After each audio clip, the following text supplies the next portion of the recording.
Hello and welcome, everyone. My name is Silent Snake 76, aka the Snake, and welcome to the HexPrimal Immortal Championship Series. I will be conducting play-by-play today, and I will be joined by the Motivation as our color analyst. TM, you have anything you'd like to say? What is going on, guys? I'm pretty excited for this. This should be a fun day for us. I'm really looking forward to seeing what kind of decks we come out with, mainly because we don't have a set meta yet. So I'm pretty excited for this. Awesome. And of course, our producer, Alucard, running everything on the back end. We definitely appreciate all his hard work. And he will be in chat today. So if you have any questions during the tournament, you can talk to Alucard via the chat in the HexPrimal, who will be under the handle HexPrimal. So let's go ahead and get it started with the rules for the HexPrimal Immortal Championship Series, just as a recap so everybody can be abreast of that. Players will be able to create a 60-card deck with a 15-card reserve using cards from all available sets in Hex Shards of Fate, Set 1, Shards of Fate, Set 2, Shattered Destiny, Set 3, Armies of Myth, Set 4, Primal Dawn, Set 5, Hero Fall, and Set 6, Scars of War. The Major Ruby of Destruction Gem is the only banned item, so everything else is fair game for all the players today. The Immortal Championship is a Swiss-style tournament in which the number of rounds will be dictated by the number of participants. And last I checked, we were over 120-ish, 130. I'm sure I'll get more information at that. 132 players, so really good turnout today for that tournament. Immediately following the Swiss portion, the top 8 players will enter into a single elimination best 2 out of 3 match bracket in the Immortal format until we crown our very first HexPrimal Immortal champion. So let's go ahead and talk about the tournament prizes. Coming in first place, that person will receive 20 packs of Set 1 and Set 2, along with a complete set pack. That means 1 card from a set of Set 1 or Set 2. So that's a pretty nice prize, along with $500 credit to HexPrimal. Now, remember, the credit at HexPrimal is good towards any merchandise that they sell. So again, $500 credit on HexPrimal for first place. Coming in at second place are, again, 20 packs of Set 1 and Set 2, followed by $200 credit on HexPrimal. Third through fourth will receive the same 20 Set 1, Set 2 packs, followed by $100 credit on HexPrimal. 5 through 8, 20 packs, Set 1, Set 2, along with $50 credit on HexPrimal. Our 8 through 16 place finishers will receive 20 packs of Set 1 and Set 2. And last but not least, 17 through 32nd will each receive 10 packs of Set 1 and Set 2. So total over $3,000 worth of prizes today in the Immortal Championship Series tournament. Really some good value here, and I'm excited to see who comes out on top. Let's go ahead and talk about some other prizes, though. So for those who are streaming today's festivities, you will be entered in to randomly win some of these great prizes here. These prizes were donated by myself, Alucard, and the Motivation. You're going to see a Set 1 Primal Pack, Set 2 Primal Pack, and we have 4 sets of 5 Scars of War booster packs to give away to our streamers. So if you are streaming, you are eligible to be entered in. If you haven't thought about streaming and you're like, man, these are some cool prizes, all you have to do is fire up the stream, let us know so we can feature you during that match, during the tournament, and you will be entered in for a chance to win some of these cool prizes. Now, I also want to remind everybody that streamers are also eligible for door prizes as well. So just double the fun, double the pleasure for our streamers. On door prizes, this is for everybody who is hanging out with us on the stream. Alucard will be doing random door prize giveaways throughout the stream, so make sure you guys are paying attention in chat for that. We do have a Mastery of Time, Crackling Vortex, Sun Soul Phoenix, and you see that right, a Runir Hierophant as well, a Hero Fall, and From the Ashes. Just culminating in 1 card from each of the different sets in Hex Shards of Fate. Again, door prizes will be drawn at random during the event, and all prizes, both streamer and door prizes, will be sent out no later than 24 hours after the event. So again, if you are interested in streaming and you haven't thought about doing it, might want to do that so you can get a chance to win some really, really cool prizes there on the left-hand side of the screen. All right, so we are just going to be waiting for our first set of matches to be going on. TM, you and I had a chance to play a little bit of Immortal leading up to this. Obviously, we can't play in the tournament because we were casting it. But what did you play, and what did you find that you liked the most going into the Immortal queue and just playing in the format? Yeah, so I played a lot of surprise, TM, Titania's Majesty. I played a lot of that, and I saw so many different decks, and that's kind of the cool thing is there's just so many different options out there. I don't think any one thing works specifically well. I think everything's got their own strengths and weaknesses, and that's the great thing is we're not really in a set meta yet for Immortal. So we're going to see a lot of different decks. I hope we're going to see a lot of different decks, but I would imagine so. What was the one deck that you saw the most of in the Immortal queue that you faced off against? What was that one deck that you just can't seem to shake? I mean, I think it's Titania's Majesty. I think it's such a popular deck because of how just dominating it can be. If you get that lucky ramp up into Titania's Majesty and get that big hit on something like an Aborian Rootfather or a Walking Calamity, it can just end the game very, very quickly. So I think a lot of people went with that because of how it performed in the past. But I also think a lot of people have started experimenting with other things as well. So it's good to see that. But yeah, I think Titania's Majesty is probably what I saw the most of.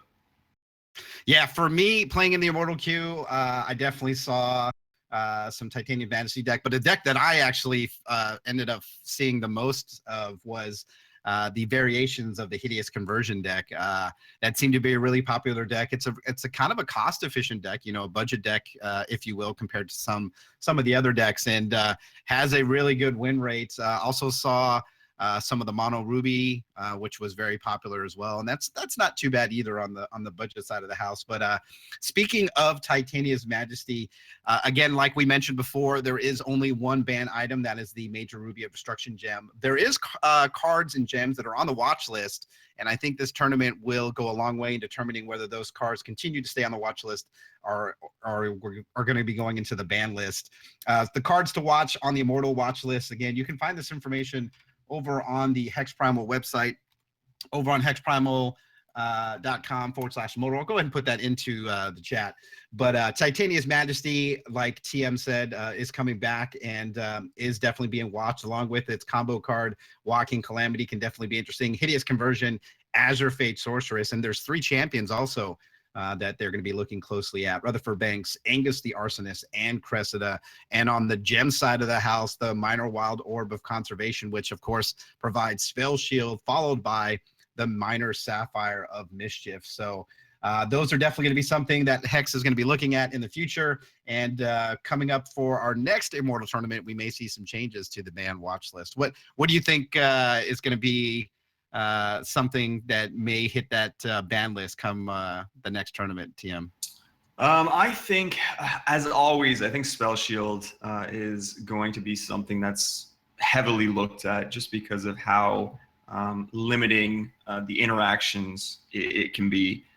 So I think that one is going to be at the top of the list of being watched. And then I think, as you're mentioning, the Hideous Conversion deck has been pretty powerful. And I think that is going to be something that's looked at as well, because with Hideous Conversion, a lot of times it just turns into the person with Hideous Conversion having a super long turn and basically not giving their opponent a chance to play. And I don't think that's terribly fun for people. So I think those 2 specifically are going to be probably near the top of the list.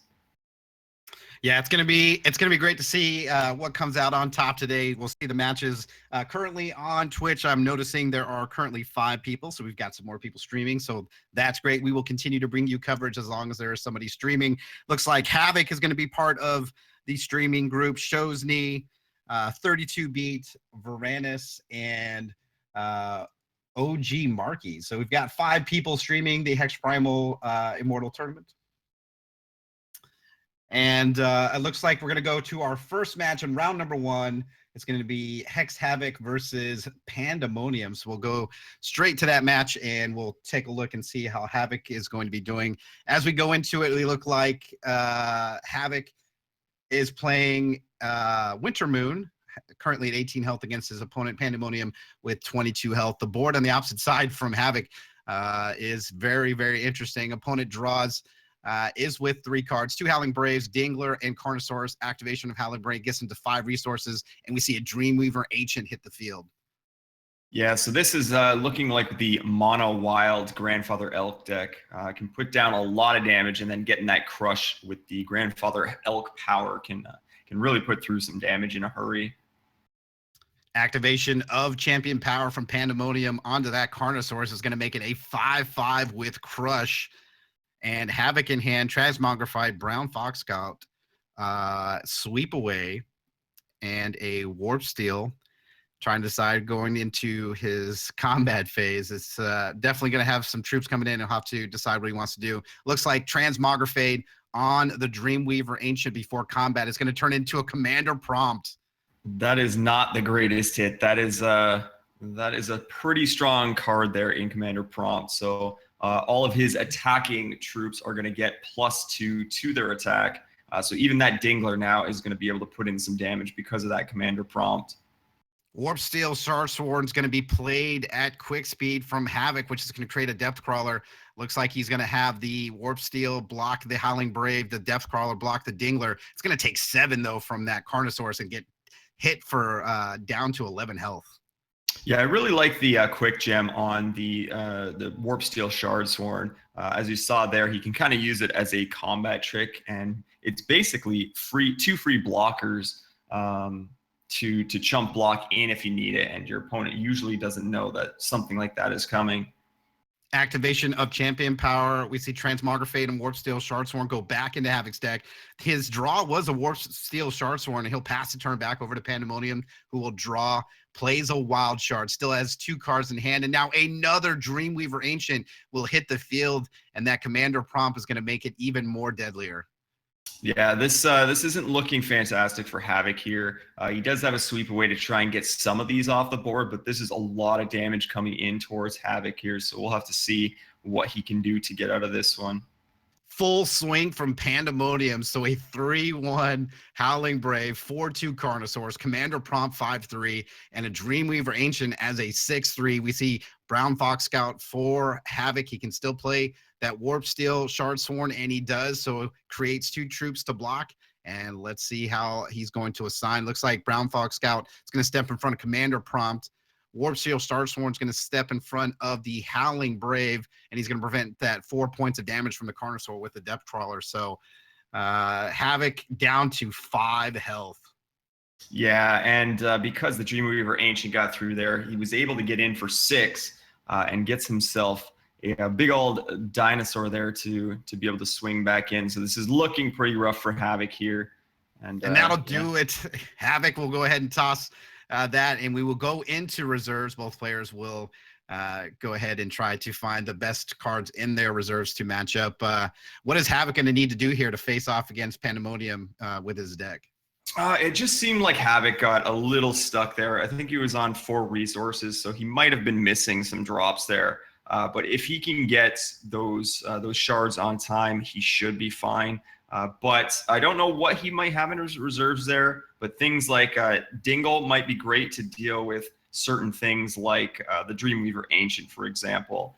And obviously that Transmogrifade hit on the original Dreamweaver Ancient, turning it into a Commander Prompt wasn't the luckiest hit, that's for sure. But I think Transmog is still something that he's going to want to keep around for this. But it seems like he has a lot of pseudo removal in the Sweep Away and stuff like that. So I think he just needs to get a little bit luckier on the hits here.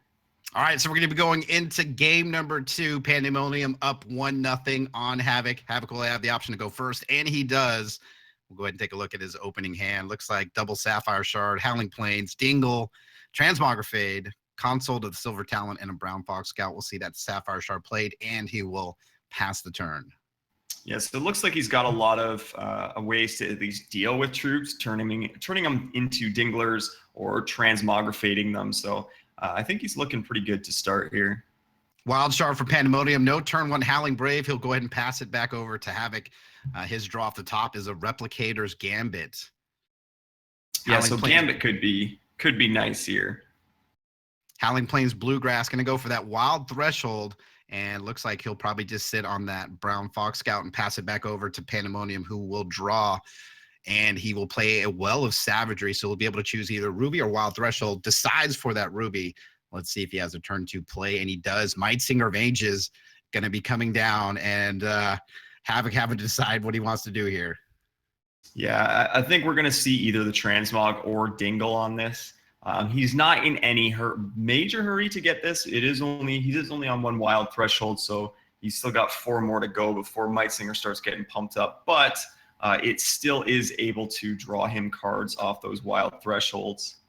Havoc allows the Might Singer of Ages and plays a Brown Fox at the end of his opponent's turn. His draw is a Transmogrifade. We'll see that Sapphire Shark come down at 3 resources, double Sapphire, single wild. And looks like he's going to swing here for 3. Damage is going to be dealt. Pandemonium will go down to 19, and he's going to Replicator's Gambit, that Brown Fox Scout draw card, and he gets a Well of Instinct. Transmogrifade's going to change the Might Singer into a Droka, so no more Might Singer, and activation of his champion power is going to put the Transmogrifade and the Replicator Gambit back into his deck. Remember, those cards get when you play this draw card. So we'll go back over to Pandemonium. His draw, a Wild Shard, now sitting at double Wild Threshold, single Ruby, and here comes the Runier Hierophant. Looks like that Runier is with Spell Shield and Rhinoceros. Going to combat for Pandemonium, swinging in for 1. This is going to ping Havoc, take him down to 20. And that will end his turn. We'll go back over to Havoc. Yeah, so that Spell Shielded Runier is going to be difficult to deal with. He can't Transmogrifade it, and he didn't have the resources to Dingle it. So it managed to hit the board, and those are very difficult to deal with once they hit the board. Well of Instinct. Havoc at 4, double Wild, double Sapphire, Warp Steel, Shard Sworn, Consult of the Talon in hand, Transmogrified Dingle, passes the turn to Pandemonium. We see a Shard of Savagery, so going to gain a threshold, but not a resources turn. Goes for the Wild, so now a triple Wild threshold. Activation of Grandfather Elk onto the Runier Hierophant. That's going to make it a 5/5.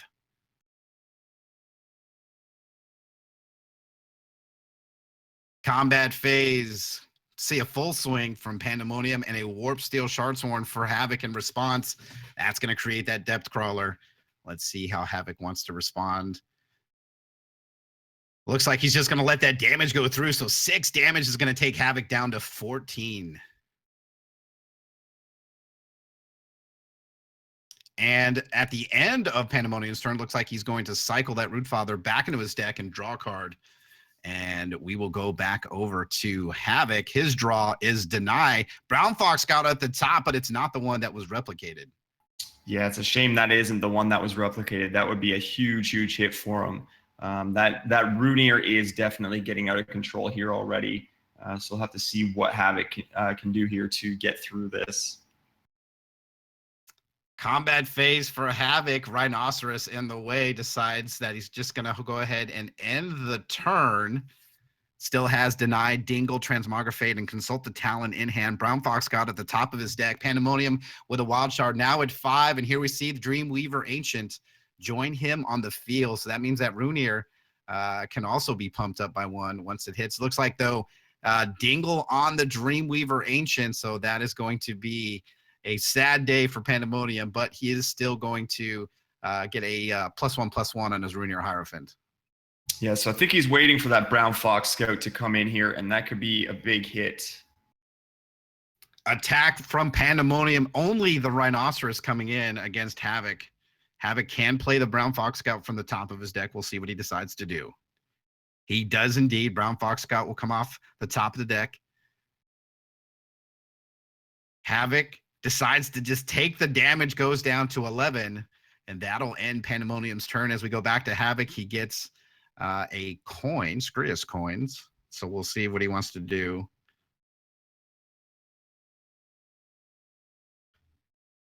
Looks like Havoc is going to use Consult the Talon, Mobilize. Draws a Transmogrifade and a Wild Shard. 2 Transmogrifades and a Wild Shard.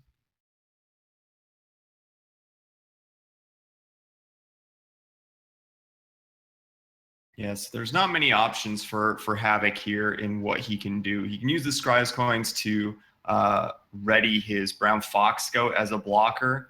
He does have the 2 transmographates, but he didn't get the greatest hits off that Consult the Talent, unfortunately. We go back over to Pandemonium. Might Singer of Ages comes down. Havoc has an opportunity to respond. Rooney or Hierophant goes to 5/5. Well of Savagery for Pandemonium. You only have to assume he's going to go for that Wild Threshold, and he does. And now a Howling Brave also for Pandemonium, which again is going to pump up that Roonier +1/+1. So now it's going to be a 6/6. Draws a card due to the Might Singer. Draws a Howling Brave, a second Howling Brave, which triggers another draw off the top of his deck. Roonier Hierophant's now at 7/7. Yeah, so Might Singer really getting out of hand here, and it is going to start pumping up at the start of every when it's Pandemonium's turns as well. So that's going to get pretty nasty. Lethal inbound with the troops from Pandemonium. Looks like Havoc's going to activate coins and unexhaust the Warpsteel Shardsworn. Transmografade on the Might Singer of Ages.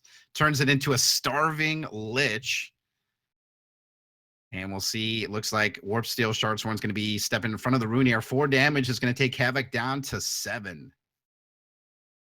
Yeah, looking pretty rough for Havoc here. I think what he's hoping for is to find that Brown Fox Scout with the Replicator Gambit power on it. Ooh, one on the top. Is it the one? Doesn't look like it. It does not indeed. Thunderfilled Seer for Havoc off the top. He'll play that. Wild Shard. That'll get him to 5. Denied Transmografade and a Howling Plains Bluegrass in hand.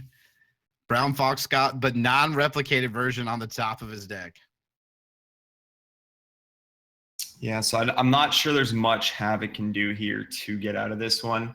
He's got a lot of damage coming his way next turn. The plus side is Pandemonium doesn't have his charge power yet, still is 2 charges off from that. So he won't have a ton of crush on that Roonier, so he can just chump block. All right, so we go back over to Pandemonium. His draw.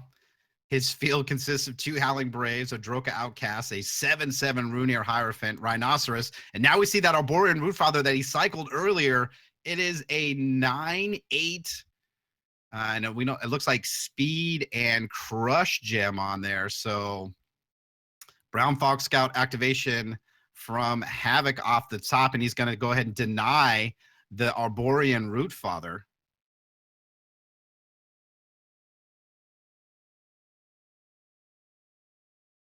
Yeah, so getting rid of that Rootfather there was pretty huge for him. That would have been a ton of damage coming in. Now he can kind of chump block stuff like the Roonier and the Starving Lich. So he's going to have more options now, which is great for him.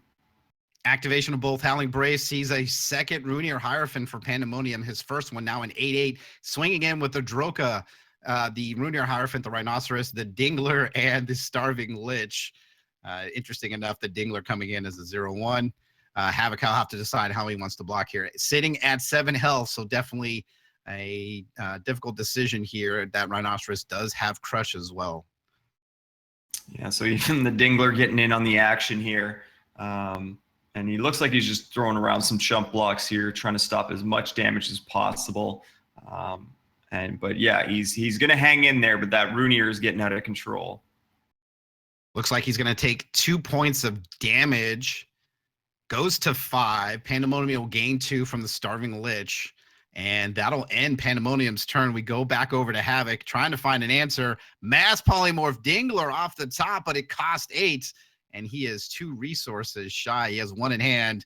But he was it would have been nice if we got it earlier and he had the resources to play it. But now sitting at 7 with a Transmografade in hand, Mass Polymorph Dingler, activation of his champion power.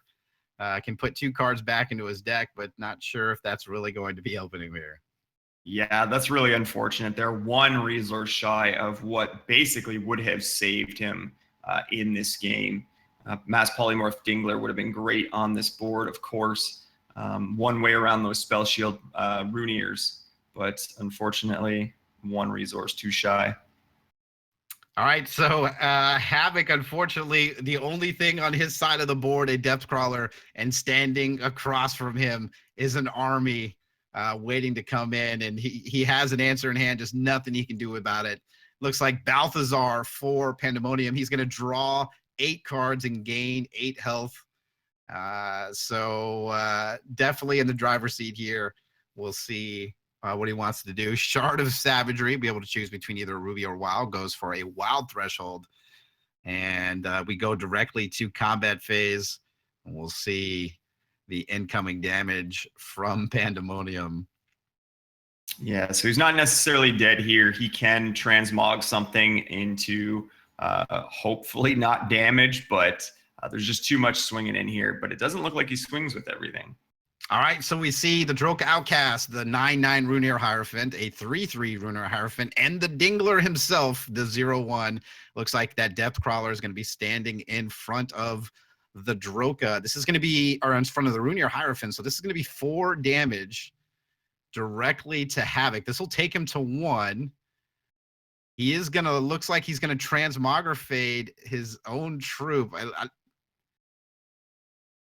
Looks like he is going to do that. Draws a card because of that transmogrifade. It turns into a copycat Sapphire off the top. Goes to 1 health. And a Rhinoceros is created due to the Runir Hierophant. That is going to end his turn. And Havoc has survived into this next round. And he has a resource in Mass Poly in hand. Draws a Sapphire Shard. And things are about to get interesting. Yeah, so the only problem here is that his opponent is 1 shard away from his charge power. So even if Havoc manages to mass poly dingle all his troops here, he will still be able to pump up one of those dinglers for enough damage to kill him off. So again, a little bit too late on that mass poly dingler. Havoc activating Mass Polymorph Dingler. Howling Brave going to be exhausted twice for 2 resources for Pandemonium. Arborean Rootfather going to be cycled, go back to his deck, and he'll draw a card, trying to save that Rootfather. In hand, Balthazar, Dreamweaver, Ancient, bunch of troops. We see it consult the talent, and on the top of Havoc's deck is the Brown Fox Scout with the replica on it. Yeah, again, a little too late on that replica Brown Fox Scout. Doesn't have the resources to do it now. Would have been amazing for him here, but sadly it's not going to happen. Chlorophilia for Pandemonium. He will be able to activate that champion power. No open resources for Havoc. That Dingler is going to be powered up, and Havoc just continually going, man, that just 1 turn too late on both the Mass Polymorph Dingler, and of course now the Brown Fox Scout sitting on top of the deck with no way to be able to use it. A 3/4 Dingler for Pandemonium is going to end it for Havoc here in round 1 of the HexPrimal Immortal Championship Series. Yeah, just a very unfortunate feeling there. It doesn't feel too great, I'm sure, seeing that Brown Fox Scout that you were hoping for all along. And unfortunately, it's not going to do too much for Havoc here. Pandemonium saying GG, Havoc extending his GGs as well. And unfortunately for Havoc, just a few turns too late on some of the answers that could have forced the game number 3. Yeah, well played though. He was able to hold in a lot longer than I expected to, but sadly not quite enough to get the job done there. All right, so Pandemonium will go up 1-0 in the round 1 of the Immortal Championship Series. Interesting match there between Havoc. Again, like you said, like Havoc is a very methodical player, very, he definitely takes his time. He's well known for that. And like you said, I was surprised to see how long he was able to manage to stay alive. And it's really unfortunate too when the answers you have are just coming 1 turn too late. But definitely a good showing from Havoc, and Pandemonium taking a 1-0 lead in round 1. Yeah, one little thing that I did see there early on is you have to respect the early Runiers. And as we saw in Havoc's opening hand, he did have a dingle, and he didn't leave the resources up. I think he was 1 shy on the resources. and that was the turn the Runeer came in, and he could not answer it. And with that Spell Shield gem, there's not much else you can do afterwards once they've hit the board. So missing out on dingling the Runeer was a pretty rough go, and that Runeer was the one that kind of carried the way. All right, so it looks like we're going to be trying to go into another match here in round one. Just as a reminder, if you guys are hanging out in the stream, definitely appreciate it. Again, this tournament sponsored by HexPrimal. This will be a bi-monthly tournament where you guys will be able to earn your tickets to compete in this event for a chance at a prize pool of over $3,000. So definitely some great opportunities here. Hex continues to evolve and provide quality tournaments, and with sponsors like HexPrimal, you guys can get in and we get to enjoy some really exciting matches, and people get to win some really cool prizes. As a reminder, speaking of prizes, if you're hanging out in the stream, Alucard will be doing random door prizes, giveaways during the stream, so make sure you pay attention in chat for that. And of course, if you're streaming, you're also going to be entered in for a chance to win a chance at a set 1 primal, set 2 primal, or a set 4 giveaways of 5 Scars of War booster packs. So we definitely encourage. And it looks like we're going to be going to Champion of Solaris versus Flyleaf in our next match in round number 1. That beautiful battle board there for Champion of Solaris. We see getting in on the action, Fearless Fray from Zakir trying to be activated, and it looks like going to be interrupted. And Zakir's Frenzy and Mindpire on the side for Cressida as we go over to Flyleaf, who is also the Paragon of Thought. Interesting enough, we see a Blood Shard activation of Champion Power is going to create an action in his hand. And we see a Warlord, a Warp Seal, Shard Sworn, and the Depth Crawler on the opposite side with a Tunnel card. And now we see an Empowered Soothsaying, so drawing 4 cards for Flyleaf right here with 5 resources left. Flashpaw Elder created due to the effects of the Empowered Soothsaying. I haven't seen Zakir out in quite some time. I always liked I like playing decks with Zakir in it. If he gets out there and you can protect him, the cards he generates for you can be really dominating here. All right, so it looks like a swing here. Zakir going to be stepping in front of the Warlord. Warp Steel and Deathcrawler are going to be doing 5 damage. Flyleaf at 10, Champion of Solaris at 9, and we see a Vampiric Kiss on Zakir. He'll go to the crypt, and a Darkspire Punisher created as a result of that. As we go over to Champion of Solaris, who finds a Gargalith off the top. Yeah, sadly, just a little too late to protect that Zakir. But still a 7/8 with Spell Shield is not too shabby here. So Gargalith there for Champion of Solaris. We go over to Flyleaf, minion of Yazukan surfaces from the tunnel. Draw from Flyleaf. We'll take him down to 11. Looks like he's going to activate some coins. Go up to 10 health. Champion of Solaris at 7. Turbulence in hand for Champion of Solaris. Yeah, unfortunately, not enough resources there on Champion of Solaris' side for the turbulence. All right, so Gargalith's going to step in front of the Depth Crawler, but it's going to be too much damage, and that is going to do it. Flyleaf is going to go up 2-0 on Champion of Solaris. So we didn't get to see much of that match, but it's always fun and interesting when you see somebody playing and becoming the Paragon of Thought. I really do. I love that mechanic where you can change champions and then really kind of change the dynamic of the game. Yeah, I totally agree, and it does do exactly that. Most times when somebody does manage to get to Paragon of Thought, a lot of times they can come from behind and just really take over the game again. I've had many games where I've been really down on the ropes, and I've managed to become the Paragon of Thought, and it can just help you accelerate into a completely different game state. So really cool to see Paragon of Thought. I'm curious what his original champion was. But Paragon of Thought is not a bad one to have. Especially when it creates actions, and those actions create troops, and then it can get out of hand very quickly. And I think that's great. You know, we've seen 2 matches so far in of the Immortal Championship Series. And, we've seen 4 different distinct decks. So that's good that we're seeing a little bit of variety. And, hopefully we'll see some more of that. We'll probably see some staples that we've seen before in the Immortal queue. And, it's going to be great to see how things progress going forward in the future rounds. Round 1 is going to be in the books, and people are going to continue to buckle down, and we'll see how things going. Looks like we have more people streaming now, the Immortal Championship Series, so that's good. So hopefully the more people we have streaming, the more coverage we can bring you in between each of these matches and in between rounds. So yeah, I'm really excited to see what's coming up next.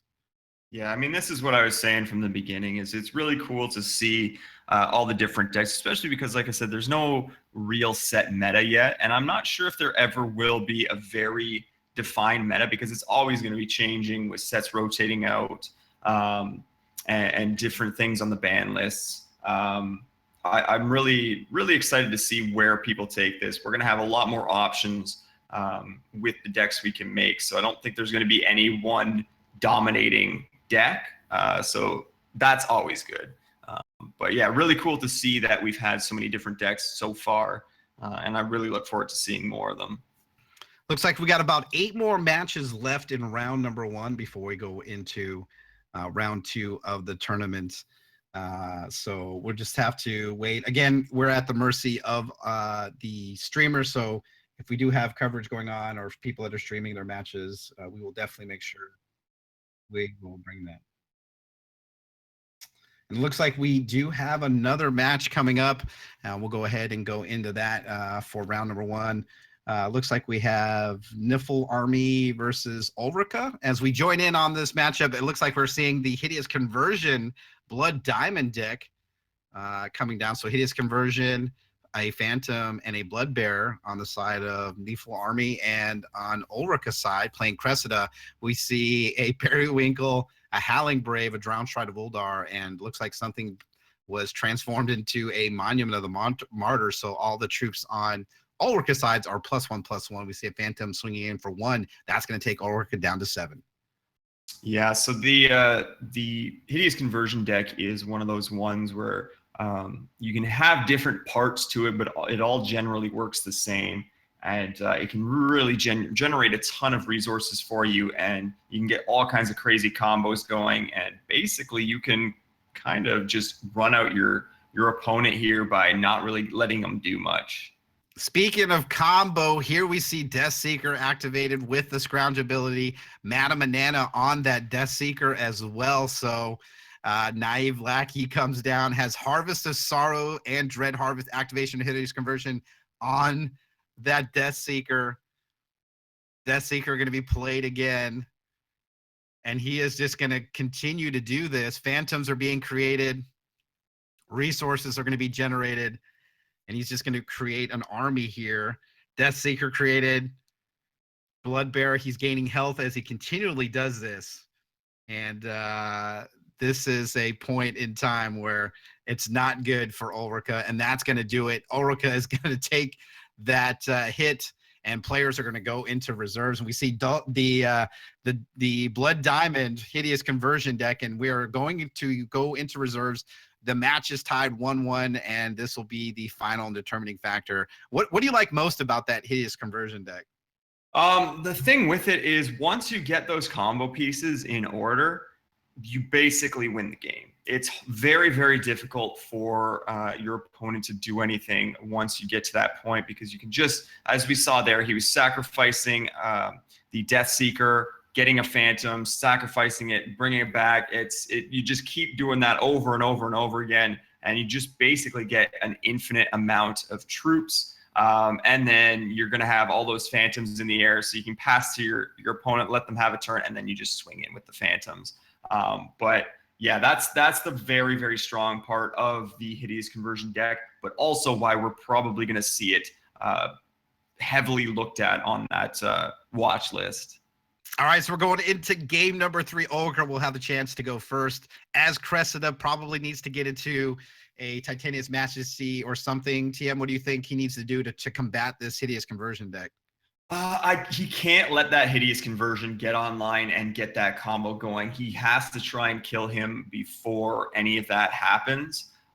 So basically, he's just got to do what Cressida is supposed to do: ramp up and kill his opponent quick. So I think that's what he's hoping to get done here.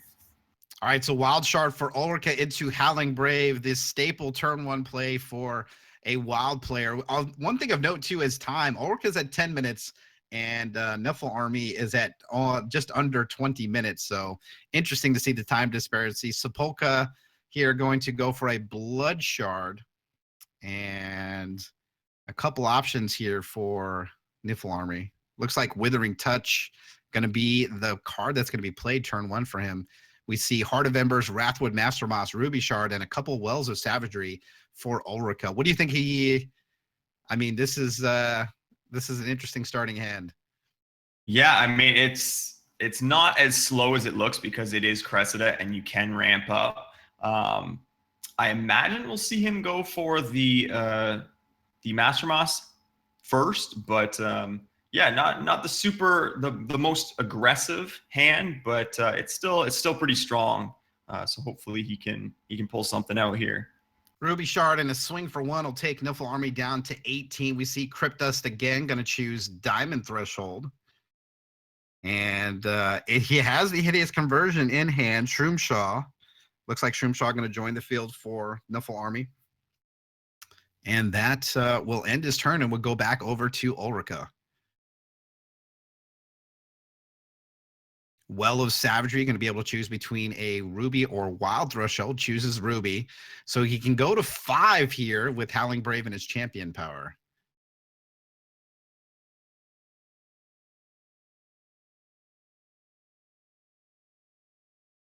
Yeah, so on Nephilim's side here, he's got all the combo pieces he really needs. So it's just a matter of him getting that going now. Activation of Howling Brave takes him to 4 resources, and we see a Wrathwood Mastermoss for Ulrika. Yeah, so that's going to be a big body for him here to start swinging in with. Nephilim is going to have a bunch of chump blockers here, so I don't think he minds too much, but the Master Moss is going to be difficult to deal with. Ulrika will pass his turn back over to Niffle Army. His draw is a Blood Shard, so he goes to 3 resources, double blood, single diamond. Hideous Conversion for Niffle Army, starting the parts of his combo that he needs. Naive Lackey will be the last card he plays because he's out of resources. Does have the ability to use his champion power, decides not to, sacrifices the Lackey and draws a Shroomshaw, sacrifices the Shroomshaw for some resources, creates 2 Battle Hoppers. Looks like he's going to sack a Battle Hopper for an additional resource. Another Battle Hopper going to be sacrificed. Looking in the crypt, he has 4 troops in the crypt. Yeah, so here comes the combo. Exactly. Deathseeker with the scrounge ability due to all the troops being sacrificed. He does have Madame Banana ability going to be activated on that Deathseeker, and here comes the combo. Hideous Conversion going to sacrifice the Deathseeker, going to create a Phantom. We see a Disciple of Yazukan come out. Deathseeker is going to come back out. And this is going to be the process here. He's just going to go through the combo and create a bunch of troops with the Deathseeker continually coming back into his hand. And every time he sacrifices it, it creates a Phantom. And this is just him comboing it up, creating a bunch of Phantoms. Yeah, basically he's just going to keep doing this till his opponent concedes. He's going to be able to get an infinite amount of Phantoms here. And so it's just a matter of, and he's not going to be able to time out the Hideous Conversion player here. So, which is a little bit surprising. I'm surprising that Cressida is so down on time here, considering that the Hideous Conversion player here has to do all this interaction. But basically this game is all but over. It's just a matter of whether his opponent concedes or waits for the Phantom Army to come at him.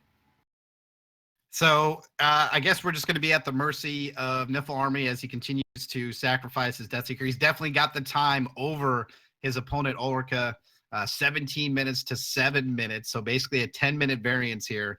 And his opponent has to continually click through each of the different actions from Niffle Army as he continues to amass his Phantom Army. Yeah, so we're just like I said, we're waiting to see who cracks first. But yeah, he's just gonna have so many phantoms here. It's nearly impossible to deal with. But there we go. That's gonna do it. I guess that if how many phantoms does it take before your opponent decides to concede? I guess we found out. So seeing that Blood Diamond Hideous Conversion deck, we talked about it earlier, making its mark, and that combo when it gets online. There's not much you can do about it unless you have something to answer it. So speaking of cards that could have answered it in those shards in Ruby Wild, what are some things that he could have done at least against the Phantoms if he wanted to try to stay alive one more turn? Is that so? Yeah, I mean, it is possible. It was certainly possible there. Something like Scars of War might have worked for him to get rid of all of those Phantoms and stop the onslaught, just because those Phantoms don't have speed. So he is going to have another turn to try and deal with them. Eternal Guardian is another one that he could pick up, and all those Phantoms swinging in doesn't do too much. But it was a pretty tough situation. He'd have to get either of those to maybe even have a chance. So yeah, so unfortunately Blood Diamond definitely leaving one, so Niffle Army will go up 1-0 as we get ready to go into round number 2. It doesn't look like we'll have any more matches. Let me take a look and see. Looks like 2 games remaining. Both are in game number 3, so we should be going into round number 2 of the HexPrimal Immortal Championship Series tournament. Again, if you are interested in participating in this tournament, remember this happens every 2 months. You need to jump into the HexPrimal Immortal queue to gain at least 20 tickets, and that will gain you entry into the tournament as of currently, like today. Just a reminder for those who do have tickets, if you entered in with 20 tickets and you have more than that, just as a reminder, all your tickets will be removed and you'll be starting fresh after the tournament. So don't think if you have 40 tickets that you will not you'll not be able to keep those. You'll have to start off fresh in order to go into the next tournament. Just a reminder, let's talk about those prizes, though, for the tournament. Again, you'll be able to, if you take first place and you're the first Immortal Champion, you'll receive 20 packs of set 1 and set 2. You'll also receive a complete set pack, which means one card from every one card from a set 1 or set 2. So, for example, one card of every card out of Shards of Fate or Shattered Destiny, and $500 credit to HexPrimal. Again, that credit can be used to purchase merchandise on HexPrimal, and it's a really sweet prize for first place. Second place, you will get 20 set 1, set 2 packs, along with $200 credit to HexPrimal. Third through fourth, we'll get those same 20 set 1, set 2 packs, along with $100 credits on HexPrimal. And 5th through 8th, we'll get 20 set 1 and set 2, followed by $50 credit to HexPrimal. 8th through 16th, we'll get 20 packs of set 1 and set 2, and 17th through 32nd, we'll get 10 packs of set 1 and set 2. As a reminder, remember, with the set 1 and set 2 rotating out, you can no longer purchase these directly through Hex on the store. They are gone. So the only way to get them is through the auction house or by competing in these tournaments and winning them as prizes. So set 1, set 2 packs definitely could be a commodity later down the road. So definitely some good prizes there. Also, speaking of prizes, let's talk about those streamer and door prizes. Again, if you are streaming, you are eligible to win some really, really cool stuff. These prizes were donated by myself, Alucard, and the Motivation. You see a set 1 Primal pack, set 2 Primal pack, and one of 4 sets of 5 Scars of War booster packs. Remember, all you have to do is just be streaming. Let us be able to feature you on the stream, and prizes will be sent out no later than 24 hours. Again, streamers are eligible for both prizes, so just double the incentive to be able to bring content to everybody who's watching the stream. Now, if you are watching the stream, you are also eligible for some really cool prizes. We've got a Mastery of Time, a Crackling Vortex, Sun Soul Phoenix, and of course, a Rune Ear Hierophant. So if you're looking to get one of those for your collection, your chance to win here in the stream. Hero Fall and From the Ashes. Looks like we're going to be doing a giveaway for that right now. So if you're interested in entering, make sure you type !Immortal to be entered in. Door prizes will be drawn at random throughout the stream. So the longer you hang out, the more chances you get to win, and prizes will be sent out no later than 24 hours after the stream. So really cool prizes. We just want to reward you guys for hanging out. More importantly, rewarding those streamers because they're taking the time to bring us their matches so we can feature them and showcase their play and showcase the community. That's really what this is all about. So again, to enter in for a chance to win a From the Ashes, all you have to do is type !Immortal. And just a reminder, those prizes will be sent out no later than 24 hours after the stream. So if you win, don't worry, you'll get the prize. It'll definitely get there. Alucard will make sure that your prizes will be sent to you in mail by 24 hours after the stream ends. So some interesting matches so far in round number 1. TM, what are your thoughts so far? Yeah, no, it's really exciting. Like I said, to see different decks. We're not seeing all the same stuff, and even the Cressida decks, there's variations to them. They're not all going to be the same. We saw Zakir out there. We saw stuff like that. So it's really cool to see the different versions of Cressida as well. So yeah, I'm just really excited with how much variety we're seeing. So looking forward to seeing more. Yep. And again, we do appreciate all the streamers that are out there. Champion of Solaris, OG Markey, Shosny, and Malicious Demise. So we'll definitely make sure we get to feature those players as well. And again, for this tournaments, I really want to highlight the players because, a lot of times, even if you're not streaming, there are some really, really amazing people in the community that make up our game and make up what we love about Hex. And, we want to make sure we highlight you. So even if you're not streaming, I did post a forum thread where we're looking for more information about you guys, because I think it's important that, we showcase not just the streamers, but everybody who makes a great part of this community. So, I'm proud to be a part of the Hex community, and I hope everyone else is too. And, tournaments like these and the events that everybody runs, it just shows how much love that people have for this game. And I'm proud to be a Kickstarter backer. I'm proud to be, being here and having the opportunity to shoutcast with TM and having Alucard making everything look as beautiful as it does. So, definitely, I'm definitely humbled and proud to be a part of this community. So, yeah, it's great. Yeah, definitely one of the best communities I've ever been a part of. So I definitely can echo those sentiments for sure. All right, so we're just waiting on a few more matches, guys. Don't forget, we are still doing that giveaway for a From the Ashes. All you have to do to enter is type !Immortal to be entered in. Looks like we're still waiting on MTG Collector and Anton of Butts. They were in game 3, 1-1. And Heaton and Baby Anadoc tied at 1-1 in game number 3. When we go into round number 2, we'll also keep you up to date on standings, where we're at in each of the rounds. And then we will go into our second round of matches for the HexPrimal Immortal Championship Tournament. So again, as a reminder, these tournaments are going to be hosted every 2 months. So you guys will be able to catch myself, the Motivation, and Alucard as we bring you coverage of this tournament. Again, we talked a little bit about the band and the Immortal, or the watch list.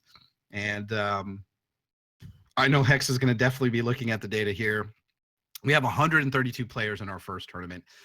which is a really strong showing. That means, 132 people put in, a lot of people put in the effort, but 132 people that were here today, got those tickets and were ready and excited to jump in and show what they got. I know I saw on Twitter some of the Hex teams out there were, testing and building and preparing.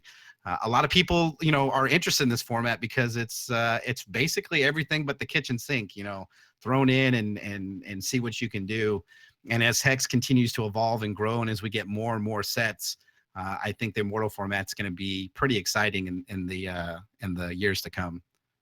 Yeah, that's just it, right? Is once we get even more sets, we already have such a big pool of cards. I forget what the exact size is, but I want to say it's like 1,600 plus. I feel like I saw an infographic recently, and that's a lot of cards to pull from. So as that grows, we're going to see even more and more diversity in these decks, which is really, really cool. And I think that's what's going to be great about the Immortal format, is just how much variety there's going to be. And I'm really excited for that. Not just that too, like the cards and the gems and the champions, and that's what makes Hex amazing, right? Is just the amount of complexity and the things that you can't do in a paper game that you can do with a digital TCG like Hex. The interactions, the abilities like Scrounge and Tunnel, diligence, those things that make this game just that more interesting. And it's really interesting too when you think about it, how from one game you can go with your cards and gem socketed and completely change things up to make to change the dynamic of the match and to change the interesting way the things are happening. Here's that graphic here that TM was talking about. So since its Kickstarter campaign in 2013, where Hex broke a record with over $2 million in funding, this PC MMOTG has come a long way. 32 race class combinations, 112 skills in the talent trees. There's 10 dungeons, 207 PvE battles against AI decks. Card records, the most attack and defense, obviously being Optometron with 50 attack and 50 defense. There's some pretty expensive cards here in Hex Shards of Fate, of course. Spectral Oak being one of those, being able to create those Spectral Acorns, which are really nice. The most rare card, that Hero Fall triple animated animated alternate art card, which you, of course, TM, have some experience with. The most words on a card, 86 words with that Entrast Settlers, which I thought was pretty interesting. $25 million in development costs, 3.4 million equivalent in currency between 2015 and 2017 in the auction house, which I think the auction house is just another great reason for this game.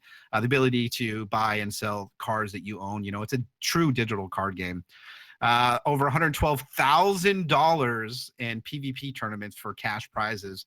Of course, myself and Alucard had the great opportunity to be part of the Hex $100,000 tournament. As far as there's item to obtain, there's over 1,640 PvP cards in the game, 295 PvE cards, 1,261 equipment, 129 card sleeves, and 56 mercenaries. So we've definitely come a long way from the Kickstarter. And it looks like we're going to be going into round number 2. So we're going to be just a little bit off. I'm just going to go off the top 10. I'll do top 15 people so far with at least one win. Enoterran, Birth Potter, Gawain. I'm going to butcher some of these names, so I'm sorry. Kuka, Kiva, Garance, Chicago Charlie, LCN, Phobes, Kotz, Avags Blauman, Jeff Hoagland at number 11, currently Burning Sun, Milton, Hodor, love that name, and Public User rousing out number 15. But as we get ready to go into round number 2, we talked a little bit about the history of Hex. Are you a Kickstarter backer, TM? And if you are, what did you back and why? I am indeed. And I feel very, very fortunate to be one of those Kickstarter backers. It's funny because I was originally looking for a new TCG to play. I used to play a certain other magical card game, and I played it in high school and stuff like that. Never anything competitive. And then I happened to find the Kickstarter for Hex when I had gotten out of high school and all my friends had started moving away, so I didn't really have anybody to play with. And I backed at, I think it was only at like the Squire tier, and then I moved up to King, and I started reading the Kickstarter and how excited and how much people loved the company that was doing Hex. So then I went up to Grand King, and I almost went for Dragon Lord, but I didn't really take into account just how much value a vanity card would have been, and I kind of regret not going Dragon Lord. But yeah, for me, I actually my brother actually turned me on. He's like, hey, check this out, what do you think about this? And I backed immediately. Well, first off, I had to go to my wife and be like, hey, I want to spend $500 on a game that's not coming out yet. It's coming out later. And she was very, my wife has been amazing. She's supported me through this whole thing, and she's like, okay, let's spend 500. Immediately backed at Grand King, and I think within like 7 or 8 hours after that, it was completely sold out. And then I had that little remorse thing like you did, like, man, maybe I should go Dragon Lord here or something. Maybe I should bump it up to 1,000. And my wife's like, okay, look, I supported you at 500. We're not going to go 1,000 on this game. I'm like, okay, fine. But if I had to do it all over again, I would definitely have dumped. I maybe even do 2 Grand Kings and a Dragon Lord, or Dragon Lord and a Grand King. I definitely would have done that if knowing that what I know now back then. But just the amazing stuff that Hex has done, I think. And the one thing that drew me in right away was that video from Corey. Like, that is true passion when you can look back and say, look at this, look at the CEO, look at this guy who's like putting this together. And he's just like put it all out there. He's like, I will do the craziest video possible. And I love that about Corey. I love that he wasn't afraid to just go, hey, this is me. I'm showing you this game. I'm doing all these wacky things. Come join me on this ride. And I was like, I'm in. I'm all in. Yeah. No, Corey's awesome. I've had the pleasure of meeting him a few times, and it's just talking to him. He's got that aura of just how passionate he is. You can feel it in the air how passionate he is about Hex, and it's awesome. And I love the fact that he's a man of the people, so to speak. He's not like this uptight businessman that takes himself too seriously. He's really down to earth, and I strongly recommend, if you guys do get to go to Gen Con or any convention where you find Corey, make sure you go talk to him, say hi, and just talk to him a bit. It's really cool to see how passionate he is about Hex.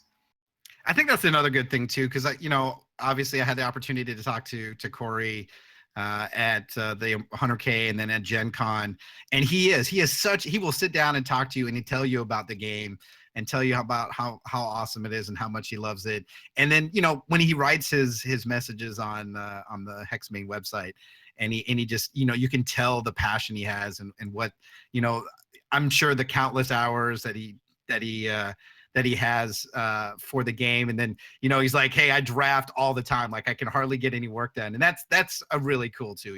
Like, you never know, you probably have played Corey if you play Hex, you probably have played Corey at one time or another for as much Hex as he says he plays. So that's also kind of cool to think about. Maybe you're up against a match against a Corey, and maybe you won, or maybe you lost, but and he's just like us too, because I remember talking to him, and he goes, man, I rage sometimes too when I get some bad beats and stuff. And he's just like us. He's a gamer. He's he's passionate about it. He gets upset like we do too. And he loves the community. He's great. So it looks like we're going to round number 2, Arian versus Gabesman. We'll go ahead and go into our first matchup here. Arian playing Winter Moon, interesting enough, he will have the option to go first against Gazman playing Madame Banana. Opening hand for Arian looks like double Sapphire Shard, Shard of Instinct, Oracle Song, double Arcane Focus, and a Reese, the Crust Crawler. Yeah, looks like a pretty solid starting hand here. He can get that Reese Underground on 2. He's got the focuses to try and find stuff he needs. He's got the Oracle Song as well. So lots of options here for him to find more threats here.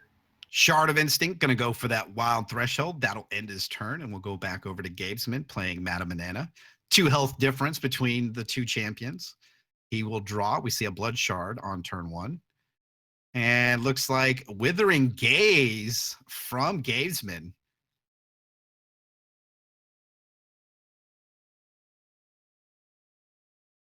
So what options here do you think Gavesman, what do you think he should go for?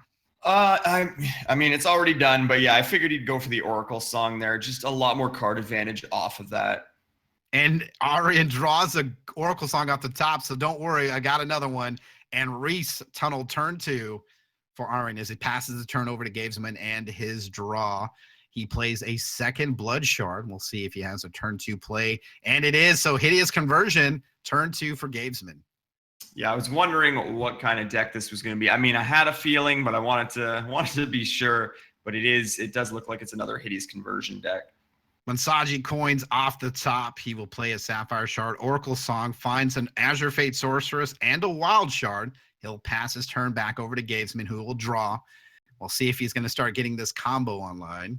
Looks like he's going to coins for himself, draws a card, plays another coin, goes for that Diamond Threshold, and that'll end his turn as we go back over to Arian, and his draw off the top is a Thunderfilled Seer. We'll play the Wild Shard, and here comes an Azure Fate Sorceress. Yeah, so here we see that Spell Shield gem again. That Reese is going to come up in a couple turns here, and it's going to get Spell Shield unless Gavesman can find a way to deal with this Azure Fate Sorceress. Gavesman with his draw, we see Duskwing Shepherd, Blood Shard, 2 resources remaining. Champion power at 4, going to activate it, put it on the Duskwing Shepherd. Activation of Hideous Conversion will create a Phantom. And we see Haunting Cry, so going to draw some cards, loses some health, goes down to 17, so Arian takes the lead in health by 2. 1 open resource, 5 cards remaining in hand for Gavesman. Yeah, so he's got lots of different card draw here, just trying to find those combo pieces to get the Hideous Conversion combo going as quickly as possible here. Thunderfilled Seer for Arian. We see Crocosaur immediately chosen, plays a Sapphire Shard. And looks like he's going to swing for 2 with the Azure Fate Sorceress. We'll see if Gavin wants a block. Looks like he doesn't, goes to 15. Draw is a Wild Shard. And looks like he finds 2 Lullabies off the top with his Arcane Focus.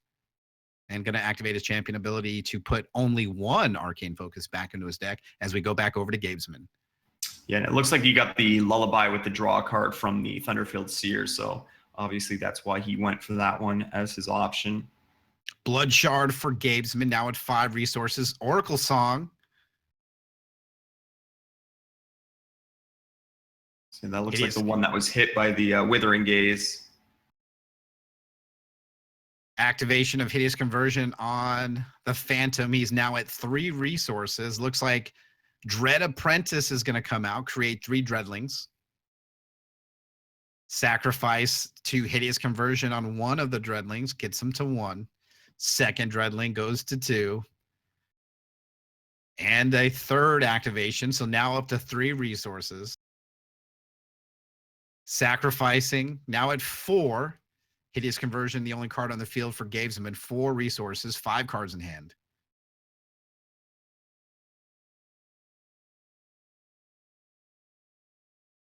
Wait to see what Gavesman wants to do here.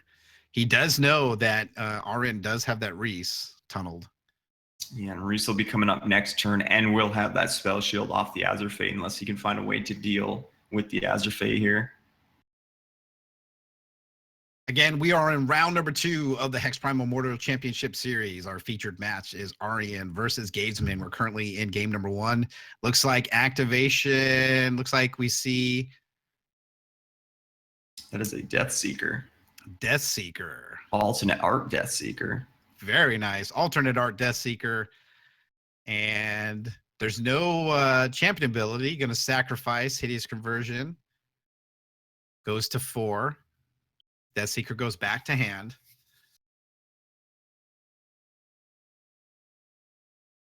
Yeah, so it doesn't quite have the infinite combo online here because he doesn't have that charge for Madame Banana, but we'll see what he does here. Death Seeker comes back. Hideous Conversion, it goes back into his hand. Death Seeker comes out. Gonna go back into his hand.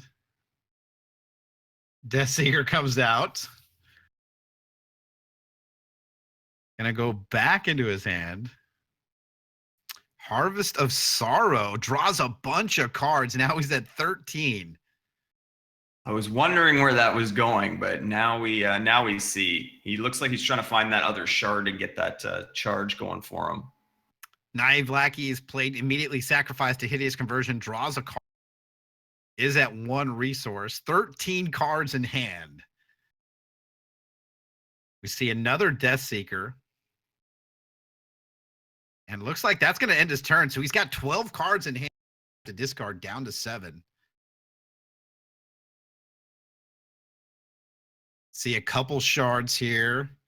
Bring to, no, not bring to justice. Another Hideous Conversion. We go back over to Arin, who Reese is now surfaced. Remember, after a troop has been tunneled in surfaces, it gets speed, chlorophyll off the top for Arin. And no open resources for Gazman. Death Seeker, the only thing standing in the way. Wild Shard for Arin. And looks like he's going to swing with the Thunderfield Seer and the Reese the Crust Crawler. Yeah, so it looks like Gavesman was willing to get rid of those banishing decrees or decrees of banishing just so I mean, he's not going to be able to do too much with it because of the spell shield. So I think that's why he was able to easily discard those. Arcane Focus and Oracle Song are put back in the deck with Winter Moon's ability. Looks like a mechanized troop, mechanized Gem Scout created with the Reese the Crust Crawler ability. We go back over to Gavesman. Add 6 resources. Here we go. Shroomshaw comes down. His conversion is going to sack that, create 2 Battle Hoppers. Sacrifice goes to 6 for one of the hoppers. So it's 6, 1 hopper. Going to go ahead and sacrifice that. Goes to 7. We see a Death Seeker come down. Madame Banana ability on it. Here we go. Sacrifice, and now we start the train of phantoms.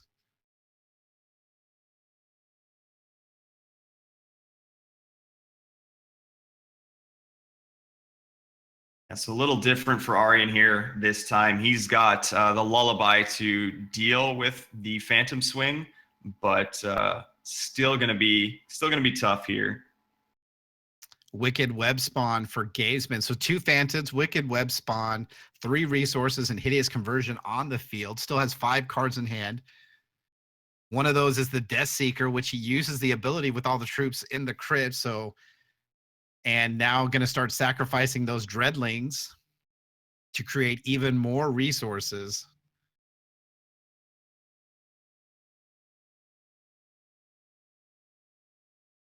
Activation of Hideous Conversion on all the Dreadlings that were created. Looks like he's going to sacrifice the Phantom, goes to 7. Another Phantom, now at 8 resources. Sacrifices the Death Seeker, Phantom created because of Madame Banana. Hideous Conversion is going to sacrifice that as well, now at 10 resources. Going to activate coins. Health total, Gavesman at 16, Aryan at 17, so only 1 separating each other. Haunting Cry, going to draw some more cards, so just continually to build on his combo. Still has 6 cards in hand, sacrificing Dreadlings to gain even more resources. Now at 8, Wicked Web Spawn, still on the field with Hideous Conversion, 6 cards in hand. And now we see an Underworld Crusader. Sacrifices the Crusader immediately, goes to 6 resources, 7 cards in hand. Another coin. Gavesman down to 12, Aryan at 15. Withering Gaze. That's a huge hit right there. That is an absolutely massive hit. That yeah, that basically lost the That is game there. gonna do it. Withering Gaze taking away the ability for Lullaby for Arian. And Gavesman's gonna go 1-0 as players go into reserve. So again, we saw the Hideous Conversion deck, and we see what Arian is playing. What does he need to do to reserve in to combat this Blood Diamond Hideous Conversion deck?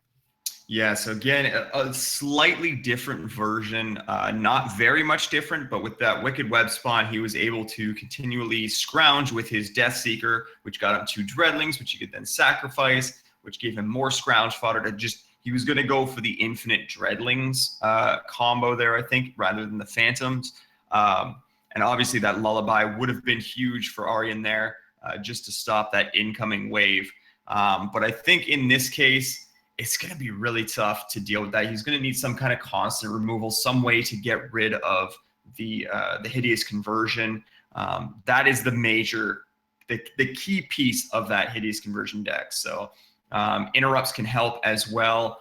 Any way to stop that Hideous Conversion. Verdict of the Ancient Kings, if he can get it off before he can get those Hideous Conversions down, is another quick way to deal with that. So basically, you're trying to stop that Hideous Conversion, because if they do not get that online, there's a lot less threats for them. All right, so players are going to be in reserves. We'll be going into game number 2. Gavesman up 1-0 with his Blood Diamond Hideous Conversion deck.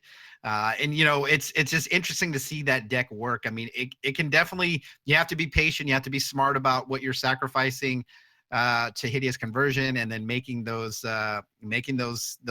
really good top deck draws to make things happen. So another strong Blood Diamond deck.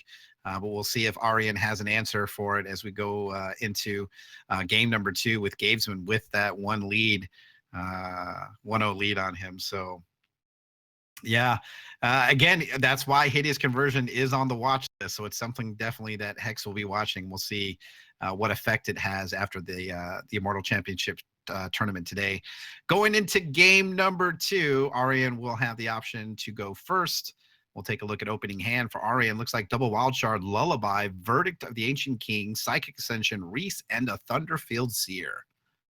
So yeah, there's that Verdict of the Ancient Kings. Like I said, if he can keep that open to try and stop the Hideous Conversion from coming down, that would be great. But unfortunately, he doesn't have the Sapphire he needs for that. So we'll see if he decides to pitch this or keep it.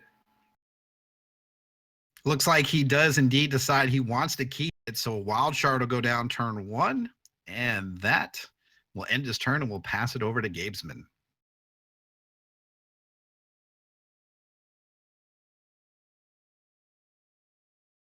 Blood Shard for Gavesman. We'll see if he has a turn 1 play. Doesn't look like it, and we'll pass it back over to Arian. Draw is a Wild Shard, so plays that second Wild Shard. Nothing he can do with Sapphire cards and Lullaby in hand. He'll pass it back over to Gavesman. Draw for Gavesman. We see a Diamond Shard come down, so single diamond, single blood threshold, and an Emperor's Lackey joins him on the field, 4/4 for 2. Passes his turn over to Arian, finds a change course. Not exactly what he was looking for. Wild Shard will come down, and that will end his turn. Yeah, unfortunately, he's hoping for that Sapphire Shard, and he just hasn't found it yet. Hopefully, he can find it soon enough. He still has time, because Gavesman hasn't been able to get that Hideous Conversion out, but time is running out, I think. Well of Retribution for Gavesman. Chooses the Diamond Threshold, so double diamond now online for Gavesman. We see that Wicked Web Spawn on turn 2, or turn 3. Lackey going to be swinging in for 3. And that'll take Arian down to 18 health. Gavesman will take the lead in health by 1. As we go back to Arian looking for that Sapphire Shard. Doesn't find it. Finds a second Reese off the top of his deck. Still missing that Sapphire. With a whole handful of Sapphire cards is never feels good, that's for sure. Back over to Gavesman. Lackey ticks down to 2/2. Wicked Web Spawn. Looks like he's going to coin. Gain some health. Draw a card. Another coin for Gavesman. 4 damage inbound. That's going to take Arian down to 14. No Lullaby from Arian. Decides to take the damage. And we'll go back to him, desperately looking for a Sapphire Shard, finds another Lullaby. So 8 cards in hand, no Sapphire Shards, double Reese, decides to pitch a Reese, and we go back over to Gavesman.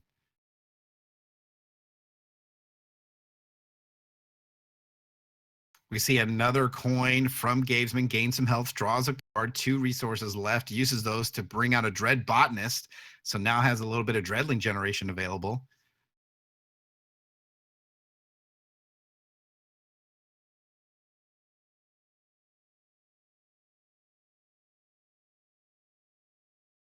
And looks like we're going to go in for the swing. So 3 damage inbound. RN's going to take that hit and go down to 11. And a change course off the top for Arian. Again, nothing he can do. Psychic Ascension decides to go pitched into the crypt. At the start of Gavesman's turn, he's going to lose that lackey. So now on the field, the Wicked Web Spawn, Dread Botanist, and a Dreadling, and puts a second Wicked Web Spawn down onto the field, and a third Wicked Web Spawn now for Gavesman. Swings in with everything available. 4 damage inbound. That's going to take Arian down to 7. Gavesman sitting comfortably at 23. And the draw for Arian is a Winds of Change. Going to go ahead and have to discard another card. Looks like the second Reese going to the crypt as we go back over to Gavesman. Yeah, just unfortunately not finding that Sapphire, and feels bad because he does have the answers to deal with Hideous Conversion. He just has to find that Sapphire first. Haunting Cry is going to create an army of Dreadlings thanks to Wicked Webspawn.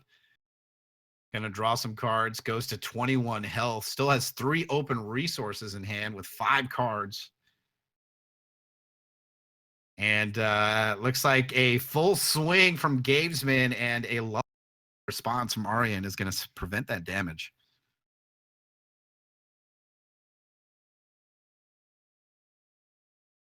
All troops were reverted. Those Dreadlings will go to the crypt. That just gives more scroungeability for Gavesman. Harvest of Sorrow at the end of the turn for Gavesman. And he's at 11 cards. He'll have to discard down to 7. Looks like resources 1 and 2. Decree of Banishing. And a Death Seeker. Chlorophilia off the top for Arian. Cannot find a Sapphire Shard. He will play that and play a Wild Shard from his deck. Still has Lullaby available. He'll pass a turn over to Gavesman. Yeah, you got to wonder if Gavesman has his Hideous Conversion in there somewhere yet. But unfortunately for Arian, it's not really mattering at this point. Gavesman, Hideous Conversion, you called it, down onto the field for Gavesman. Has Wicked Web Spawn times 3. Here we see a Dread Apprentice going to be creating a bunch of Dreadlings. Hideous Conversion is going to be sacrificing those Dreadlings. Still has 5 cards in hand, 2 Dreadlings sacrificed to Hideous Conversion. And now we see an Underworld Crusader with Life Drain. Hideous Conversion is going to go ahead and get rid of that. He's going to draw some cards off the Underworld Crusader. And he's just going to continue to feed the engine by sacrificing those Dreadlings. Yeah, so Arian is still in this. He does have the Lullaby to protect himself here. The only worry here is Gavesman finding another one of those Withering Gazes to get rid of that Lullaby. Spiritbound Spy for Gavesman. Sacrifices it, creates a Phantom, gains a resource. Sacrifices Dreadlings. So all those Dreadlings just go to feed the combo.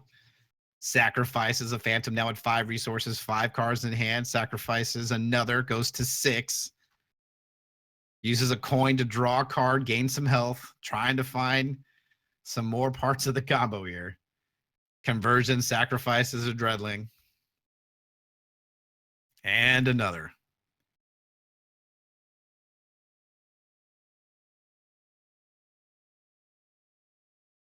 Seven resources available, 5 cards in hand for Gavesman. We'll see what he wants to do here. Here comes the Death Seeker. All the scrounge. Madame Banana on the Death Seeker. And here comes the long chain of phantoms.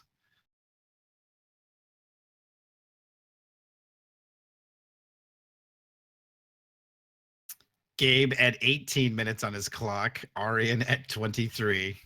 Death Seeker comes down again. Even more Dreadlings. Looks like he's done. Going to go into a combat phase. And here comes the army of Dreadlings. All troops except for that Phantom and Death Seeker. And here comes Lullaby. And so it looks like Gavesman did not find the Withering Gaze. So good for Arian here. He does have that Wind of Change to deal with the Hideous Conversion. So still hopes to find a Sapphire, but he does have an answer to that Hideous Conversion. Still 6 resources available for Gavesman. 4 cards in hand. All the Dreadlings starting to make their way into the crypt.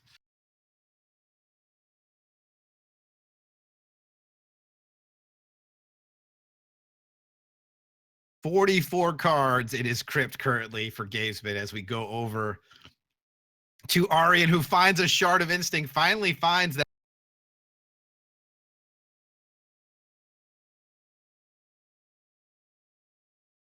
Trying to, looks like he's going to put those Lullabies back into the deck. Hopefully Change Course can find it to give him another chance at living, and finds an Azure Fate Sorceress and 2 shards. Finds a Sapphire Shard, and he's calling the GGs. Nothing he can do. It looks like Gavesman's going to take this match 2-0 as Arian will concede this match. So again, we see Blood Diamond, that Hideous Conversion, making its way, just combo. And even though he didn't find that Withering Touch, it was just a matter of time before he could just amass that army and continue to do that. So Blood Diamond making a showing today so far early in the Immortal Championship tournament.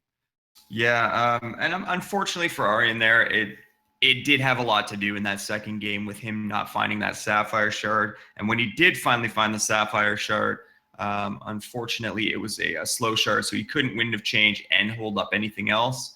So I think that was a part of it, because the Hideous Conversion deck was a little bit slower than it normally is. So he still had a chance, but he kept that risky double wild, no Sapphire hand, and unfortunately got a little bit punished for it. You know, that's the other great thing too, is to know when to mulligan. What's the best thing to do in game number 3? You know, I've seen some players who, even though they have the option to go first, they decide to defer and let their opponent go first in round 3. Definitely interesting. So far in round number 2, we have 118 out of our 132 players still in it to win it. So we had 14 players drop.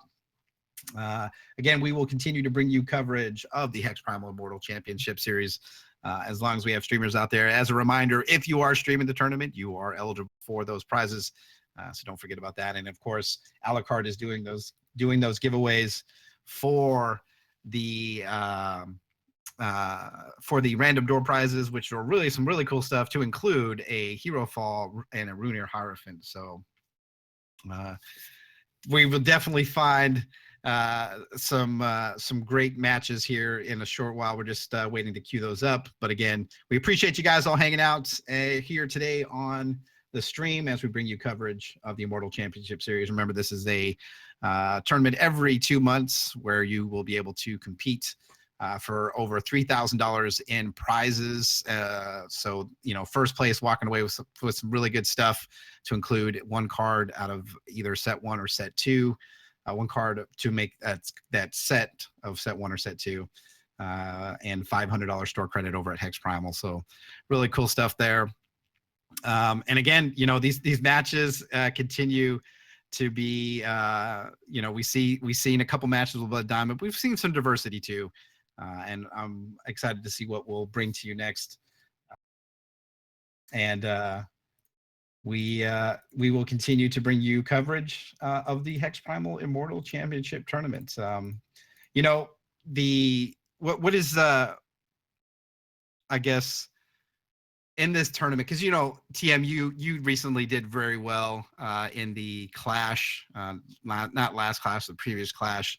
How stressing is it for some of these players to be able to play in this and to go far? How has been your experience? It can be really stressful. It's one of those things where in these kind of tournaments, you have to do well all day.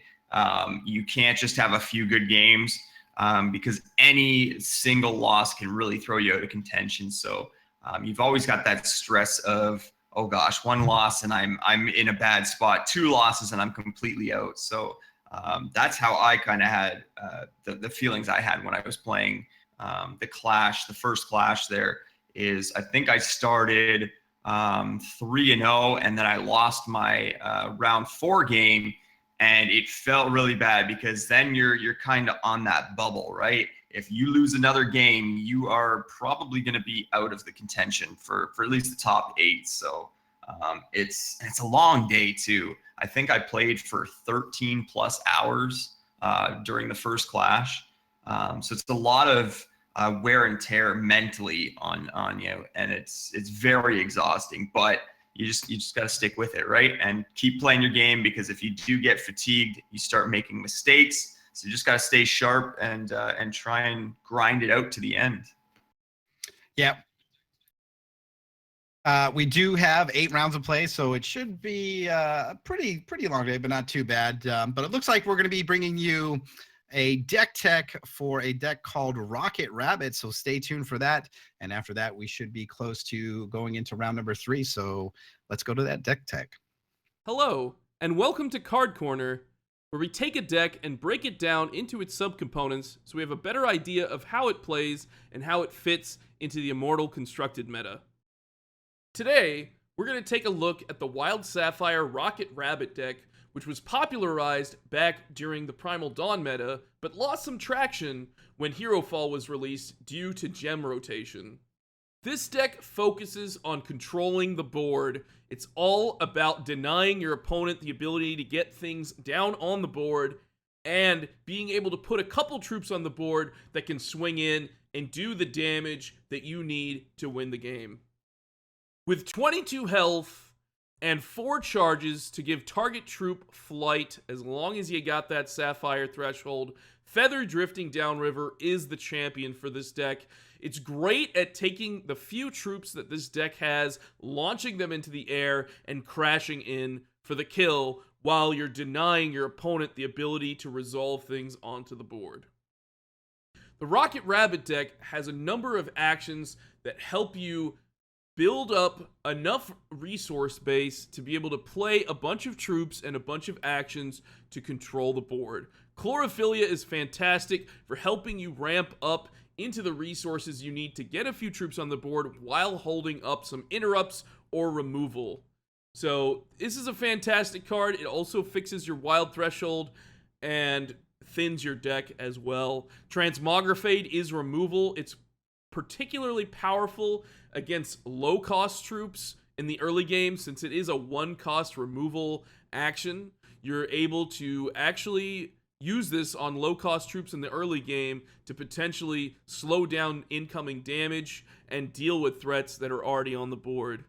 Dingle, Counter Magic and Deny really stop troops or big actions from being played. The Dingle is fantastic. It only costs 2 and will pretty much transform any big troop, maybe something from a Ruby Wild ramp deck like a Crocosaur or Arborean Rootfather, from hitting the board. Counter Magic and Deny are really good situationally against huge threats that your opponent might be playing, so this can be pretty fantastic. And Counter Magic does increase the cost of your opponent's cards, which can make it frustrating for them to get more troops or more threats into play. So Counter Magic's fantastic there, and if you have played some troops on your turn, Deny can go down in cost, which is particularly great with quick troops, as we'll see here in a little bit. Silver Talon Mandate is an awesome card that allows you to summon 3 Birdocrats and then continue getting value out of the card after you've played it, which is great for a control deck like this, which is all about hoarding a bunch of cards and being able to get value out of each card you play. It's really important that these Birdocrats are coming into play. They're 1/1 flyers, so they can crash in for a little bit of damage every single turn. Or you can use them as chump blockers, or you can use them to mobilize, consult the Talon, which can draw you a pile of cards and keep the card advantage up against your opponent. Here are the troops for the Rocket Rabbit deck.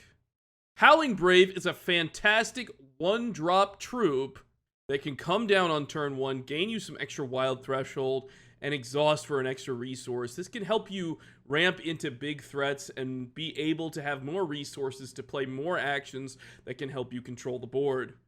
Warpsteel Shardsworn is also excellent because when you do deploy it, it summons a Depth Crawler. Now that Depth Crawler will have a random gem, but with socketing the Warpsteel Shardsworn with the Minor Sapphire of Dread, this will allow you to create 2 Dreadlings, which are troops that combo really well with the Rune Ear Hierophant that we'll see here in a bit. Brown Fox Scout is excellent as it's a quick troop that you can also play from the top of your deck. So this can help you with card advantage if they are on top of your deck, and it could also help you if it comes from your hand. You can surprise your opponent and block some of their troops. You can play it at the end of their turn and then swing in with it on your following turn.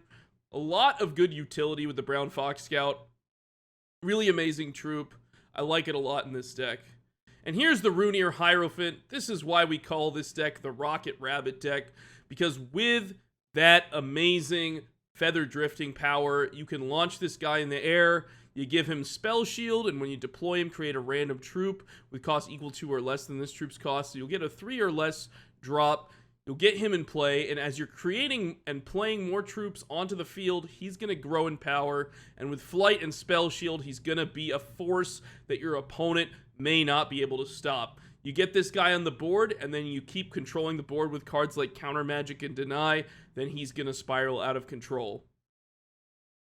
Cyclone Shaper is also excellent in this deck because it gives you some advantage in terms of cost reduction. Remember, resources are the key here for the Rocket Rabbit deck. You know, so those Chlorophyllias, the Howling Braves, and the Cyclone Shaper can also help you here with reducing the cost of your actions. You can play some things for free, or even in the late game, you can empower this guy into a 4/6, crash it in the air with this Flight Troop, which is pretty solid, and get a -2 cost reduction on all of your actions, so you potentially could play a lot of them for free.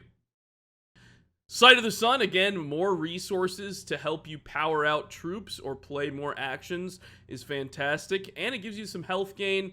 One of the weaknesses of the Rocket Rabbit deck is that it can take a little bit for it to get going. You know, you need to get your resource base up, and Sight of the Sun helps you get going quicker. So it's really nice to be able to gain those extra resources to play more things, but also, if you're getting hurt early on, then it can gain you a pile of health as well. And then finally, Windsinger Master of the Hunt is a fantastic legendary for the deck. It allows you to replenish all your resources at the start of your opponent's turn. So what will happen is you can play a bunch of things on your turn and then hold up a bunch of quick actions or quick troops on your opponent's turn and counter magic, deny, dingle, whatever they have that they may put in play, and you can just keep crashing in for the win. In addition to that, it gives you huge card advantage because every time they're drawing a card, you're drawing a card, and your card advantage will spiral out of control with this guy if he's left alone for a few turns. The resources in the Rocket Rabbit deck actually use a fair number of non-basic resources. We see Well of Instinct here, which is a great addition from Scars of War that can come in and provide Sapphire or Wild Threshold. The Howling Plains Bluegrass with all those Coyotals in there can help you get the Sapphire or Wild Threshold you need. Don't really need the Diamond Threshold, but it's really nice to be able to have that flexibility. Shard of Instinct is there for you, of course, for gaining Sapphire or Wild Threshold and gaining a charge, but you don't get to use the resource on the same turn. And Scryos Coins is a really interesting card here because you can cycle it and draw a card. So if you don't feel like you really need that Sapphire Threshold or the charge, you can cycle it and maybe get more value out of your resources, which sometimes feel like they're clogging up your deck. And finally, we have some Wild Shards and Sapphire Shards to round out the resource base. Now let's take a look at the full main deck for Rocket Rabbit. The Rocket Rabbit deck has 4 Howling Braves, 2 Warp Steel Shardsworn, 2 Brown Fox Scouts, 4 Runir Hierophants, 3 Cyclone Shapers, 1 Sight of the Sun, 2 Windsinger Master of the Hunts, 2 Transmographates, 2 Chlorophyllias, 2 Dingles, 4 Counter Magics, 2 Denies, 3 Silver Talon Mandates, 4 Consult the Talon, 4 Wells of Instinct, 4 Howling Plains Bluegrass, 4 Shard of Instinct, 4 Scryos coins, 5 Wild Shards, and 2 Sapphire Shards. Again, with Feather Drifting as the champion power here, you're going to be able to launch things in the air with flight and crash in for the kill. Now let's look at some of the reserve options for the Rocket Rabbit deck. Carnosaurus is an excellent reserve option for this deck because it's an early game troop that allows you to deal with small threats in the early game that are beating you down. You can battle them, get them out of the way, gain a little bit of health, and be on your merry way for controlling the board and controlling the game.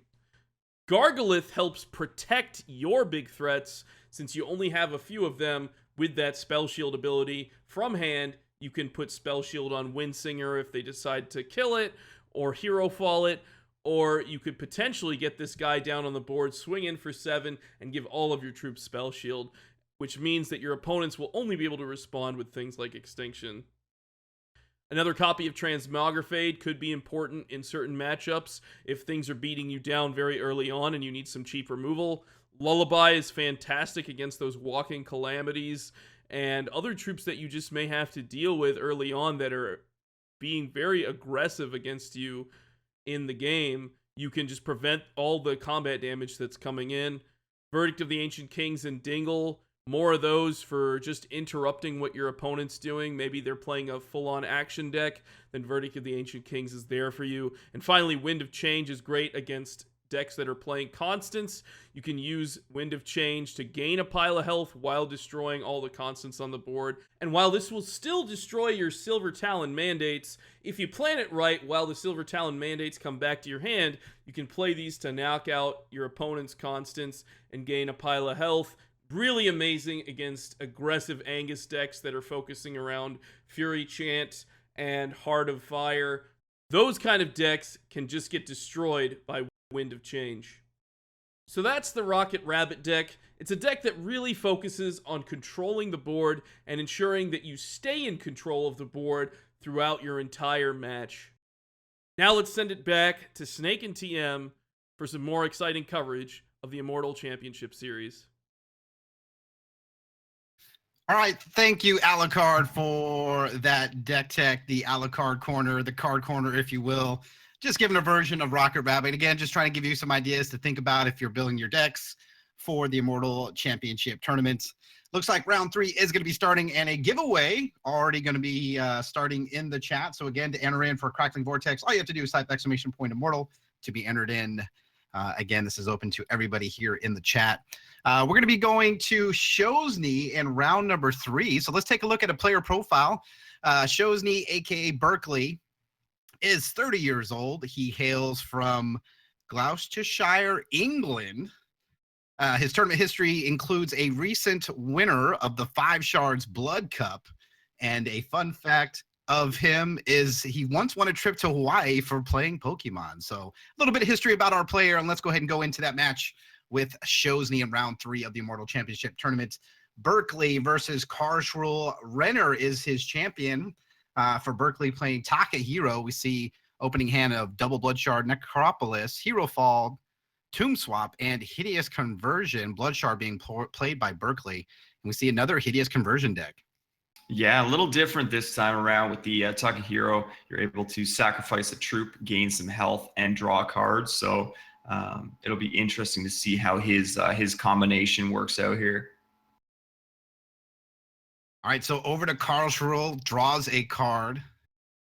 We see an Acropolis Coins, going to go for that Blood Threshold. That'll end his turn and would go back over to Berkeley. His draw is a Coins himself. He'll play a Blood Shard. And now looks like Hideous Conversion on turn 2.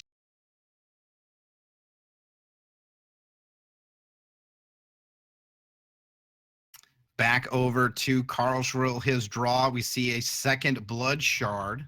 Turn 2 play of a Vampire Prince. And that will end his turn, and we'll go back over to Berkeley. Blood Shard off the top. Looks like he's going to activate his coins. Going to draw, finds a Harvest of Sorrow, plays a Blood Shard, and looks like that's going to be the end of his turn, and we'll go back over to Carshroll. So it'll be interesting to see what he's doing over there with Renner. I do like the Vampire Princes there, and Renner itself. I've always been a fan of those. I hope we see some Relentless Corruptions. That's a big fan, or I'm a big fan of that card. It's one of my favorites. Blood Shard for Carshroll. Looks like Crackling Torment going to be targeting Berkeley. Some options here for Carshroll.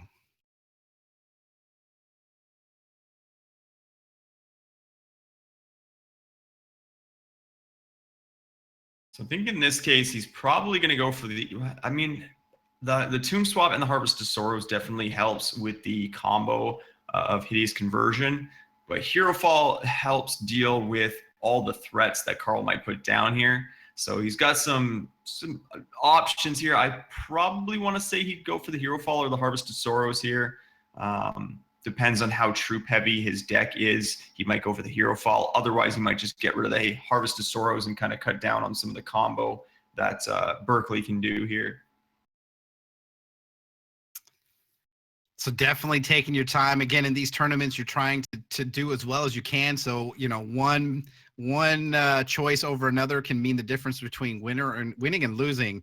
So Crackling Torment going to play a role here, and how Carshroll is going to be continuing going. Again, Vampire Princess also is going to be interesting, like you said, with Renner. And looks like he does indeed choose Hero Fall, probably valuing that Prince maybe. What do you think? Yeah, Princes have gotten really, really good lately. I just love the fact that even if you get stuck on resources, they can help accelerate you and get you and keep you on pace with your opponents. So definitely valuing that Vampire Prince there, it seems. Vampire Prince hitting Berkeley, taking him to 18. Carshroll gaining 2 health. Death Seeker goes to the crypt. At the start of Berkeley's turn, we see Wicked Web spawn off the top. And again, now has to decide what he wants to do. Looks like he's going to play Tomb Swap, targeting the Death Seeker. Going to sacrifice the Dreadling. Gains 3 health, finds a Death Seeker. Plays a Blood Shard. Wicked Web spawn for Berkeley, part of the combo. Going to go ahead and sacrifice to give Rage 1 onto that Death Seeker. Creates 2 more Dreadlings from the Wicked Web spawn due to the Scrounge.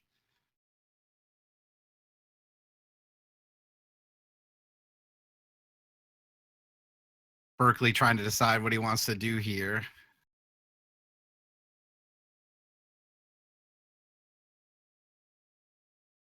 Going to go to combat phase. Both Dreadlings got to swing in. So 2 points of damage inbound. That's going to take 22. Hideous Conversion, sacrificing that Dreadling. Going to go up to 2 resources.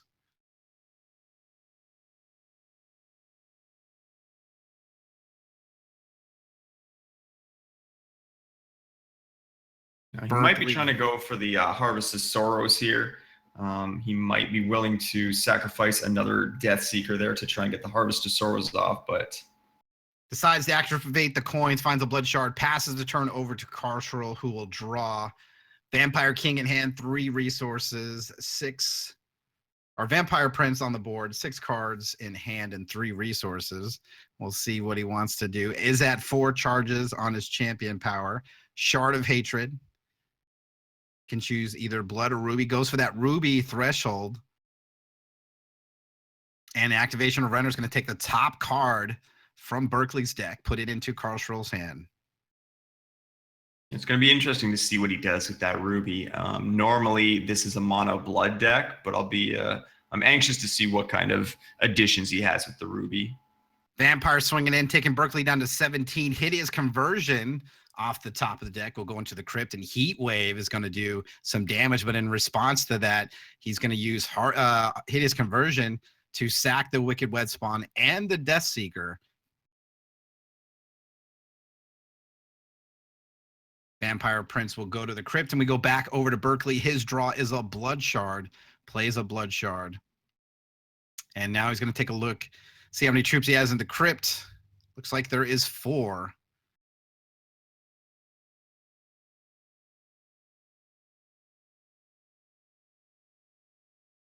And it looks like Berkeley's just going to pass the turn back over to Carshall. His draw, 6 cards in hand, 3 triple blood threshold and single ruby. We see Blood's favor for Carshall. And decides to take the whole crypt and void it. Yeah, that's a pretty good counter to the scrounge type decks like that. So really good to see that in there. Obviously teching in for these kind of decks. Blood Shard into a Gravengeist. Still has 5 resources on board. Harvest of Sorrow, Death Seeker in hand. Passes the turn over to Carshall. 5 cards in hand. We see Crackling Torment again on to Berkeley.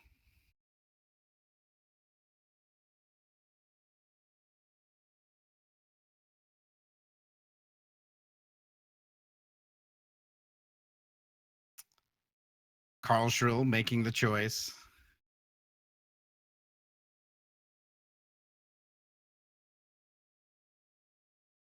All right, and now a Blood Shard for Carshall. 3 cards in hand, 3 resources. That'll end his turn. We go back over. Looks like Dread Apprentice for Berkeley. Off the top. Yeah, so here are these situations where I'm not sure Takahiro is the better choice here. He's missed out on getting some phantoms on his troops to be able to sacrifice even more. So we'll have to see how much Takahiro actually does for him in this scenario.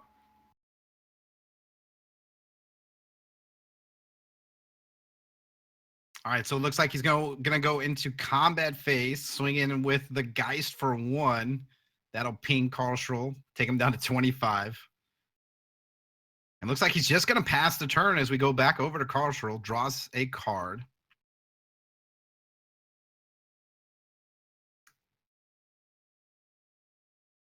Again, if you're just joining us, we're in round 3 of the Chip Series. Our featured match is Berkeley versus Carshall. Looks like just a resource played, passing it back over to Berkeley. His draw is a Blood Shard. So at this point, you have to wonder whether Berkeley is willing to sacrifice this Gravengeist just to get some scrounge in his crypt, because that Dread Apprentice can get a number of Dreadlings in there for him. So we'll see how much he values that Gravengeist. Swing for 1 will take Carshall down to 24. Turn faces back over to him. Withering Gaze. It's going to swing and a miss on Berkeley. 3 cards left in hand, 6 resources for Carshall. 1 charge power away from activating his champion ability. Yeah, so it looks like Berkeley's just going to hang out here and wait until he can find something worth sacrificing to the Hideous Conversion here. Maybe a Shroom Shaw, something like that. It looks like he's waiting for that. Interesting enough, at the start of Berkeley's turn, he finds a Tomb Swap. Plays out a Death Seeker. Looks like he's going to sacrifice the Death Seeker to Takahiro to gain some health. Draw a Death Seeker. And he's going to activate the Dread Apprentice, Scrounge. He'll be able to create some Dreadlings, which will also get him some ability to generate some resources. Sacrifices a Dreadling, sacrifices Dreadling number 2, sacrifices Dreadling number 3. Now it's 6 resources. Dread Apprentice also going to be sacrificed. At 7 resources, going to Tomb Swap and bring back the Dread Apprentice. Going to activate and decides not to activate. When Dread Apprentice is going to come out, it's going to create even more Dreadlings and start sacrificing.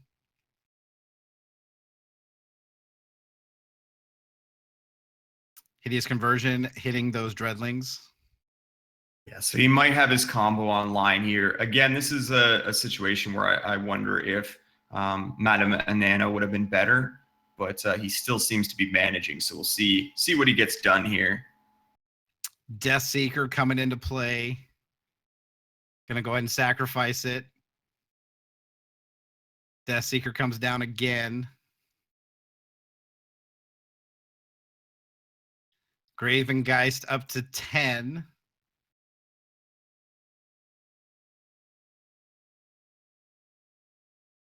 Now up to 11. So he's just doing it. That's it. His opponent's going to toss it, and Berkeley will take game number 1 in this match. Karlsruhe. Both players will go into reserves. And again, we see his conversion making its mark in the Immortal Championship tournament. Yeah, so a little bit of a different version on the sacrificial Hideous conversion deck using Takahiro there instead of Madame Anana. There were a couple turns where I did feel like Anana would have been better, but obviously he got it done there. There was a point, though, that he did have his chance to scrounge for his Death Seeker just before that Blood's Favor went off.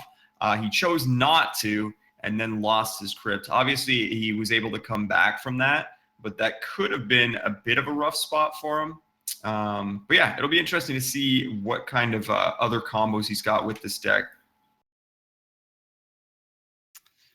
Yeah, so again, let's bring up that player profile again for those who are just joining us. Again, Berkeley, otherwise known as Shosny, is 30 years old. He hails from Gloucestershire, England.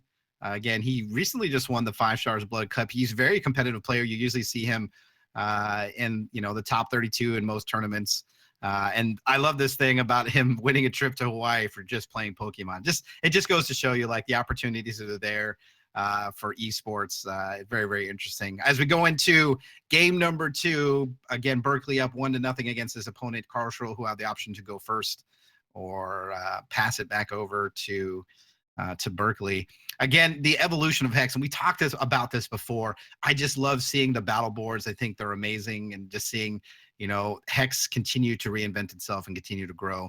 Opening hand for Berkeley: triple Blood Shard, double Naive Lackey, Wicked Web Spa, and a Harvest of Sorrow. We see Naive Lackey down on turn 1, and he'll pass his turn over to Karlsruhe.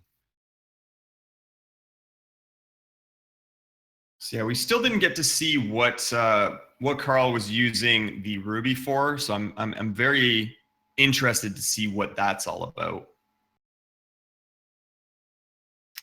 Withering Gaze, turn 1 for Karlsruhe.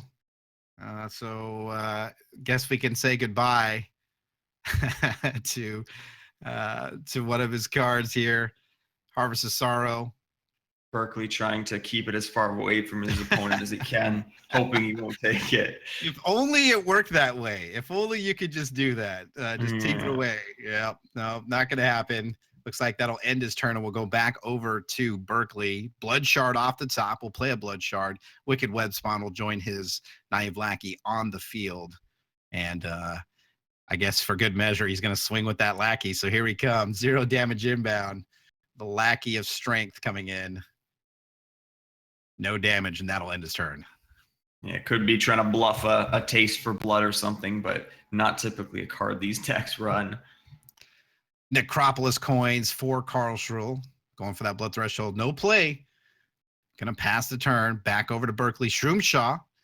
Part of that little bit of combo here. It looks like he's gonna sacrifice a Lackey with Champion Power. Gonna gain some health. Draws another Lackey and a Dread Apprentice.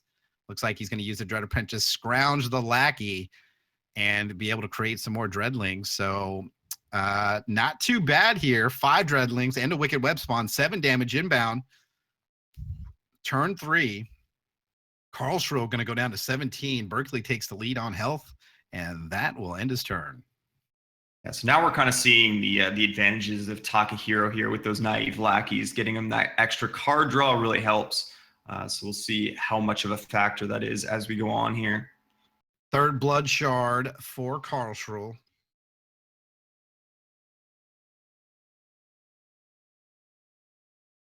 Has to make a calculated play. He has to know that Berkeley's working towards his combo. We're not sure what he reserved in to be able to respond to that.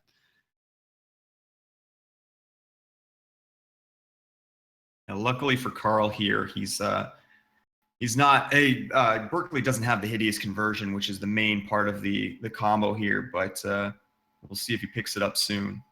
Hero fall, unfortunately. Dread Apprentice is going to be going in the crypt, and all other copies in his hand or deck will be voided. Going to go ahead and swing in with that Wed Spawn, 2 damage. That's going to take Carl down to 15. Lackey going down for Berkeley, along with that Shroomshaw. And only thing left in his hand is that Blood Shard. Berkeley at 21 health, Carl at 15 as we move over to him. His draw looks like a Vampire Princess comes down. So a 2/3 Vampire Princess for Carl. Shard of Hatred. Going to be able to choose between either that Ruby or Blood Threshold. Decides to go for Blood. Doesn't want the Ruby. And it looks like that's going to end his turn as we go back over to Berkeley. Top of the deck is Tomb Swap. He'll play the Blood Shard he had in his hand. Looks like he's going to Tomb Swap for the Dread Apprentice. Dread Apprentice is going to sack or scrounge for one of those Dreadlings, create even more Dreadlings. An army of Dreadlings, 10 of them. Shroomshaw looks like he's going to put that one in the traffic as well. Vampire Princess obviously can step in front of one of them, gain some health off of that, but going to take damage from the rest. So take 7 damage out of that, even after gaining from Vampire Princess. Carl at 8, Berkeley at 21, and with no cards left in hand, he'll pass the turn over to Carl. Yeah, so Vampire Princess obviously helps a lot against these Dreadlings, but if there's too many of the Dreadlings, then her health gain isn't going to help and mitigate as much damage as he'd like. So we see a Bride of the Dam, first one we've seen so far in the Immortal Championship coverage today. Plays that Blood Shard, will be able to give -1/-1 to a troop of his choice. I wonder if he'll go for the Dread Apprentice here rather than killing off his troops that potentially generate him card draw or other blockers. Indeed, he does. So you called it, TM. Dread Apprentice is going to get -1/-1. It'll go to 2/1. Renner is going to take the top card off of Berkeley's deck. We'll see if that comes back to haunt him. And now go into attack phase, just trying to see if we'll see the Vampire Princess swing in. Carl is at 8. Berkeley's at 21. Have to decide if he wants to swing. He'll go up to 10, and he does indeed swing in. So Berkeley will go to 19. Carl will go to 10. And looks like that'll end his turn as we go over to Berkeley. His draw is a Blood Shard. Gives him the ability to activate his champion power, sacrifices the lackey, finds a hero. And Hero Fall immediately going to take care of that Bride of the Damned. Yeah, so that was a pretty solid hit there. Again, we're seeing why he's running Takahiro with those lackeys. Helps him get that extra card draw to find those answers. 5 damage inbound from Berkeley. Naive Lackey's going to step in front of the Dread Apprentice. That's going to give a card draw to Carl down to 7 health. So Berkeley at 22, Carl at 7. His draw now at 6 cards in hand. Vampire Princess.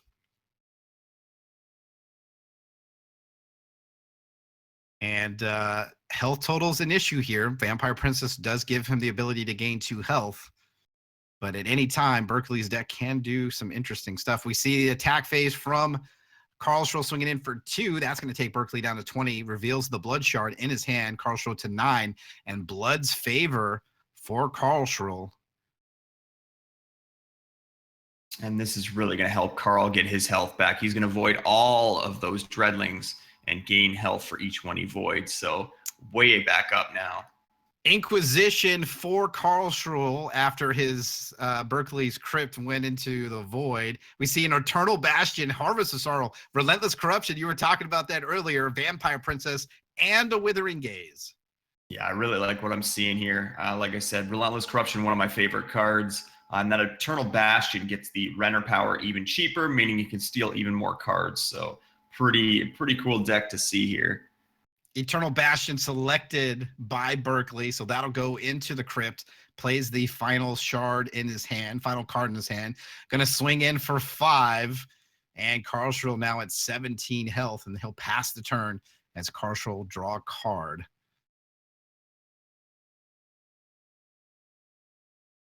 So an interesting swing here between Berkeley and Karlsruhe. The second Vampire Princess now joins the field for Karlsruhe. We see a swing in for 2. That's going to take Berkeley to 18, Karlsruhe to 19. So Karlsruhe will again take the health lead and pass the turn to Berkeley, who finds a Wicked Web Spawn.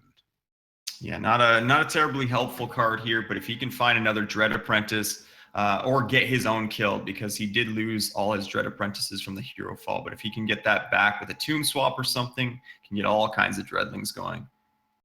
All right, back over to Karlsruhe. His draw, 2 Vampire Princess on Relentless Corruption. Going to take the top card of Berkeley's deck and put it into Karlsruhe's hand. And that card will go back into his deck. Get +1 on the counter. 2 open resources, 2 Vampire Princes. No way for Berkeley to block.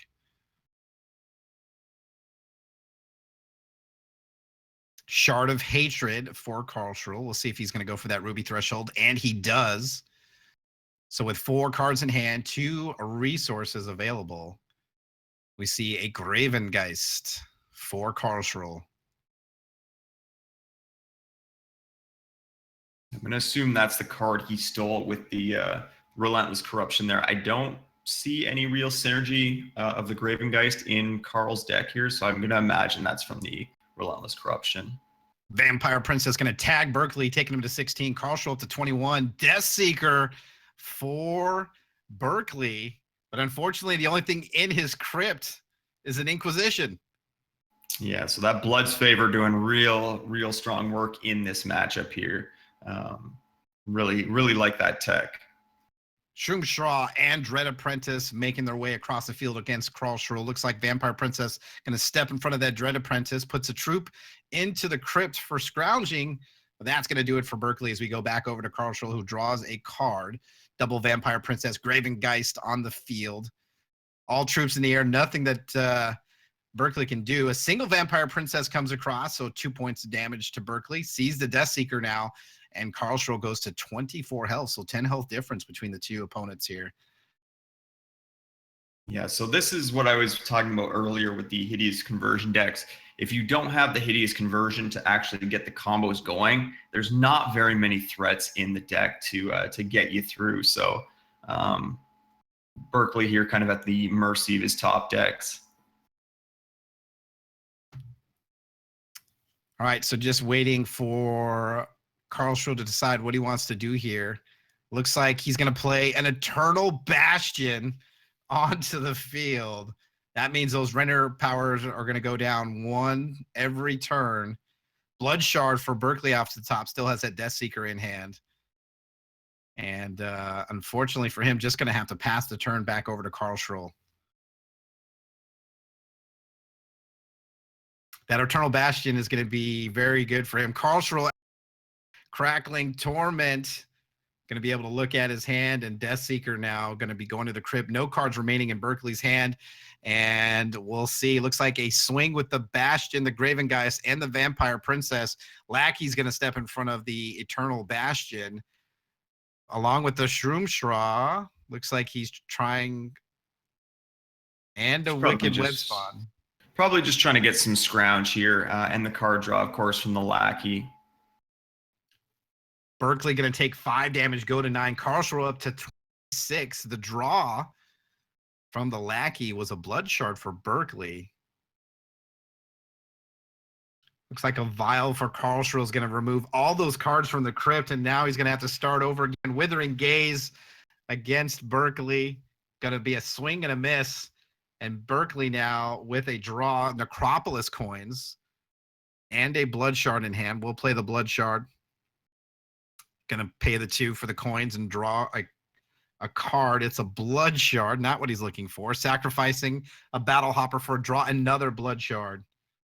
And things do not look good for Berkeley.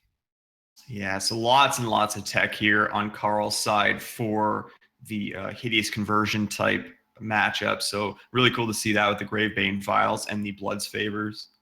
Renner's Activation will take the top card of Berkeley's deck, put it into Karlsruhe's hand. Still has 4 cards in hand, double Vampire Princess, Gravengeist, and an Eternal Bastion. And we see the full swing here from Karlsruhe. Looks like Battle Hopper going to step in front of the Bastion. Going to take 7, goes down to 5, reveals the blood shard times 2, or maybe the same one. But Carlshrell sitting comfortably at 28, and Giant Corpse Fly now going to be able to remove one of those blood shards from Berkeley's hand.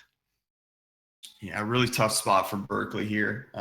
Carl's got quite the board state here, and Berkeley's just hitting shards off these draws, which is never good.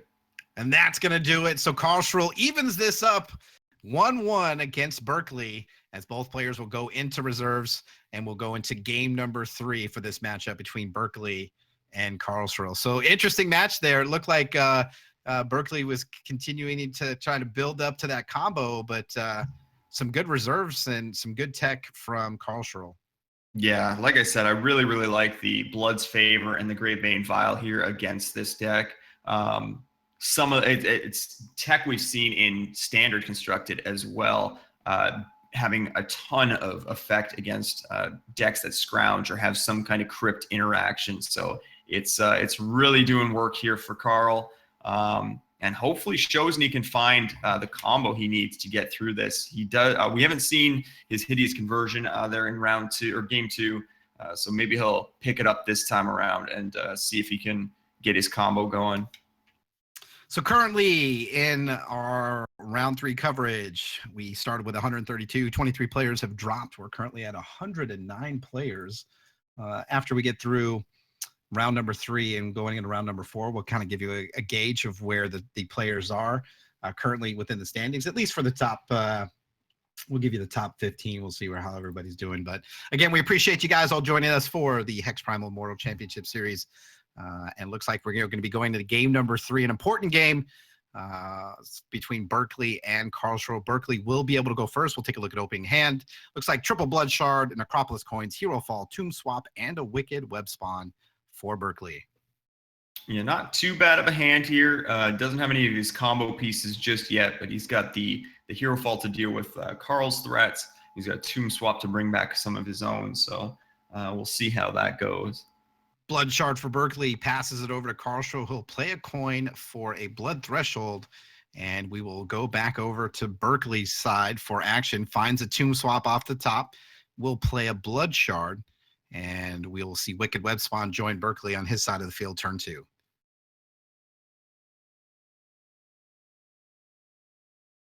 Back over to Carlshrell, his draw. Second blood shard comes down. And a Vampire Princess turn 2 for Carlshrell. Back over to Berkeley, finds another blood shard. Looks like he's just going to go ahead and activate his coins. Finds a Naive Lackey. Plays a shard into the Lackey. And activation of his champion power on the Lackey would allow him to sack to draw a card. But looks like he's not going to do this. And trying to decide if he wants to swing at the Wicked Web Spawn. Not sure if Carlshrell will block. Does, in fact, swing with the Wicked Web Spawn. And we'll see if Carlshrell decides to block. Decides not to. Carlshrell down to 20. And that'll end his turn as we go back over to Carlshrell.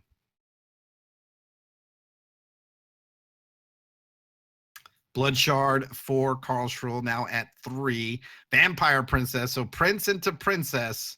Back to back, that Prince will swing. No, decides not to swing. He'll pass the turn over to Berkeley. Finds a Naive Lackey off the top. Can use his champion power to sacrifice. Finds Hideous Conversion and a Naive Lackey.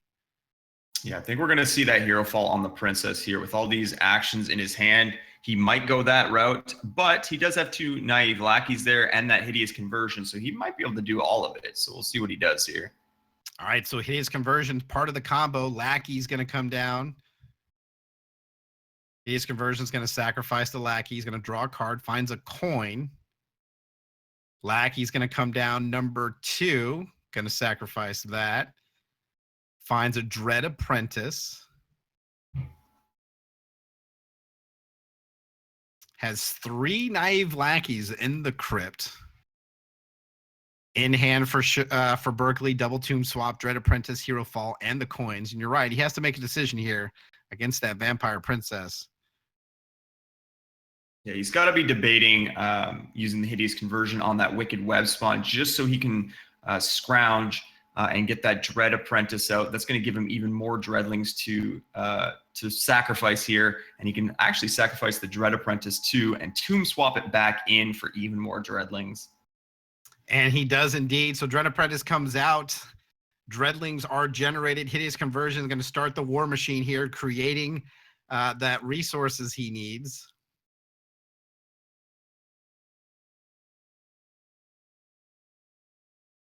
Now has the resources available to hero fall the Vampire Princess.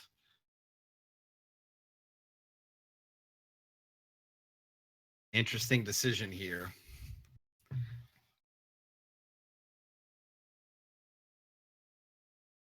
Going to go ahead and Hideous Conversion on the Dread Apprentice. That takes him to 4. Tomb Swap for the Dread Apprentice.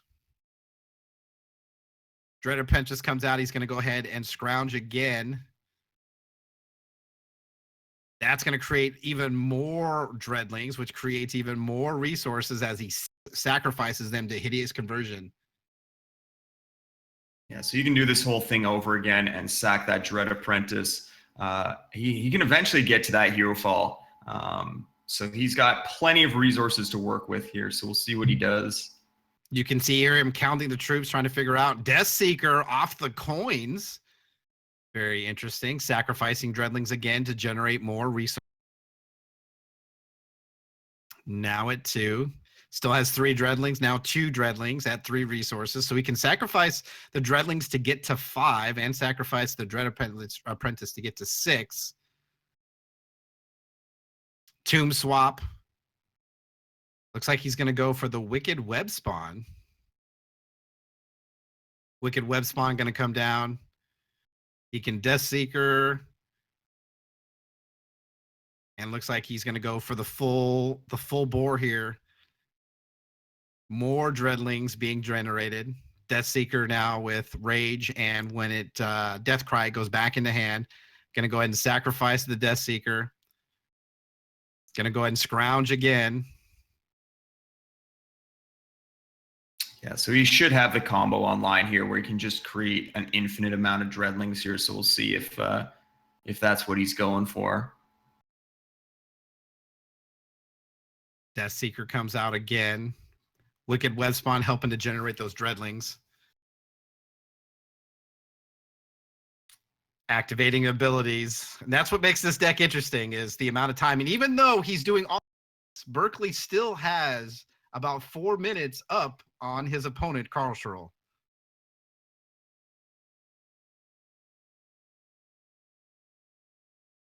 Continually to sacrifice the Death Seeker to create even more Dreadlings. Again, on the other side of the board for Karlsruhe, he does have a Vampire Princess and a Vampire Prince, but he has no open resources. So he is going to be able to generate a bunch of Dreadlings here. Already at 17 Dreadlings, sacrificing the Death Seeker. Going to sacrifice a Dreadling. And this pattern is going to continue. More Dreadlings generated.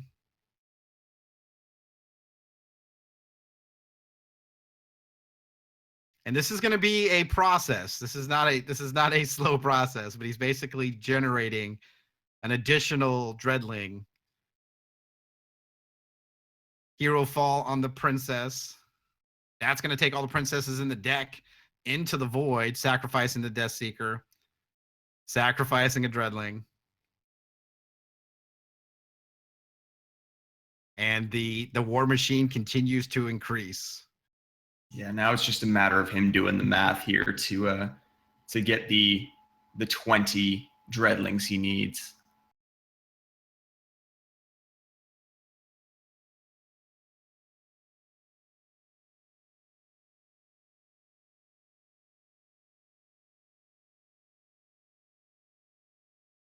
Looks like he is done. So here comes the army against his opponent.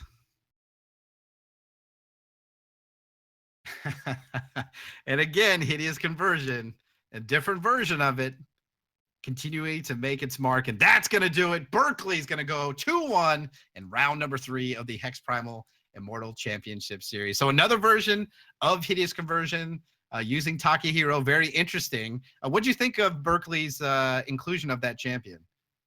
I mean, we saw some uses of it for getting the extra card draw with the lackeys. I guess it all depends on how you want to do it.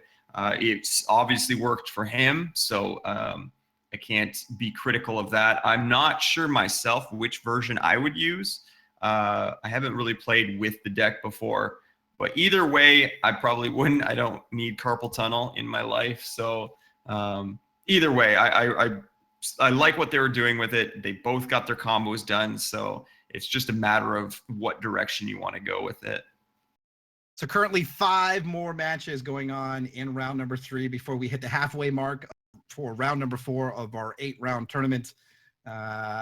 Very fun tournament for sure. Definitely we saw some interesting matches in the beginning. Now we're starting to see the Blood Diamond decks a little bit more as we continue on. As a reminder, don't forget, guys, we are doing giveaways in the channel. All you have to do to enter in is just be present, and when Alucard puts it up there for the giveaway, we've got a bunch of door prizes for you guys. You guys can definitely check that out. And again, if you're streaming, we have some really, really cool prizes set up for you guys where you can win set 1, set 2 primal packs, and of course, those 4 different sets of. And it looks like we're going to be going into our next match in round number 3. We'll be joining it in progress. Looks like Arian, we featured earlier, playing Winter Moon against Infestation and Lady Mariko. We see that beautiful battle board for Arian. Carnosaurus for Arian with 26 health. On the opposite side is the Radiant Physician for Infestation playing Lady Mariko, and a Solitary Exile being played. Radiant Physician looks like not going to be swinging in. We see Change Course for Arian. Looks like he has Mass Poly, Thunderfilled Seer, and Wild Shard as his options. He'll be able to put one of those in his hand, and Mass Poly is that option. Start of Arian's turn finds a Shard of Instinct. Going to go for that Sapphire Threshold. So just 1 resource away from Mass Poly. In hand, Carnosaurus, Crocosaur, Lullaby, and of course we mentioned Mass Polymorph Dinkler. Looks like he's going to activate for Change Course and Arcane Focus with his champion power to go back into his deck, and we'll see a Carnosaur come down. No battle, but a troop obviously to step in front of the Radiant Physician if necessary. Yeah, I'm curious to see what Infestation's deck is all about. It's definitely one we haven't seen yet, so I'm curious to see what else he's got in there. Radiant Physician isn't something we see a ton of, so it's kind of cool to see something new out there. Yeah, it is. Radiant Physician, a really fun card that you don't see play, and that's what I kind of like about the Immortal format. People thinking outside the box, thinking about different possibilities as far as combos and things you can do. So, you know, the options there, you know, when people try to find other ways to win or work around other cards, it's just interesting. So looks like we have a disconnect on Arian's side, so we're going to go ahead and come back. Hopefully we can get back into the action and see how it goes, but it was definitely looking interesting with that Radiant Physician on the opposite side. Yeah, I definitely want to see more of that deck. I know Arian was saying that he was having some internet issues earlier, so I imagine he's going to try and get that back up as quickly as possible, but hopefully we can get back in there and see that other deck, because it definitely, I want to know more about it. I don't know anything about it except for the Radiant Physician, so I want to see where that goes. Again, we appreciate all our streamers who are obviously helping us to bring content to you, the viewers, for this tournament. You know, definitely taking some time out of your day. Again, just a reminder, everybody, for those streamers who are participating and showing us your content, we do have those streamer prizes of a set 1 primal pack, set 2 primal pack, and 4 sets of 5 Scars of War booster packs. So everyone who has been streaming the tournament today is eligible to win, and those prizes will be sent out no later than 24 hours afterwards. And of course, streamers are also eligible for the door prizes as well. Door prizes consist of the Mastery of Time, Crackling Vortex, Sunsoul Phoenix, Hero Fall, Hierophant, But it looks like we're going back into the match. Arian's connection is back up and running. So that is good. Radiant Physician. Now we see a Verdant Chant for Infestation. So Wild Child will come down. Radiant Physician is a 6/6. As we go back over to Arian, finds a Crocosaur. Looks like he's going to use his champion ability to put both Thunderfilled Seers from his crypt back into his deck. And no play from Arian. He's just going to pass the turn back to Infestation. Plays a Diamond Shard. Radiant Physician, Wild Child, and Verdant Chant on the field. Wild Child's going to make its way in. Looks like Arian's fine with that damage going in. And health totals are now equal as turn passes back over to Arian, who finds an Oracle Song. Going to target himself and draw a few cards. Chlorophilia and Change Course. Chlorophilia is going to help him get to that 8th resource he needs for Mass Poly.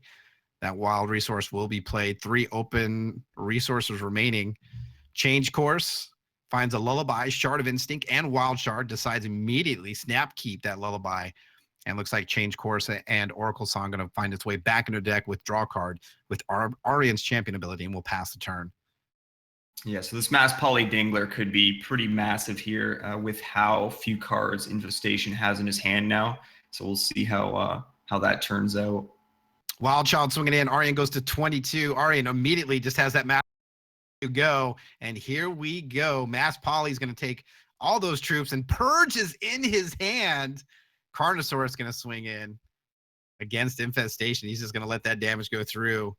23 damage, or 23 health for Infestation. His draw, Shard of Life. And looks like he's going to pass the turn. Nope, going to swing with those dinglers. nothing like some dingler action coming in at you. Draw for Arian is a Monsagi coin. He's going to go ahead and activate that. Finds an Arcane Focus. Arcane Focus would draw a card, gets a Sapphire Shard, finds a Reese. Can go ahead and take that Reese, plays a Sapphire Shard, and looks like we see some nom action. Swinging in with the Carnosaur. And here comes the Crocosaur, going to immediately battle 2 dinglers. Will find their way to the crypt and gain some health from the Carnosaur. Yeah, so it's going to be interesting to see if he can bait out that Purge and be able to get his other threats on board. That's going to do it. His opponent's going to concede, and Arian will take that match 2-1, which was kind of good, too, because Arian was a little low on time. That match had to continue, but obviously Mass Poly Dingler was MVP in that final match with Arian. Yeah, such a strong card. A card that saw a lot of play back in the constructed days when it was pretty troop heavy. I know on my hands and board were devastated once too many in the old days of Mass Poly Dingler. So a strong card and showing some strength here in the Immortal format. Looks like we only have one more game remaining. Forge, Aaron DeForge, and Tarkin Mag is the only match left in round number 3 before we hit the halfway point of our 8-round tournament. We saw some pretty exciting matches, and we're getting there. We're halfway there, and we'll go over also the standings after round number 3 as we get into round number 4 of the tournament, just to kind of see how players are progressing. But definitely seeing some familiar names so far in that standing list. What's been your favorite deck so far that we've seen in the tournament so far, TM? It's hard to say. They've all been so different. They've all had different kind of things going on with them. I don't know. I don't think I can pick a favorite just yet. I really liked that Renner deck. I loved the tech that it had against the Scrounge type Hideous Conversion decks. So I really like that. I wish we saw more of that. I like the idea behind the Constant deck just because it's something new and fresh that we haven't really seen too much of. So I would have liked to have seen more of that. But yeah, it's tough to pick a favorite. What about you? I know you like the Renner deck because of Relentless Corruption. That's got to be part of it. I mean, come on. Yeah. No, I mean, I think I like the idea, the concept of the Blood Diamond deck. I have a strong feeling that maybe there might be some new cards added to the ban list come next next tournament season, but or the next tournament series. But no, I do. I like that. I like that deck. It's obviously really fun when the combo goes off, but it's really bad when it doesn't, or when you come up against the, just the perfect answer. I kind of wish we could have saw more of Havoc's deck. I think that deck was very interesting. He just really got some bad beats, just missing like just one turn too late on some of the cards that could have turned the tide for his deck and made things interesting. Of course, Havoc, loves Replicator's Gambit, and being able to do that, when he made that initial Relentless or Replicator Gambit deck, but that was a lot of fun. But yeah, so it's just fun overall to see the different decks, the different champion choices, how people approach the Immortal format. And then again, after this is done, and then if there's any other changes to any cards, gems, or anything else that's added to the ban list, it'll make it interesting to see. And that'll make the meta a little more interesting. But I to be honest though, I would love to see a little bit more Titania's Majesty. I think that would be fun. Because those are always fun to see the randomness in that, just like, hey, here you go, let's see what we get. And then people cheering when they get their Walking Calamities, and then other people getting sad when they get their Howling Brave or whatever. Yeah. But yeah. But that's it. That's the great thing about this game is, there's just so many possibilities, so many different things you can do. And Hex continues to evolve and just really be exciting, and as Hex continues to grow and more sets continue to be released, Immortal is going to be even more and more exciting to do. And again, HexPrimal sponsoring this tournament, over $3,000 in prizes available, and a good turnout with 132 players. So yeah, I'm really happy with the turnout, because it is a bit of a grind to get yourself into the tournament, having to get those 20 tickets. So it's really cool to see that many people put in that effort and came out to show off their decks. So yeah, loving the format of Immortal right now, just because it's so wide open and there's just so many cool things out there. So I can't wait to see more. So we're just finishing. Again, if you're just joining us, welcome to the HexPrimal coverage of the Immortal Championship Series. My name is Silent Snake, aka the Snake, joined by the Motivation, and of course Alucard in the background running everything. Again, thank you, Alucard, for making everything happen. The unsung hero, as it were. We're just waiting for Aaron DeForge and Tarkin Mag to finish up their game number 3. We'll go into round number 4. And we will be hitting that halfway point between finding out who our top 8 are. And again, as a reminder, those top 8, after 8 rounds of play, will go into a single elimination tournament, and then we will crown our first ever Immortal champion in this series. So, we'll see who it is. It's definitely going to be some strong competitors. I know if you follow Twitter at all, there was a bunch of different groups out there that were practicing and talking about, the different teams that were putting decks together between the different guilds and even some of the individuals. Also, just excited to do this. And like you said, yes, there was 132 people in the tournament, but there was probably some people who couldn't make it. I know there were some couple players who said, hey, I wish I could make it, but just wasn't able to do that, or people who were just shy of getting the tickets they need. And again, you have 2 months to get 20 tickets. So definitely something you can do and achieve, and then, make a day of it, enjoy it. That's what's great about this. There are so many great tournament formats in Hex, and especially with the introduction of the Clash. I was glad to see the Platinum Plunder come back, for people trying to get that Salty Sam sleeve, which was amazing. And all the different tournaments that are being hosted by the plethora of people who really want to invest into this game and really want to bring stuff to the community. So again, just great to be a part of this, great to be here with you guys. Great to enjoy these together as a community, and just a great community that we have. It continues to impress. There's so many people who care about each other. I don't know how many times that, you're in a stream and someone says, hey, I'm new. And someone says, hey, give me your in-game name. Let me send you some cards. Let me let me help you out and get started. And that's a testament to everyone. There are so many great people here that make Hex great. And heck, Corey says it all the time. We have the best community in gaming, and I agree. It's truly great to be a part of it. And then obviously we have our charity streams and everything too, and everybody's super supportive of those. So lots and lots of great stuff in this community. Yeah, and it's a testament to the people who want to do that. We talked about you mentioned the charity stream, but Infamous Neo running that and really pulling people together and raising a bunch of money, for sick children, and that speaks volumes to the people and the character of our community. And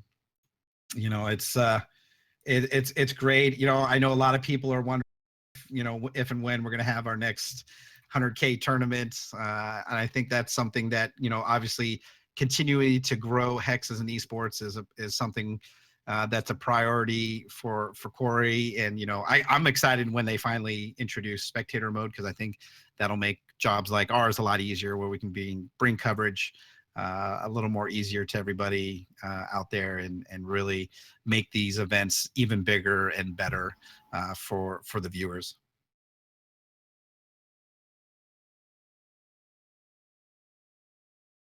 Yeah, a lot of good ideas too being brought up too, with the ranked system, and mentioning cosmic coins, the reward store, the battle boards. And again, we mentioned this, Hex continues to evolve, and if it continues to do that and continues to reinvent itself, it's going to be, we're going to be in for an amazing ride as players and members of the community. Yeah, I think the Cosmic Coins was a big one for a lot of people too. Obviously, we have the Cosmic Crown Showdown to kind of push us to grind towards the top once you get Cosmic. But I think having the Cosmic Coins as well will give everybody the chance to want to actually play a lot more. Because when you're down in the 400s, it's a bit daunting trying to get up to the top. But if you're still being able to collect some coins and get some value out of that, then that's really going to push everybody to keep playing. So I think that's great. Yeah, and there has to be, again, like we as players, if we love this game, consume the content so fast that it may seem a little daunting for Hex as a developer. Like, the PvE was amazing, and it continues to get amazing.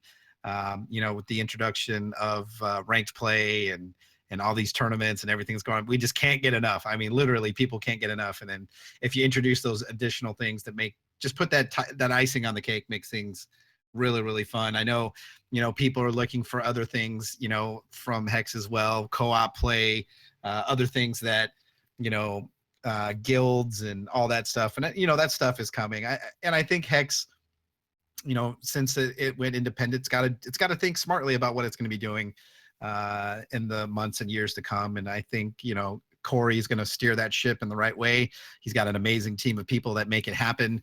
And, we as a community, will stand by and really give our feedback and our support to Hex and continue to grow the game. So, that's a great thing about it too. It's like information and the thoughts and ideas is a two-way street. They definitely listen to the players and listen to us, and sometimes they understand and agree, and sometimes they're like, this is the way it is, but at least they give us that voice. And I think that was the interesting part too about the Immortal Championship Series, where they actually said, hey, this is our watch list and we're going to put it out there. This is what we think may be an issue, and we're going to keep an eye on it. And I think a lot of people in the community really appreciated that openness, and to say, hey, hey, this is banned, by the way, these are things we're looking at. So just be aware that we know what issues may arise, and these cards are something we want to look at. Yeah, I mean, in touching back on the them going independent too, kind of shows that that it is successful. It is going places. The fact that they were able to step out and go independent is huge for them. So I think that's a great thing to to look forward to is the fact that they have it in their hands now, and it's all on them. So I think that's awesome. And a funny thing about you talking about them really listening to the community. Obviously, they listen to every little thing, because even the April 1st sleeve joke with the giant Hex logo, obviously they hear us talking about the giant logos on the sleeve. So I thought that was really funny too. So again, as funny as it is, you can seriously see that they do listen to the community just through something like that. So I think that's awesome. Yeah, and that actually reminds me too, on Twitter, heard at Hex, and it's actually stuff that it's overheard at Hex, and that is pretty funny too. You know, they're able to put, you know, the stuff that they hear, you know, people say, and it's just funny. If you know, taken out of context, you're just like, what? Like, what is that? And that just goes into the sense of humor of the developers. And even in, you know, like you said, like the Hex logo on the sleeves was probably one of the, I laughed out loud, literally laughed out loud when I saw that. I'm a little disappointed that we can't actually get that sleeve though, because that was kind of a cool sleeve. I like it. That's one time where I like the big logos. They look good. Yeah. All right, so it looks like we're going to be going into round number 4, but let me go over the top 15 currently in the tournament. Currently at 3 wins. Actually, I'll go top 16 because that's 3 wins. We got XBETE, Witherstench, and Sanctus, Soren, MTG Collector, then Hall, Desp, Varanus, Jeff Hoagland. So Varanus at 9, Jeff Hoagland at 10, Galwin at 11, Sadistic at 12, Elwin's making the top 13, lucky number 13, Biz at 14, Pandemonium at 15, and Yesh rounding out at number 16 with 3 wins as we get ready to go into round number 4 of the HexPrimal Immortal Championship Series. So we'll be giving matchup. Looks like some interesting matchups too. Jeff against MTG Collector. Wish we could give you that. Looks like Elwin's and Varanus. So some big matches going up head to head here in round number 4.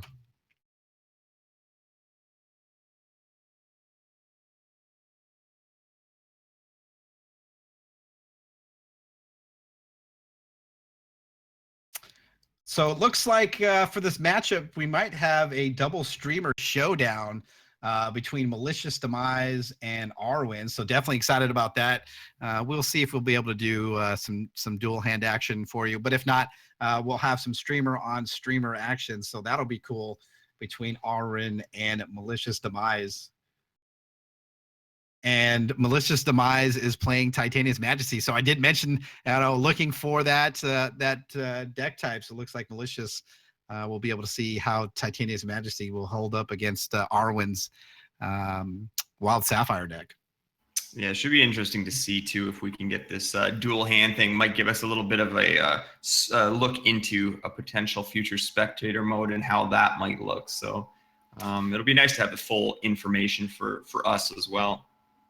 Yeah, that was, and again, being a little bit spoiled, being at the $100,000 Hex Invitational, being able to cast with both hands is nice. And I know for people who do shoutcasting within the community, that would be a dream come true for us. I know that's one of the things they're working on. It'll make it a lot more enjoyable experience for everybody. But we do appreciate you guys all hanging out in the stream. Don't forget, guys, giveaways throughout the stream for everybody hanging out. So just make sure you pay attention to that when the HexPrimal handle will announce those random giveaways on how you can enter. And we're just waiting now for these players to start. So rotating circle sleeve, yeah, that's that would be actually pretty cool for an animated sleeve to have. Is that I think that would be a pretty cool April Fool's Day joke. Even if they were actually able to do that, that would be amazing. I don't know, maybe that would be another cool sleeve to get in some special tournament, but that would be pretty funny. What was the other one too? The hamster. What was his? I forget his name. there was like a hamster. He died in the wheel or something. That might be an interesting sleeve as well. I'm not sure. I don't know. That should be an easy to animate if they've done the Phoenix sleeve. Yeah, the Phoenix sleeve was great. I love. The funny thing is I've been busy with school and interviews, and I competed last week in the Hex Clash, and I found out through someone else that I actually won the animated sleeve for Hero Fall. So yeah, I love the animated sleeves, and yeah, it's exciting. So there's definitely options there.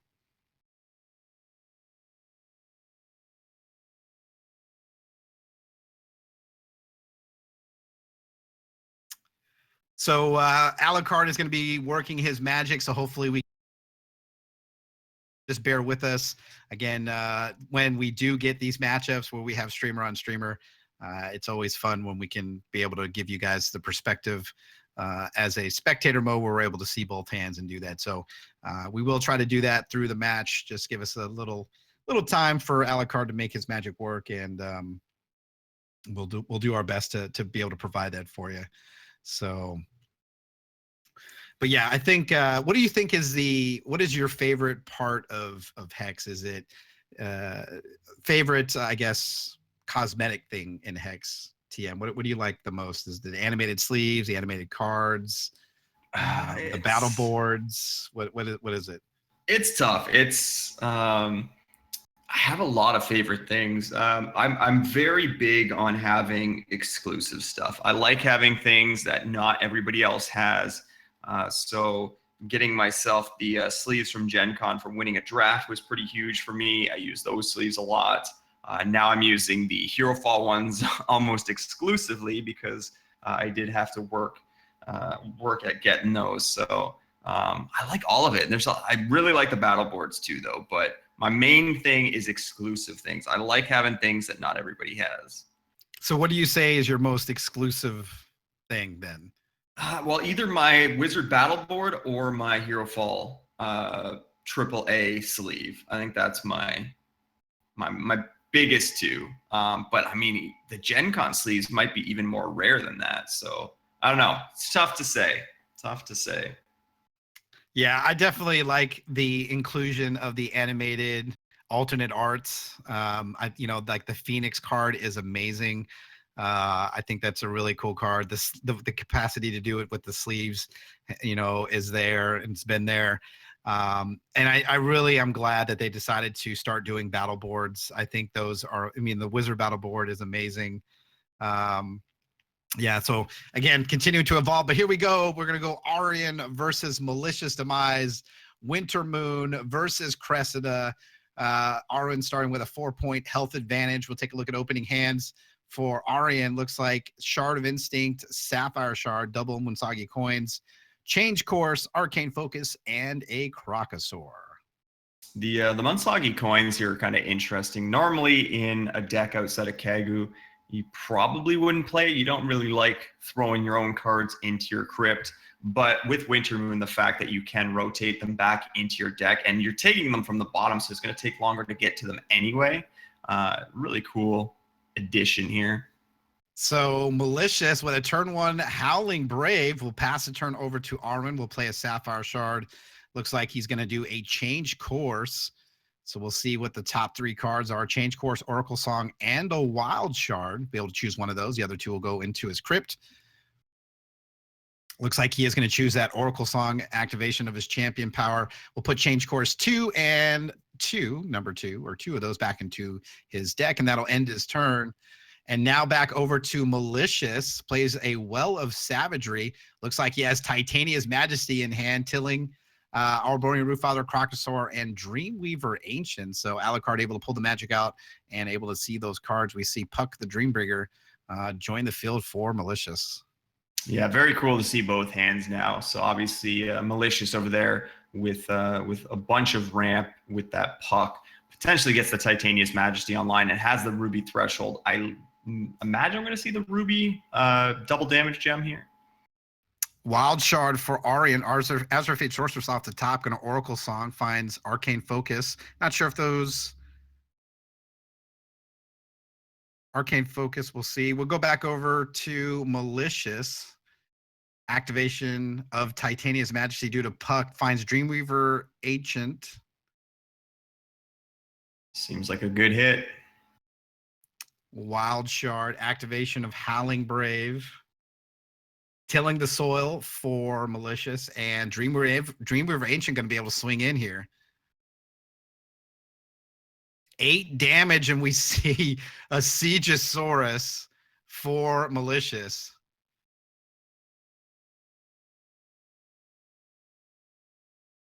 Arcane Focus finds a Crocosaur and a Sapphire Shard.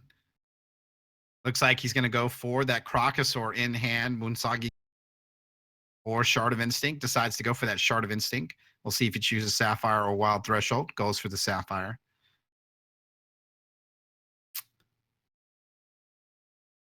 Lullaby in hand for Arwen. And he passes the turn over to Malicious Demise. Again, his field, Howling Brave, Puck the Dreambringer, Dreamweaver Ancient, and a Siegesaurus.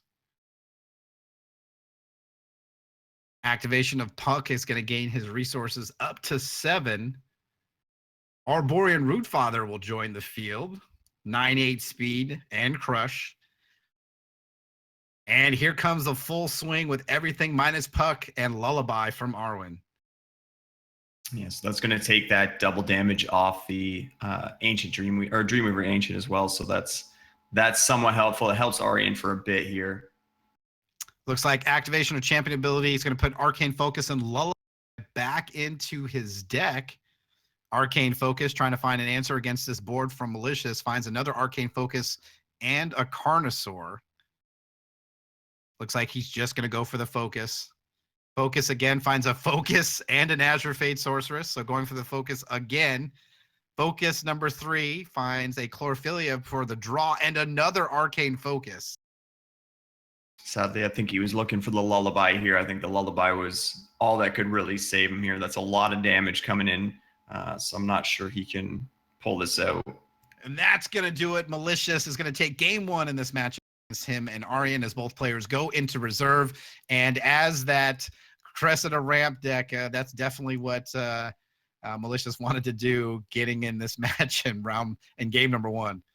Yeah, I mean, that's kind of the dream there with the Titania's Majesty's deck is to get them out and get them out early and just be able to put that damage in as quickly as possible before your opponent can really do anything. So obviously worked out really well for Malicious there.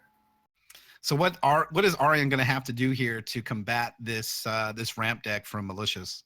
So again, he's going to want to probably bring in stuff like Verdicts to be able to deal with the Titania's Majesty and stop that before it gets out there, because that can come out pretty early. So you're going to want those maybe denies so you can still play out troops, and that way you have the deny at 1 cost. Well, that wouldn't work because it reverts on your turn. But basically, Verdicts are what's really going to help here, or counter magics if you can survive long enough. All right, so we're going into game number 2. Malicious up 1-0. Looks like a Wild Threshold for Arwen's going to pass the turn and go back over to Malicious. His opening hand, he does have Howling Brave, Periwinkle, Dreamweaver Ancient, Arborean Rootfather, Titania's Majesty, a Wild Shard, and a Feral Root Acorn for Arwen, sitting on a Sapphire Shard, Counter Magic, Change Course, Crocosaur, and double Carnosaur.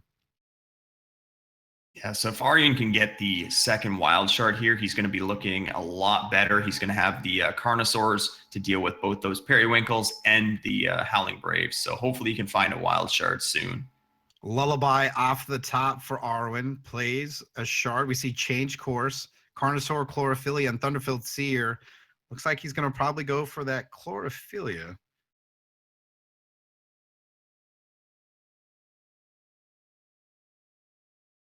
As you mentioned, he definitely was looking for that Wild Threshold. Yeah, 3 so cards in his... All right, so we go back over to Malicious Demise. He plays a Feral Root Acorn, going for the Ruby Threshold. And we should see, looks like, Periwinkle. Yeah, so Periwinkle, a big target for these Carnosaurs here. He does find a Shard to be able to get the Wild Threshold as well, so that'll that'll really help him here. So Well of Instinct for Arin. Taking a look at his hand. Gonna go with the Sapphire Threshold. Chlorophilia.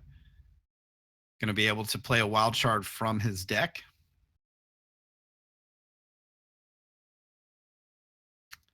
And Carnosaur is gonna be able to take care of Periwinkle. So probably just in time here, especially if we see that other Titania's Majesty in his in Malicious's hand here. So double Titania's Majesty on the Periwinkle could be pretty bad. Change course and Chlorophilia for Arwen at the end of his turn. Go back into his deck, withdraw a card. We see Periwinkle come back from Malicious. That is going to end his turn. Back over to Arwen, whose draw finds an Arcane Focus. He'll go ahead and play that. Take a look at the top two cards. It's a Lullaby and a Reese. What would you go with here, TM? That's a tough one. I mean, he's already got a Lullaby, so I think playing Reese out at some point is fine. But the Lullabies against a deck like this, where you've got double damage gems off the Titania's Majesty, could be the better pick here. I think Reese might be a bit too slow. Carnosaur coming down, battling Periwinkle again, going to gain health from both Carnosaurs. Going to pass the turn back over to Malicious. Plays a Chlorophilia. That'll play a Wild Shard from his deck. Goes to 1. Activation of Howling Brave. It looks like he's going to cycle that Root Father. Goes back into the deck. And he'll draw a card. And he'll just pass the turn over to Arwen, who draws an Oracle Song off the top. Double Carnosaurus inbound. 4 damage is going to take Malicious down to 11. That's going to end his turn. We go back over to Malicious. Yeah, so he's looking for a shard here to try and get to Titania's Majesty. He's just 1 shy, but we'll see what he can do here. Oh, he's got it. Titania's Majesty. Let's see if it finds it. But no, sir. That interrupt counter magic is going to take care of Titania's Majesty. That also will increase the cost of Titania's Majesty as well. As we go back over to Arwen, his draw is a Chlorophilia. Swinging with the team of Carnosauruses takes Malicious down to 7. Chlorophilia, going to play a Wild Shard from his deck. Still, and now an Oracle Song for Arwen's going to find a Musagi Coins and a Shard of Instinct. Going to go for that Sapphire Threshold. And going to cycle, looks like Counter Magic and Arcane Focus back into the deck. Yeah, so that counter magic on the Titania's Majesty really helped out Arian here to kind of stabilize and slow down Malicious. Howling Brave for Malicious, so 2 Braves on the board. We see Puck the Dreambringer come down. That's some options for Malicious. Yeah, I think we're going to see that Crocosaur. You see he's trying to get it out there as soon as possible, but that Puck is not long for this world. Carnosaurus off the top for Arwen at the start of his turn, and he immediately just drops the Crocosaur. Nom, nom, nom. Going to take care of the Howling Brave and Puck the Dreambringer. Carnosaurus going to gain him some health. Moonsagi Coin's going to come down. And 2 more Carnosaurs inbound. That's going to take Malicious down to 3.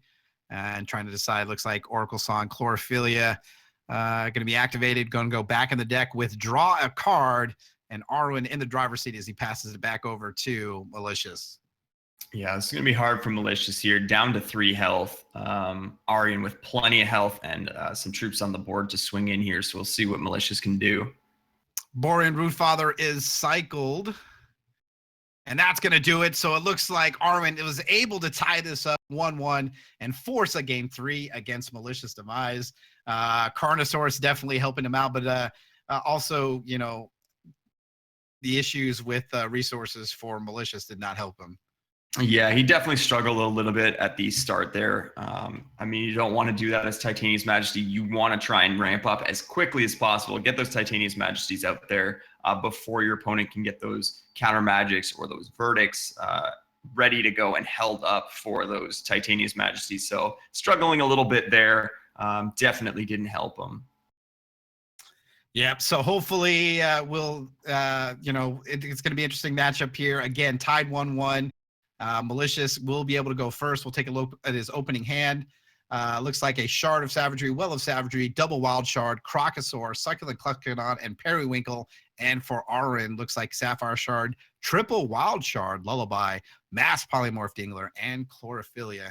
We see that Shard of Savagery for Malicious. He'll be able to choose between a Ruby or Wild Threshold. Goes for the Wild, and he'll pass the turn over to Arin. Reese the Crustcrawler off the top. We see Sapphire Shard for Arin, and that will pass the turn, and it will go back over to Malicious. That Well of Savagery, he'll be able to go for a Ruby Threshold, and he does. No turn to play for Malicious. He'll pass the turn over to Arin. His draw is a Chlorophylla, so we see a Wild Shard come down, and looks like he's going to immediately tunnel that Reese the Crustcrawler.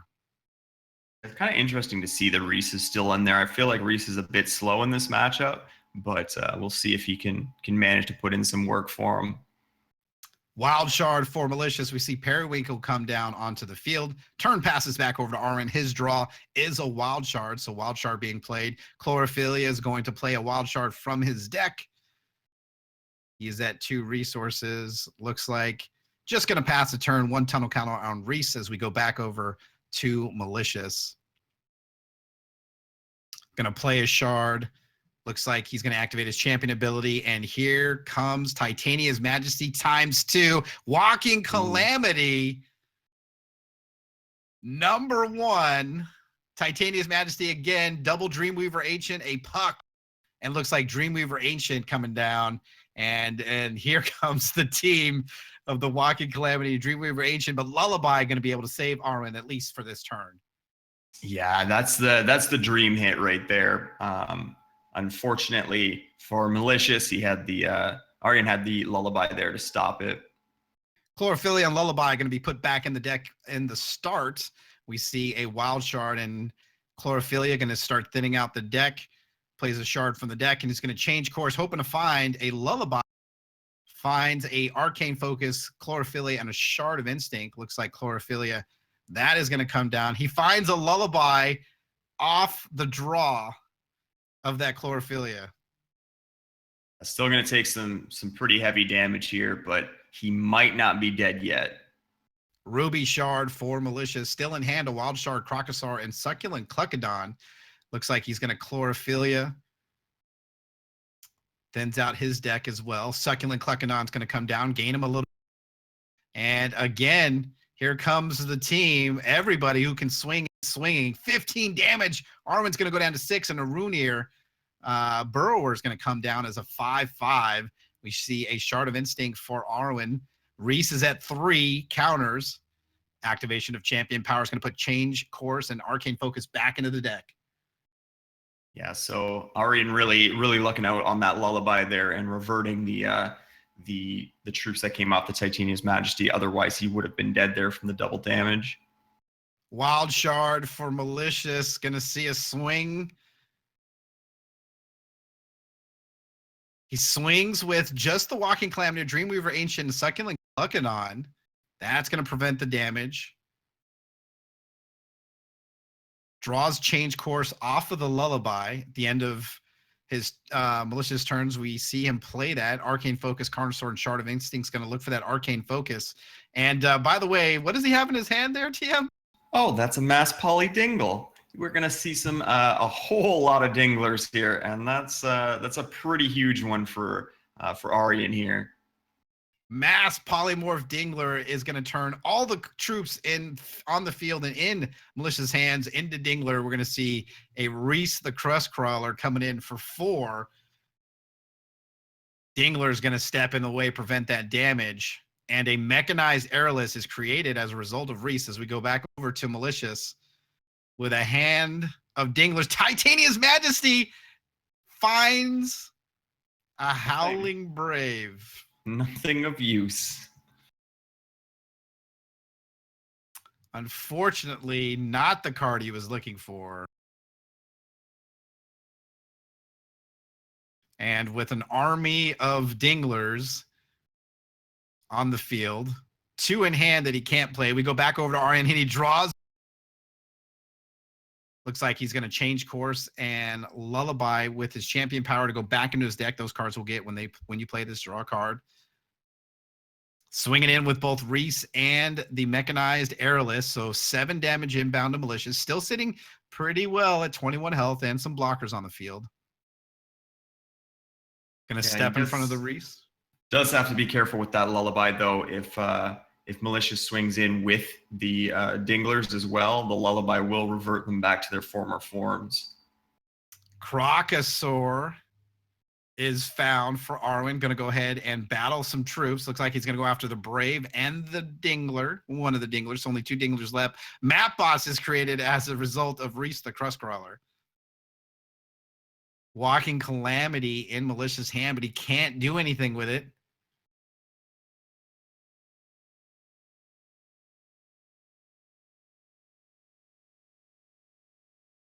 Three resources away. Does have his champion ability, but that still makes it 2 resources away. And that's looks like to be at the end of Malicious' turn. We see a change course. We see a Crocosaur, a Lullaby, and a Well of Instinct. Snap picks that Crocosaur. And at the start of Arian's turn, we see another Reese the Crustcrawler. Yeah, that Crocosaur is huge for him here. You can get rid of these Dinglers now and not have to worry about reverting his opponent's Dinglers back into their original form, so you can safely hold that up. So Crocosaur will take care of the last 2 Dinglers. Full swing with the troops available minus the map spot. That's going to take Malicious down. Looks like Arwen trying to decide what cards he wants to put back in the deck. Looks like Arcane Focus and a Lullaby. Malicious at 6. Siege Engine generated from Reese. We see a Carnosaur come down for Malicious.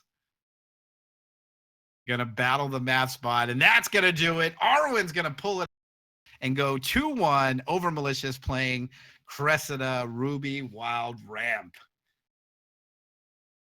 I tell you, Reese was interesting.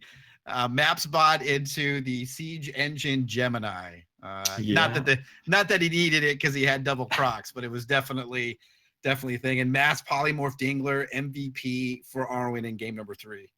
Yeah, I mean, like I said at the start, I wasn't sure how that Reese would do. I felt it was a bit slow in this matchup, but I think Malicious was slow enough himself that he couldn't get established before the Reese came out of tunneling. So obviously Arian being able to ramp up pretty quickly too with the Chlorophyllias to get to his Mass Poly Dingler, and that was a huge hit for him, and basically kind of ruined Malicious's chances there. And I think the game definitely could have changed directions if that hit off the Titanias was better than a Howling Brave. If it would have been a Walking Calamity, that would have been pretty interesting. Root Father, double damage Root Father with Crush could have been interesting. There was definitely some options, but just hitting the Howling Brave had to have been a pretty hard blow to Malicious. Yeah, I think in that situation, I'm not sure exactly what Malicious is running in his deck, but Eye of Creation or Titania's Majesty was kind of his outs there. And yeah, whiffing on a Titania's Majesty like that always feels bad. So, and then seeing 2 more Titania's Majesties with the Titania's Majesty is a little rough there. Yeah, that's when you're just praying to Kismet to give you the RNG you need to pull out the victory.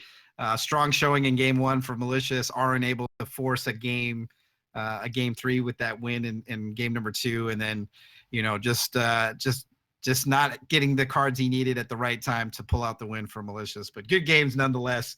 It's good to see. It's always fun to see those decks again, like Cressida, where it's like, all right, here we go, double Titania's Majesty due to Periwinkle. Let's see what we can find. So definitely fun to see those matches. And hopefully we'll continue to see more great matchups. And again, the great thing about it is, we had 2 streamers. We were able to see both hands and be able to give everybody at home a little more information as far as what was going on. Yeah, that was really cool to be able to see that, and again, kind of give us a glimpse into what spectator mode might be like, and just how much more information we can have. And I think it adds to the casting as well. The fact that you can see both sides and see what might happen, and you can got to get excited about the other top decks as well. So I really like that, and hopefully in the near future we'll see spectator mode for ourselves to use through Hex itself.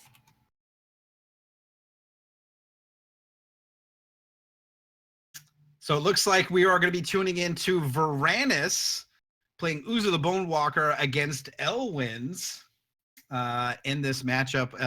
Looks like Varanus is up 1-0 over Elwins. In Varanus's hand, we see a Blood Shard, Two from the Ashes, a Forgotten Monarch, Silver Talon, and Underworld Crusader. Looks like a Silver Talon off the top. And Blood Shard for Varanus. Again, if you're just joining us, welcome to the HexPrimal Immortal Championship Series, bringing you the matchup of Varanus versus Elwins, both playing Uzu the Bonewalker. Varanus currently up 1-0. And we see a Vampire Princess for Elwins. Speaking of sleeves, Elwins has those nice sleeves over there, animated sleeves. Yeah, those are pretty rare. Well of Retribution. Looks like Varanus is going to go for that Diamond Shard, and Underworld Crusader going to join Varanus' side of the field, 4/4 with Life Drain. Yeah, so it looks like Varanus is running the Necrotic deck. Always been a strong deck, whether it's in Immortal or Constructed. Has seen a decent amount of play. I feel like it takes a lot more knowledge of the deck to play properly, but interesting to see here. Well of Retribution into Gemborn Prowler. Going to take out that Crusader. We see the Vampire Princess swinging into Varanus. That's going to take him to 21. From the Ashes is revealed and taken by Elwins. Yeah, pretty big hit there. One of those sweepers for the Necrotic deck. So obviously losing that. Still has another one, but never feels good to get those low odd hits from the Princess there. Activation of Champion Power for a Sapphire Threshold gives a Silver Talon Adjudicator for Varanus, and finds a High Infinitrix and Elixir and gains some health, and immediately that Vampire Kiss is going to take care of the Silver Talon Adjudicator. Switch back over to Elwins. Plays a Diamond Shard, 5 cards in hand. Vampire Princess on the field, immediately swinging into combat phase. They're going to take down Varanus to 24. Reveals the High Infinitrix. Elwins at 31, and now Closed Coffins for Elwins. Yeah, pretty scary card in any format, being able to void any troops that die. Closed Coffin's a really strong card.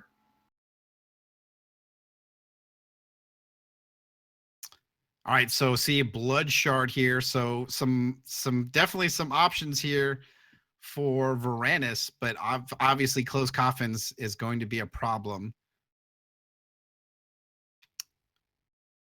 Forgotten Monarch for Varanus. Looks like he's going to go ahead and swing in. 2 points of damage. That's going to take Elwins down to 29. Going to activate. Sylvan Talon Adjudicator will go back from the crypt into his hand, and now we see a Lixil the Deathless Gem. Looks like he's going to go for that Ruby Threshold.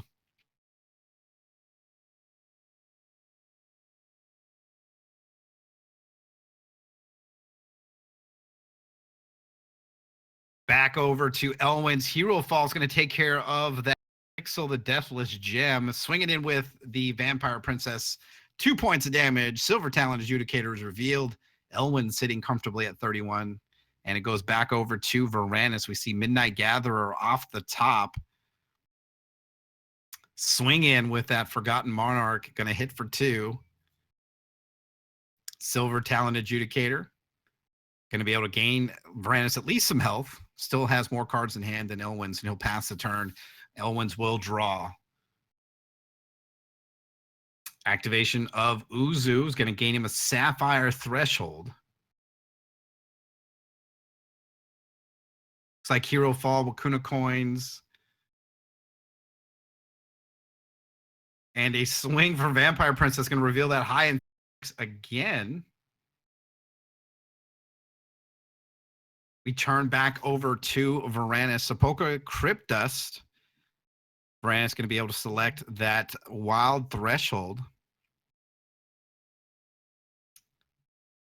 Looks like he has the option of From the Ashes. I know there's a little bit of an ability to see what the actual resource and thresholds are. So it's just something we're going to have to work through. 4 damage inbound. That's going to take Elwin's to 27. Varanus at 25. We see a Midnight Gatherer first, then the Silver Talon Adjudicator, which allows him to gain health and draw 2 Strangles back to back as he passes the turn over to Elwin's. Yeah, those Strangles could be good here to keep that princess at bay, especially with the amount of actions he's got in his hands now. All right, so back over for combat phase. Princess is inbound. We see Silver Talon Adjudicator. Looks like going to step in front of the princess. And looks like the other Silver Talon Adjudicators from his deck are going to go into Crypt. And Extinction going to take care of the rest of the troops on the field. Closed Coffins doing its work here. Hero Fall off the top for Varanus. And now we see High Infinitrix being played for Varanus. Varanus taking a look at all the troops in the void, all the cards in the void. And that will pass his turn over to Elwin's. 4 cards in hand. Staring across him is a High Infinitrix. And a High Infinitrix of his own. As he passes it over to Varanus, who finds a Sepulchra Dust. Hero Fall is going to take care of the High Infinitrix. And looks like we are able to see thresholds now, so we should be good there. High Infinitrix with nothing in the way is going to swing in for 3. Looks like Elwin's now going to 26. Varanus at 33 health and passes the turn back over to Elwin's.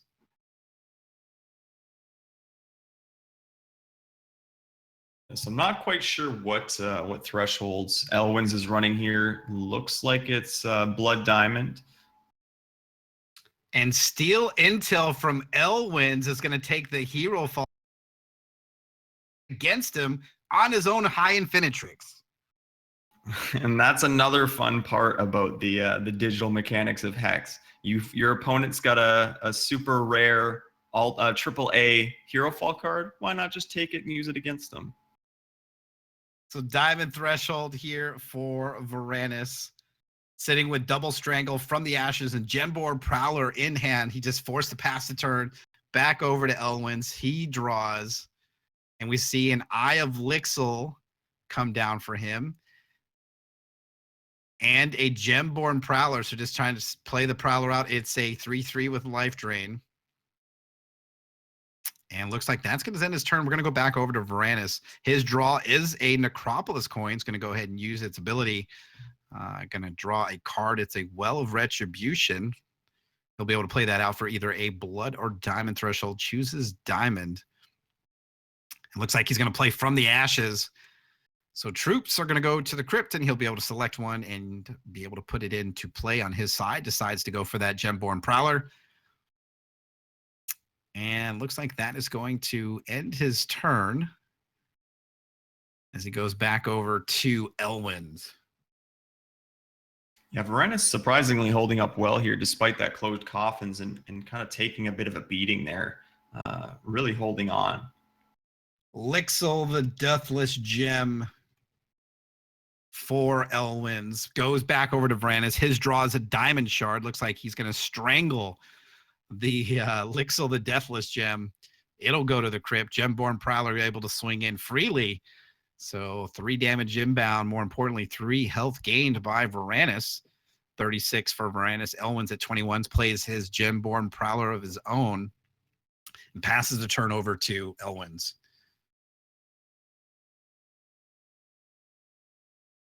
Hero Fall on the Gemborn Prowler. That doesn't affect the other one. And now we see a Forgotten Monarch for Elwin's.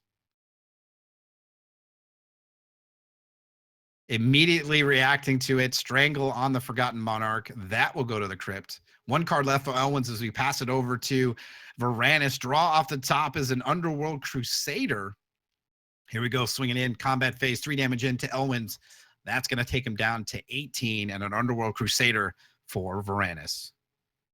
Yeah, Varanus looking pretty good here. Again, despite that closed coffins kind of wrecking a lot of his troops, still managing to hang pretty tight here. Oh, well, that is something interesting. That the prince himself comes down. Shard of Retribution for Varanus. We see a swing from Varanus with the Gemborn Prowler and the Underworld Crusader. 7 damage, and more importantly, 7 health. Varanus sitting at 43 health. As we go back over to Elwyn's Midnight Paladin joining the field for Elwyn's, courtesy of the Prince. Blood Shard coming down. Prince swinging in again. 3 damage, Swift Strike, lethal. Takes Varanus down to 30 at 15. Go back to Varanus. His draw off the top is a Sapphire Shard. And here comes the full swing again. 7 damage inbound. Block with the Midnight Paladin. Elwyn's at 14. Varanus at 43. You gotta wonder what kind of hits Prince Zakaz here is gonna start getting Elwyn's. Could get pretty nasty if he gets a good hit here. Elwyn's plays out a Blood Shard, 8 resources, 1 card in hand, activation of champion ability. Is it going to go for that 5th and final threshold? He does indeed. Goes for that wild. And a Midnight Paladin. So Midnight Paladin able to gain him some health here. Prince not going to swing, going to hang back. Wakuna coins for Varanus. Going to activate that. Finds an extinction. Interesting enough. See what Varanus wants to do. Doesn't attack. Going to go ahead and just pass the turn over to Elwyn's. His draw. He is in top deck mode now. Finds a Necropolis coin. Draws a card. Health totals. Varanus is double Elwyn's at 38 versus Elwyn's 19. No attack. Back over to Varanus. His draw is an Underworld Crusader. So a second Underworld Crusader on the field for Varanus. And no attack, so just going to pass the turn back over to Elwyn's. Draws a card, 2 cards in hand. Diamond Shard comes down. Sitting on with a Prince Akir and a Midnight Paladin. No play. Going to pass it back over to Varanus. Finds a coins. Going to go ahead and use its ability. We'll draw a card. Finds a Ruby Shard. Shard of Retribution is going to go for that Diamond Threshold. And Varanus sitting with 2 Underworld Crusaders and a Gemborn Prowler, but across from him, that Prince Zakir and that Midnight Paladin. Yeah, I imagine in any other situation, Varanus would love to jam this extinction down there, but that closed coffin's really holding him back there because he's running out of threats in his deck because of it. And Sepulchre Cryptdust for Varanus, forced to pass the turn.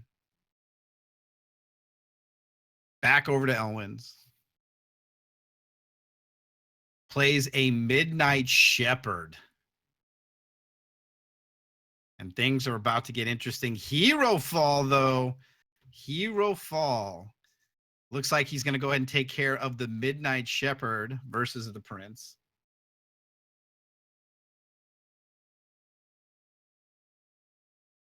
No play from Varanus. Just going to go ahead and pass the turn back over to Elwyn's Well of Retribution.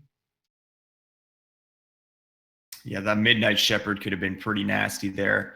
You saw Varanus pause for a second there as he hovered over Prince Zakaz before switching back over to the Midnight Shepherd, but probably the better choice in that first Hero Fall.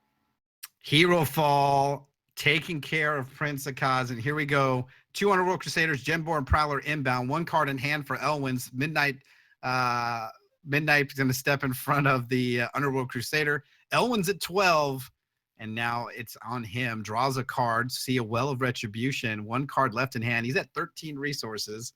has all the thresholds he needs. With one card in hand, though, facing off against Varanus with 49 health, 2 Underworld Crusaders, and a Gemborn Prowler. Yeah, one short of lethal here for Varanus. He's going to get him down to 11. It's going to be tough for Elwyn's here unless he can find some kind of mass removal. Transmogrifade is going to take care of one, the Underworld Crusaders, so going to eliminate at least 3 points of damage. Still dead next turn. And Elwyn's needs to find an answer quickly to be able to stop this. If not, then Varanus is going to take this. Yeah, he's going to need an extinction here or potentially a from the ashes, something like that. Sadly, it looks like he might not have it. Elwyn saying it in chat, no ashes, no extinction. Elwyn's is going to fall to Varanus in that matchup. So very interesting there. Prince Akaz definitely able to hold off Varanus for a few turns, but Varanus holding strong and finding those hero falls to immediately remove the Midnight Shepherd and the Prince Akaz, and then able to finish things out. Yeah, some solid top decking there by Varanus to find those. After fishing through some shards, he finally finds those hero falls to take out the major threats that were on the board for him there, and managed to be able to push the damage through. So interesting matchup. The sort of mirror necrotic decks. I imagine they were a little bit different, but interesting to see the mirror match of necrotics there. So it looks like we just have 3 games remaining of the HexPrimal Immortal Championship. So we're going to be taking a quick break while we're waiting for these few matches to finish up. So we're in round number 4, 3 matches left, and we'll be going into round number 5 of the HexPrimal Immortal Championship Series. So stay tuned.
All right, everybody, welcome back from our short break. We just wanted to go over the Immortal Championship Series rules just so everyone's tracking. Again, players create a 60-card deck using a 50-card reserve if they wish from cards from all available sets in Hex Shards of Fate. So sets 1 through 6, Shards of Fate, Shattered Destiny, Armies of Myth, Primal Dawn, Hero Fall, and Scars of War. Currently, in this championship series, the only thing that is banned is the Major Ruby of Destruction gem. But again, there is a watch list which Hex has, and there may be changes going into the next championship series tournament. It is a Immortal Championship is a Swiss style tournament in which the number will be dictated by the number of participants, and immediately following the Swiss portion, the top 8 players will enter into a single elimination best 2 out of 3 match bracket in the Immortal format until we crown our first ever Immortal champion. One thing of note, remember, if you want to get into these tournaments, it's really, really easy.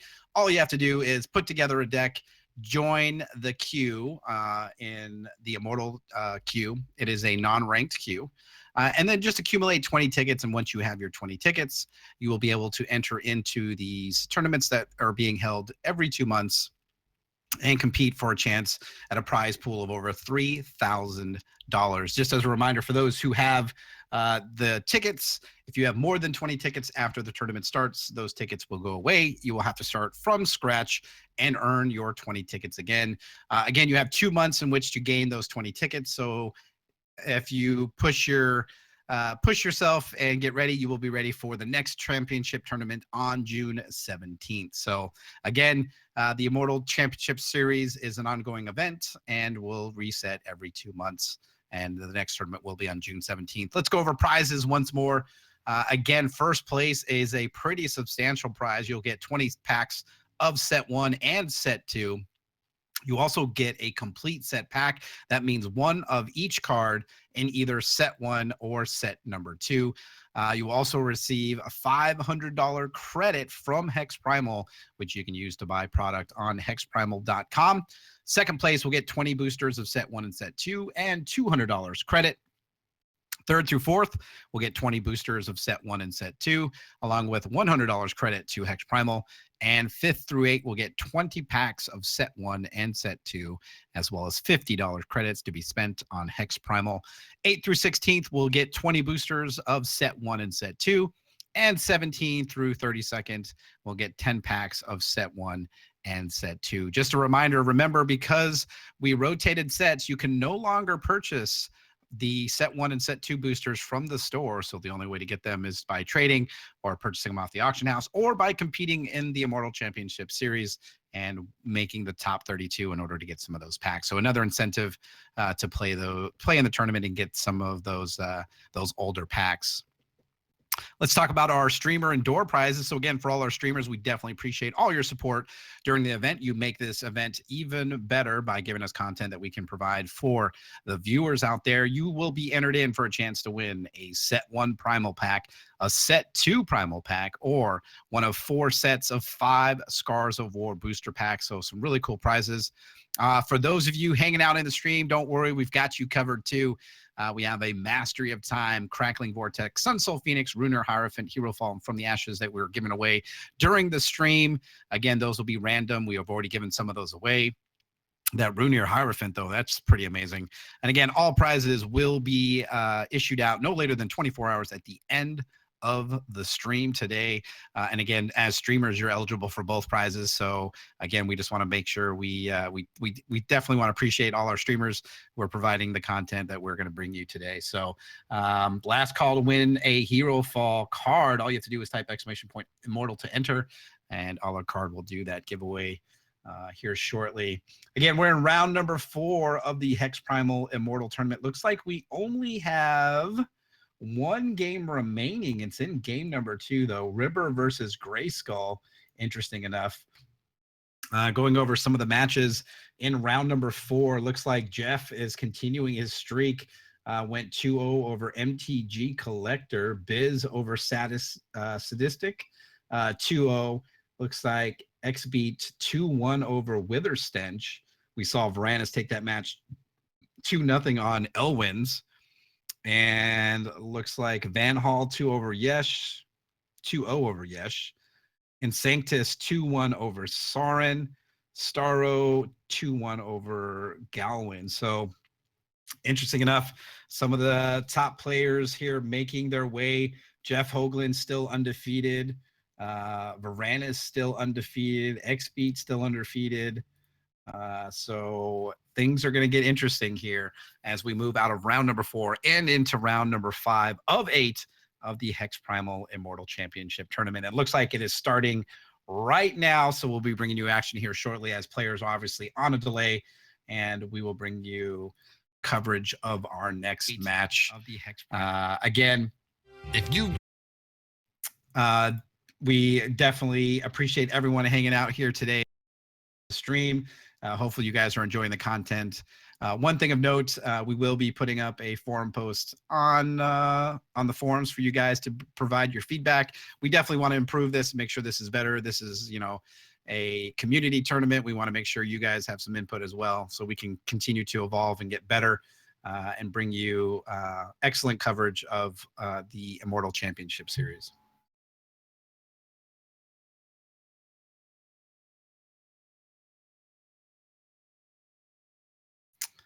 All right, so it looks like we still have Varanus playing Champion of Solaris, Shosny 32 beat, and looks like JJ also in the tournament. So maybe we'll get a chance to see Jadeem Jedi, obviously a very well-known, respected player and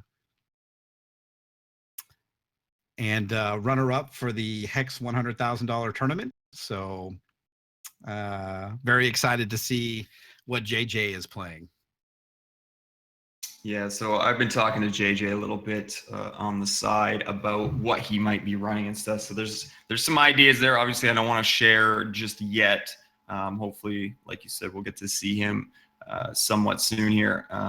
But yeah, he's a great player, and part of the reason I'm so happy to be in Dragonborn is to be able to get to pick his brain on decks and stuff, which is really cool. He's got a great mind for it.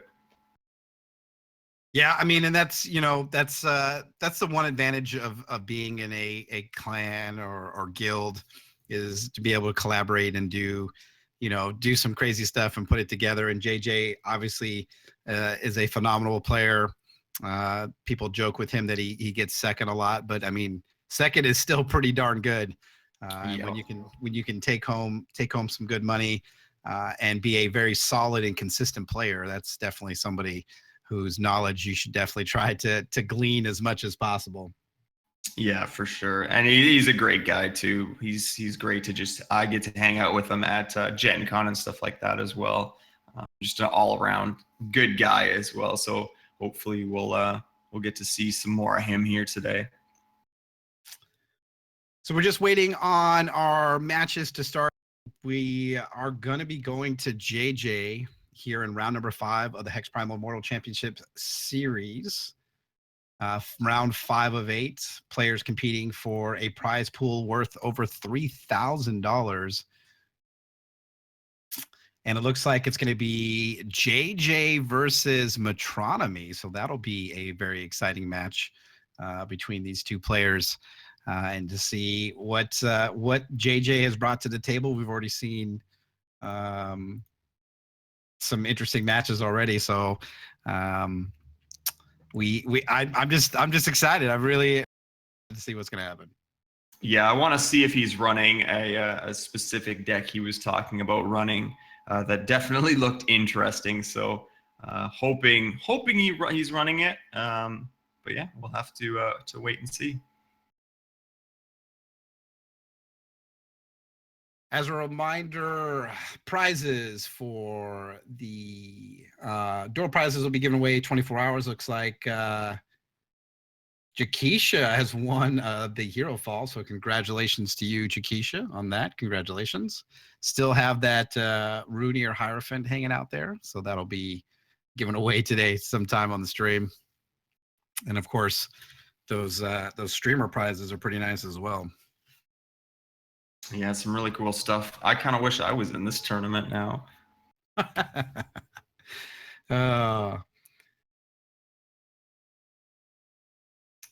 So again, if you are interested in competing, or maybe you're not sure about the rules or what's going on for the HexPrimal Immortal tournament, you can go to the link there and get all the information there. There's also some more details underneath the championship series rules.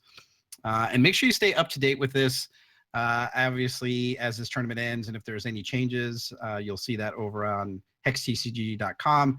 But also any additional rules or anything that needs to be changed will be updated here on the HexPrimal side. So make sure you guys stay tuned to that. There's also Immortal articles that HexPrimal's having being written. Jeff Hoagland has done some articles there as well, so you can click on that. So maybe if you have maybe you want to play, but you're not sure where to start, you can definitely take a look there. Click on the Immortal articles in the middle and take a look at the different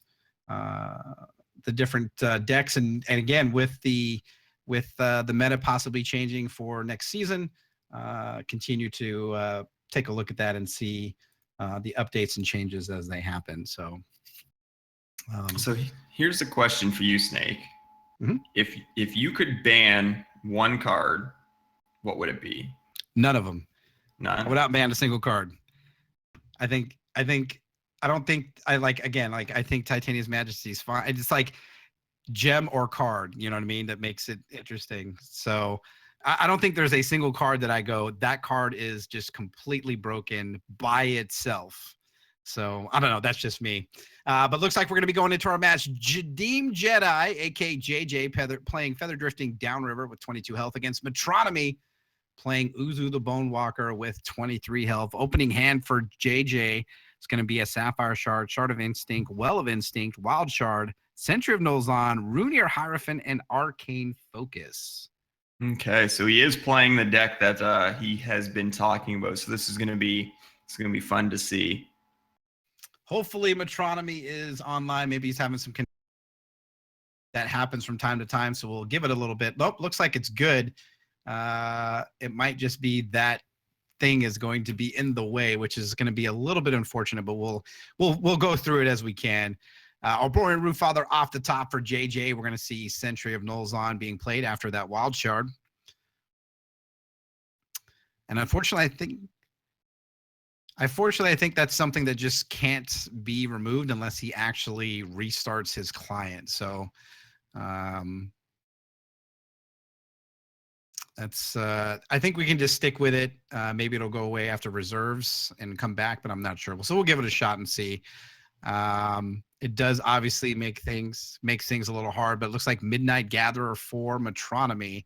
It's interesting that it's showing Metronomy offline. He's playing cards. It's interesting. Well of Instinct for JJ, can be able to choose between Wild or Sapphire. Chooses that Wild, and looks like turn to Runir Hierophant. Yeah, so this is as you can kind of see, this is a socket-based deck. So similar to the Rocket Rabbit deck, but running a little bit more of the socketed type troops.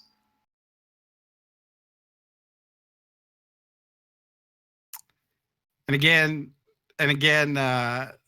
we apologize for that. If it doesn't go away by reserve, click to, or maybe shift over to another match. But we didn't get a chance to feature JJ, so hopefully this will be something that goes away. If not, it'll just be something we have to deal with. Looks like Midnight Gatherer going to swing in for 1 against JJ. Nothing he can do about it. Going to take that ping for 1, go to 21.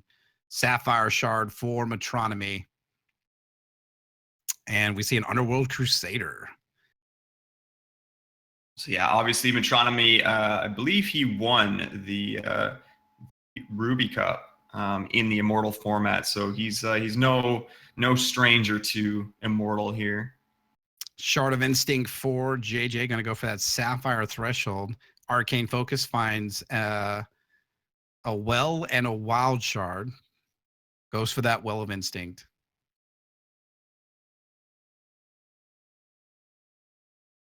And that's going to do it. He's going to pass the turn back over to Metronomy.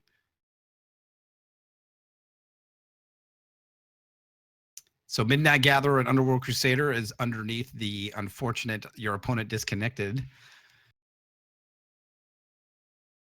Metronomy with 3 resources, singing at single diamond, single sapphire, single blood, 6 cards in hand.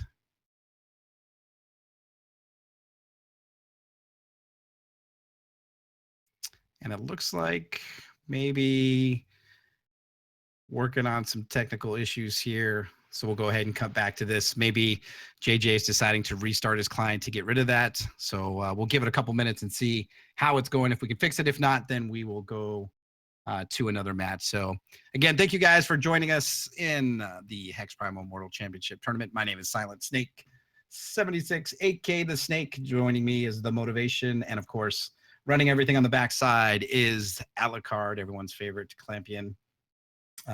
Currently in round 5 of 8. So we are definitely starting to see who is coming out on top. As of round number 4, our top players, top 8 players, Xbeat and Sanctus, Starro, Des, Van Hall, Biz, Varanus at 7, Jeff Hoagland at 8. Rounding out your top 8 players. So the field's starting to emerge from our first 4 rounds. Yeah, and definitely a varied field too. A varied field of decks, which is really cool to see. Obviously, I'd like to see the statistics afterwards of what's been played, but some really cool stuff so far. All right, so it looks like it looks like it was fixed, and then apparently it's not. So there is a field / there's a field blocker of that board. Swing in here with the Crusader, and the Midnight Gatherer is going to take JJ down to 16. Looks like Lixel coming down for Metronomy. Interesting situation here with that. Arcane Focus off the top for JJ. He's going to play the Focus, finds a Sapphire Shard. He'll play the Sapphire Shard. Looks like he's going to put Flight onto the Rune-Ear Hierophant, which has Spell Shield. And when this deals damage, create a Rhino. So he's going to swing in for 2. That's going to take Metronomy down to 21. Rhino's going to give Rune-Ear Hierophant +1/+1. And JJ currently sitting with 4 shards and an Arborian Rootfather in hand as he passes the turn over to Metronomy. Has all 5 thresholds. 6 cards in hand.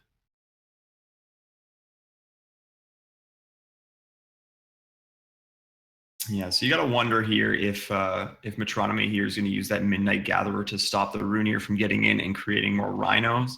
As of right now, the Rhinos kind of give JJ some chump blockers on the ground, but if that Midnight Gatherer steps in the way, he's not going to be able to get those, and it'll allow Metronomy to push a little bit more damage. So Metronomy with 5 cards in hand, 5 resources, all thresholds are available. Lixel on the field, Midnight Gatherer, and an Underworld Crusader goes to attack phase.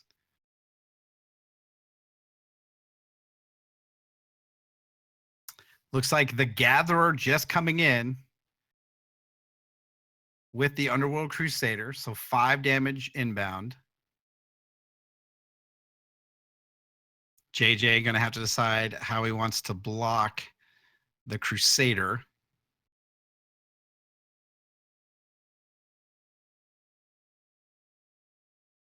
If he doesn't block, he'll go down to 11.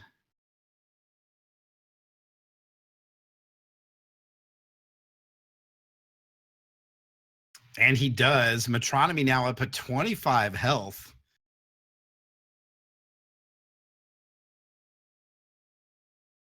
Metronomy trying to decide what he wants to do.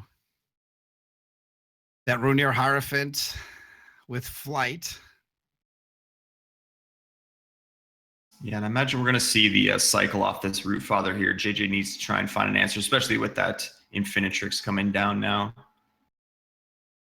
So Infinitrix will join Metronomy on the field. Looks like he's going to shift over onto Lixel Flight. So now an invincible Lixel in the air. And JJ will indeed activate Arborian Rootfather's ability. It'll go back in the deck, and he will draw a card.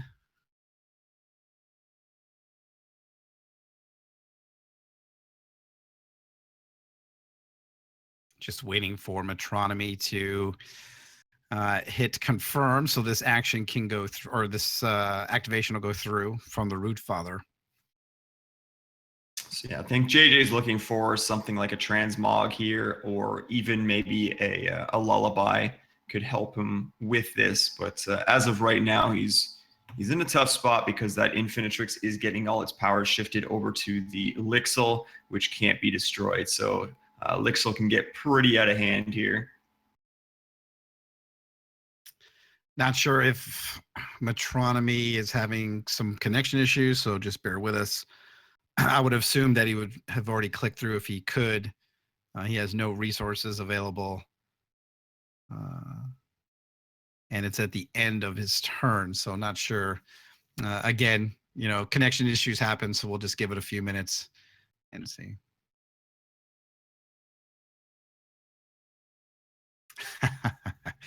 Yeah, we're going to have to ask Metronomy how he's able. There we go. Oh, it looks like it's resolved. Looks like Metronomy is back online, according to Hex. So now that's been removed. Knock on wood. Hopefully that doesn't come back again. Just waiting for Metronomy to let the Root Father action go through. And then we should be good to go.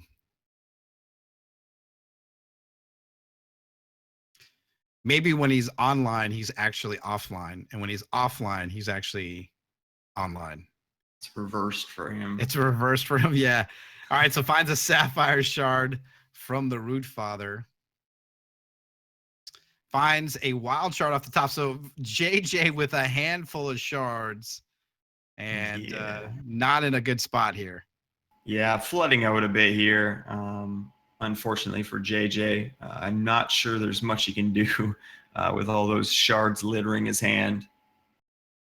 Looks like Metronomy is going to transform the Midnight Gatherer. So not only is there a 4/4 invincible flying Lixil, there's a 5/5 flying Steadfast Life Drain troop, and the High Infinitrix, which can shift over, and the Underworld Crusader. This is not a good position with JJ and a handful of shards. Yeah, I'm not sure what he might be able to do here. Again, sometimes the flood, the screw, it happens. And unfortunately, in this case, he might be a bit stuck here.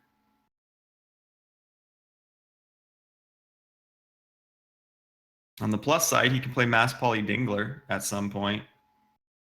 So it looks like High Infinitrix shifted Steadfast over to Lixil. Midnight Paladin's going to come down.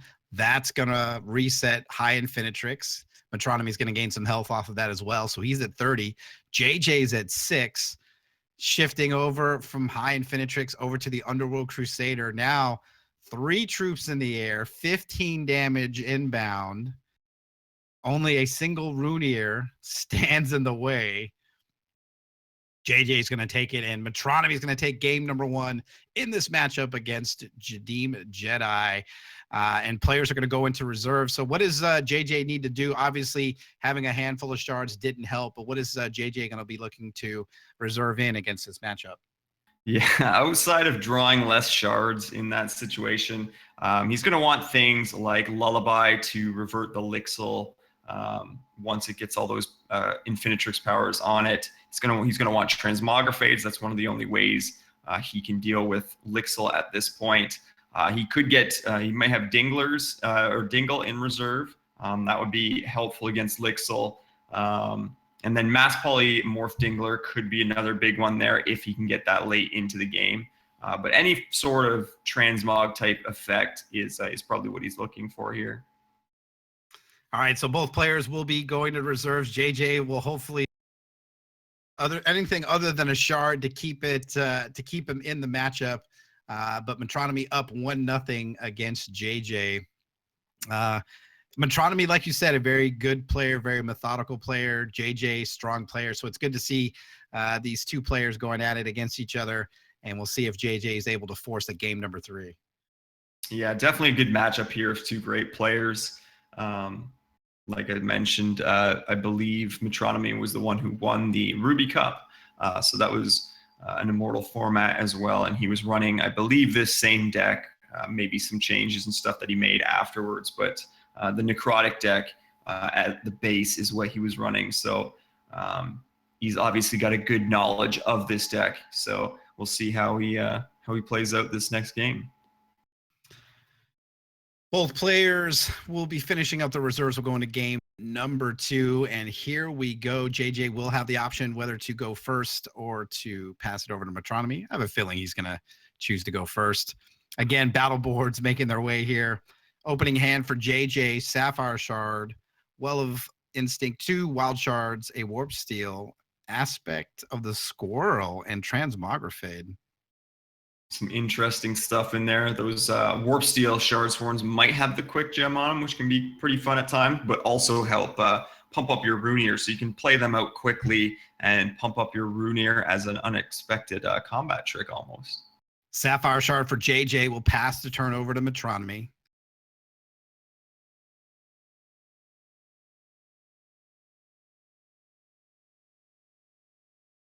We see a Shard of Retribution, so it can be able to choose either Blood or Diamond Threshold. Chooses the Blood Threshold. That'll end his turn. We go over to JJ. He draws an Arcane Focus. So here we go. Warp Steel Shardsworn going to be coming down turn 2 for JJ. Creates a Depth Crawler. And that will end his turn. And we'll move back over to Metronomy. Yeah, so I'm not sure if he's running quick on these or if he's running the Dreadlings, but either way, both help pump up Runear, and he gets the Dreadlings on the Depth Crawler as well. So if you can get that Runear out here and make a whole bunch of Dreadlings, could get a really large Runear pretty quickly. Diamond Shard for Metronomy. We'll see if he has a turn 2 play here in response to the Warp Steel Shardsworn. Gemborn Prowler going to take care of the Crawler. Go back to JJ. His draw is the Sentry of Nulzahn. He goes immediately into attack, swinging in with that Warp Steel Shardsworn. Pings him for 1. Health totals are now equal. Wild Shard into Arcane Focus, and we find a Runear Hierophant off the top. Yeah, so obviously a pretty good hit for him there. He wants to get that Runear out here and start making some rhinos, and that Sentry of Nulzahn could help him get it out cheaper here. Decides not to play the Sentry, passes it over to Metronomy. Metronomy plays a Well of Retribution, going to be able to choose either Blood or Diamonds, chooses that second Blood Threshold. And now we see a Vampire Princess. At the end of Metronomy's turn, looks like nope, decides not to Transmogrifade. We see a Sapphire Shard for JJ. Here comes a Runear Hierophant. Looks like he's going to put Flight onto the Runear. And now a Sentry of Nulzahn, so that'll agree. And looks like JJ is going to pass a turn with an Aspect of the Squirrel, Transmogrifade, and Well of Instinct still in hand. Metronomy goes to draw. Vampire Princess on the board. 7 cards in hand. We'll see what Metronomy has in store for JJ. Yeah, so the scary thing here, the way JJ did that, obviously getting the Runear into the air there to block this Vampire Princess. If Metronomy has any sort of removal to get rid of that Runear, obviously he's got the Spell Shield. But if he can get around that somehow, he's got 2 actions in hand that might get hit. Metronomy trying to figure out what he wants to do here. Vampire Princess, 2/3 life drain versus the Runear Hierophant. That's a 3/3 flyer thanks to Feather Drifting downriver. Sepulchre Crypt Dust for Metronomy, so he's going to gain another threshold. Goes for Ruby. So now activation of Uzu is also going to gain him another threshold. Goes for Wild. So just missing Sapphire to complete the 5-shard dream. And here comes Lixil. And that is going to be able to do it. So Lixil now invincible on the ground after that turn from Metronomy. We go back over to JJ, who draws a Howling Brave. Yeah, so it looks like JJ was trying to save that Transmog in case of Elixir coming down. So obviously working out for him here. So JJ with Aspect of the Squirrel and Transmogrifade. Combat phase, we see the Runear Hierophant 4/4. Aspect of the Squirrel onto the Runear Hierophant. Makes it an 8-7. Going to create a Rhino. That Runier now still has that Transmogrifade up as a resource or as an action. Yeah, so a rather large Runier there with the 9/8. Metronomy is going to need an extinction or something here. Otherwise, he's going to be taking a whole lot of damage from that Runier. Not a lot of removal options for Metronomy here because of that spell shield. All right, so on Metronomy, main phase, 6 cards in hand, has the full 5 shards. Let's see if he's going to swing with Vampire Princess. He does, which means he's going to have to activate Transmogrifade, and that's going to Transmogrifade Lixil. Turns it into a Sylvan Bard. JJ is going to take 2 damage. Metronomy is going to gain 2 health. But Lixil is removed from the picture, at least for right now. Yeah, much less threatening with the Sylvan Bard out there than the Lixil. So JJ is looking pretty strong here. Like I said, Metronomy is going to need probably an extinction or something to get rid of that Runier. Otherwise, that Runier, especially with the crush from the aspect of the squirrel, is pretty huge for JJ here. Metronomy, 6 cards in hand, only 4 resources. That Runier Hierophant with crush, like TM just mentioned, is obviously going to be an issue. Coins for Metronomy, draws a card. We see a Well of Retribution. Again, can be able to choose either Blood or Diamond Threshold. Chooses the diamonds.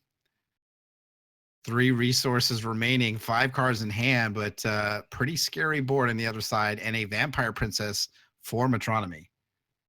Yeah, so that'll let him mitigate some of the damage that the Runier is bringing in on him. Otherwise, he was on a 2-turn clock there. But still a rough time for Metronomy here in that Runier. So no other plays for Metronomy. He'll pass the turn back over to JJ. Draws an Exalted Professor.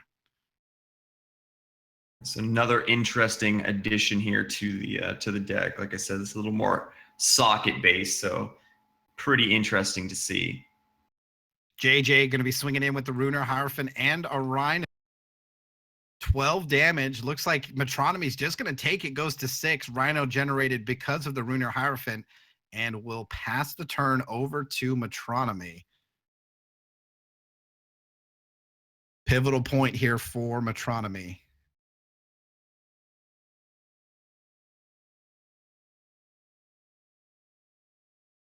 Still waiting to see what gems are in that Exalted Professor. I'm not sure if it's quick or potentially flight of its own.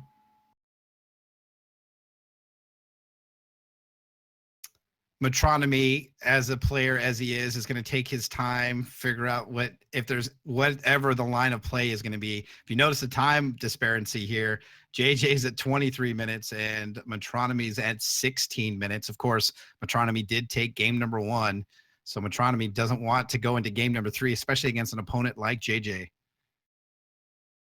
Yeah, obviously a little bit of an issue with his disconnects as well. That might have hurt his timer a bit, but we'll see what he manages to do with that time he's got left. High Infinitrix for Metronomy, so has some blockers in the air. Also, very interesting, but still that Runier Hierophant on the other side is pretty significant. Yeah, so he's, like you said, he's got some blockers here in the air now. He's got the ability to gain some health to mitigate some of that damage from the Runier, but that Runier is still pretty scary. Vampire Princess swinging in for 3. It has Steadfast, so that's going to put Metronomy at 9. He's going to see that Exalted Professor in JJ's hand. Yeah, so we'll see what he does with the Professor here. Professor, aside from building up the Runier or chump blocking against some of these vampires, I don't think it's going to do too much for him just yet, but we'll see what else JJ can draw here. Again, the connection issues for Metronomy obviously can play a part here. The time just continues to tick down. Doesn't really have any other plays. So hopefully this doesn't come back to haunt him if in fact there is a game 3 and time becomes a factor. Yeah, if he doesn't take too long here, I think 15 minutes to get through the rest of this game, and if he needs it for game 3, I think it's enough time. I think he'll be fine as long as nothing serious happens. Coins from Metronomy, so that'll put him at 6 resources available at the start of his next turn. JJ taking a look at the field across from him, sees a 3/4 Vampire Princess, 2/3 Vampire Princess, the Sylvan Bard that was a Lixil, and a high Infinitrix that's a 2/3 with Life Drain and Flight. So it looks like Metronomy is going to go ahead and end his turn, and we'll go over to JJ and his draw. JJ finds a Sapphire Shard off the top.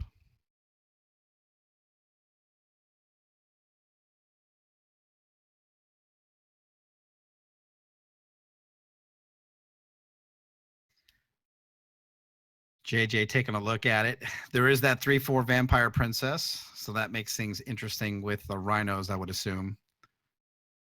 Yeah, he makes it harder to swing in with those Rhinos, of course, as the Princess won't die, and it will gain him some health. So he might focus on just going in with the Runier here.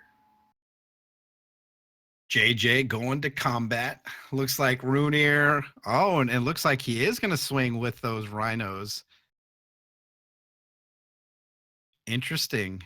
Very interesting.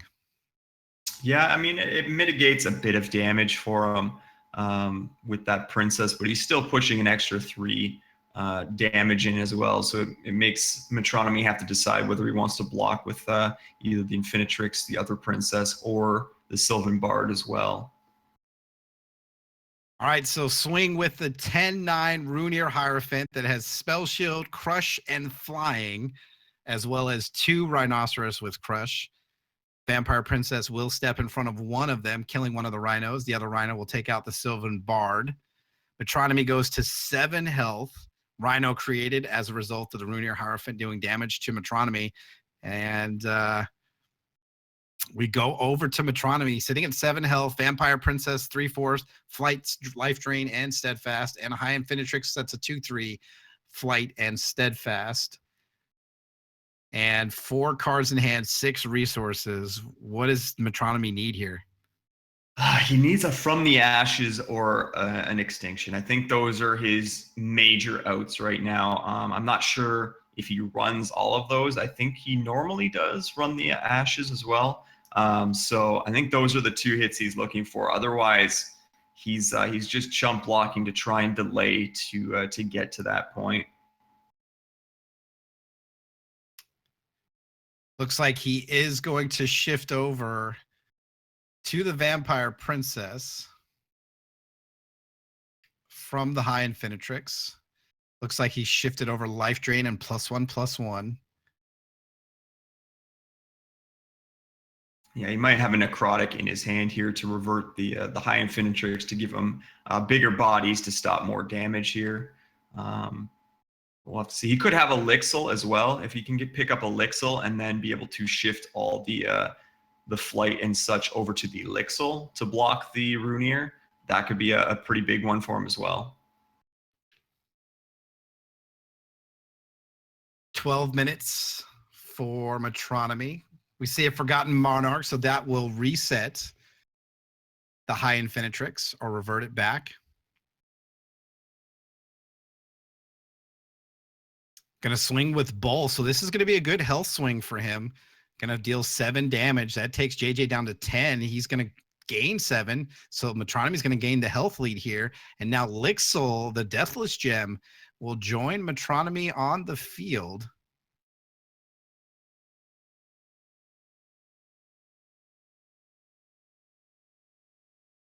And still has 2 cards in hand with 2 resources. 1 resource here going to be shifting over to that Lixil now. Yeah, so this is really huge for Metronomy here.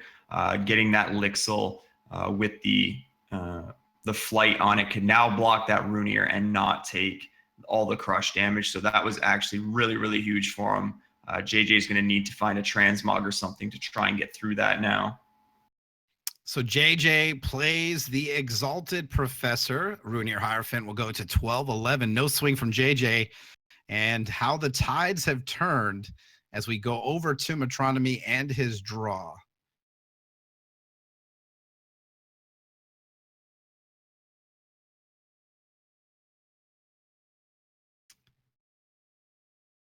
Metronomy sitting here, Vampire Princess.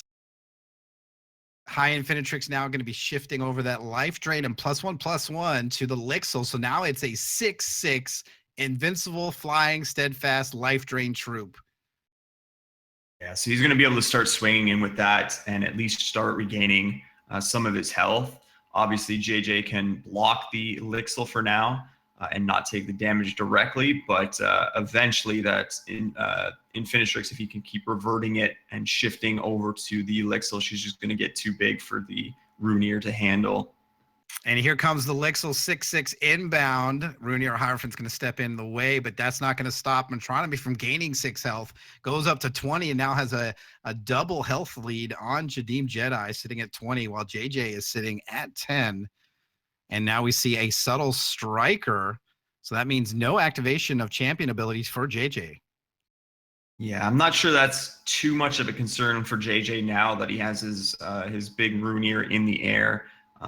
But it is something that reverts his Infinitrix and can continue to make his other troops bigger or that Lixil bigger to try and push through that Runeer. Metronomy shifting over from High Infinitrix over to the Forgotten Monarch. And he shifts everything over. So Monarch's going to get Flight, Life Drain, and Steadfast. For JJ, his draw off the top is an Arcane Focus, finds double Wild Shard. Probably not what he was looking for. Shard of Instinct here. He'll be able to choose either Sapphire or Wild Shard. Chooses Sapphire.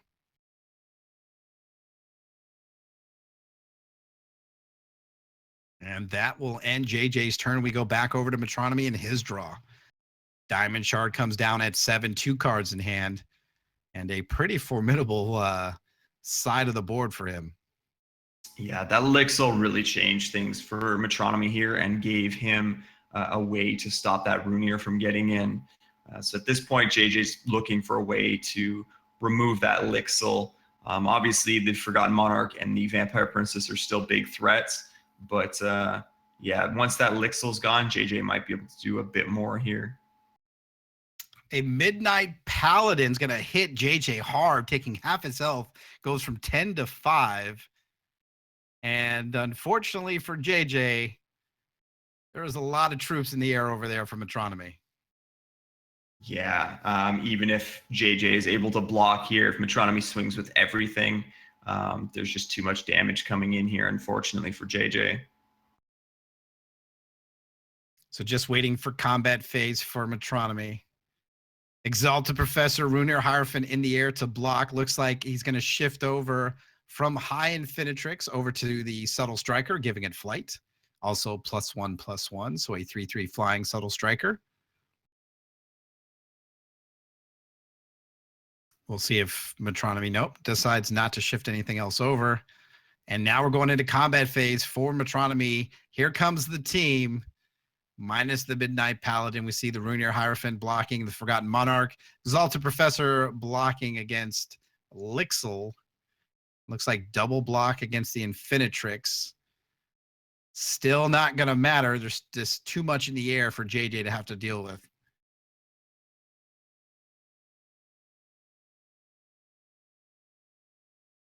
And that's going to do it. So Metronomy is going to take this 2-0 over JJ in round number 5 of the HexPrimal Immortal Championship Series. And what a swing and what a play there by Metronomy. Just, you know, looked like JJ was kind of in the driver's seat with that Runeer Hierophant and then, you know, doing the transmog onto the Lixil, and then things kind of changed after that.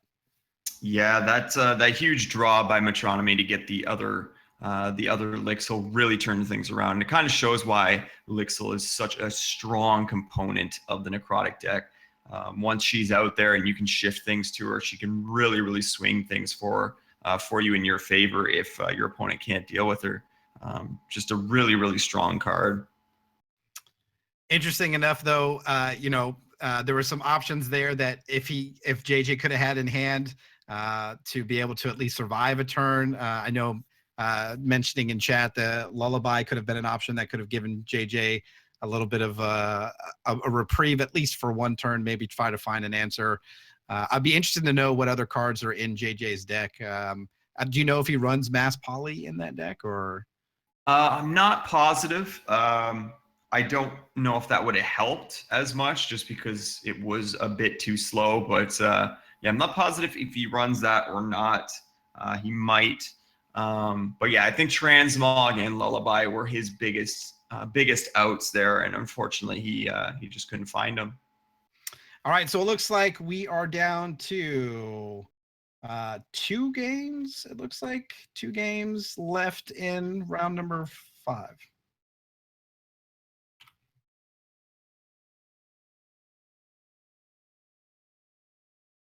All right, so we're going to be bringing you another deck tech from Alucard in his card corner, so stay tuned for that, and then we'll bring you more coverage of the HexPrimal Immortal Championship Series.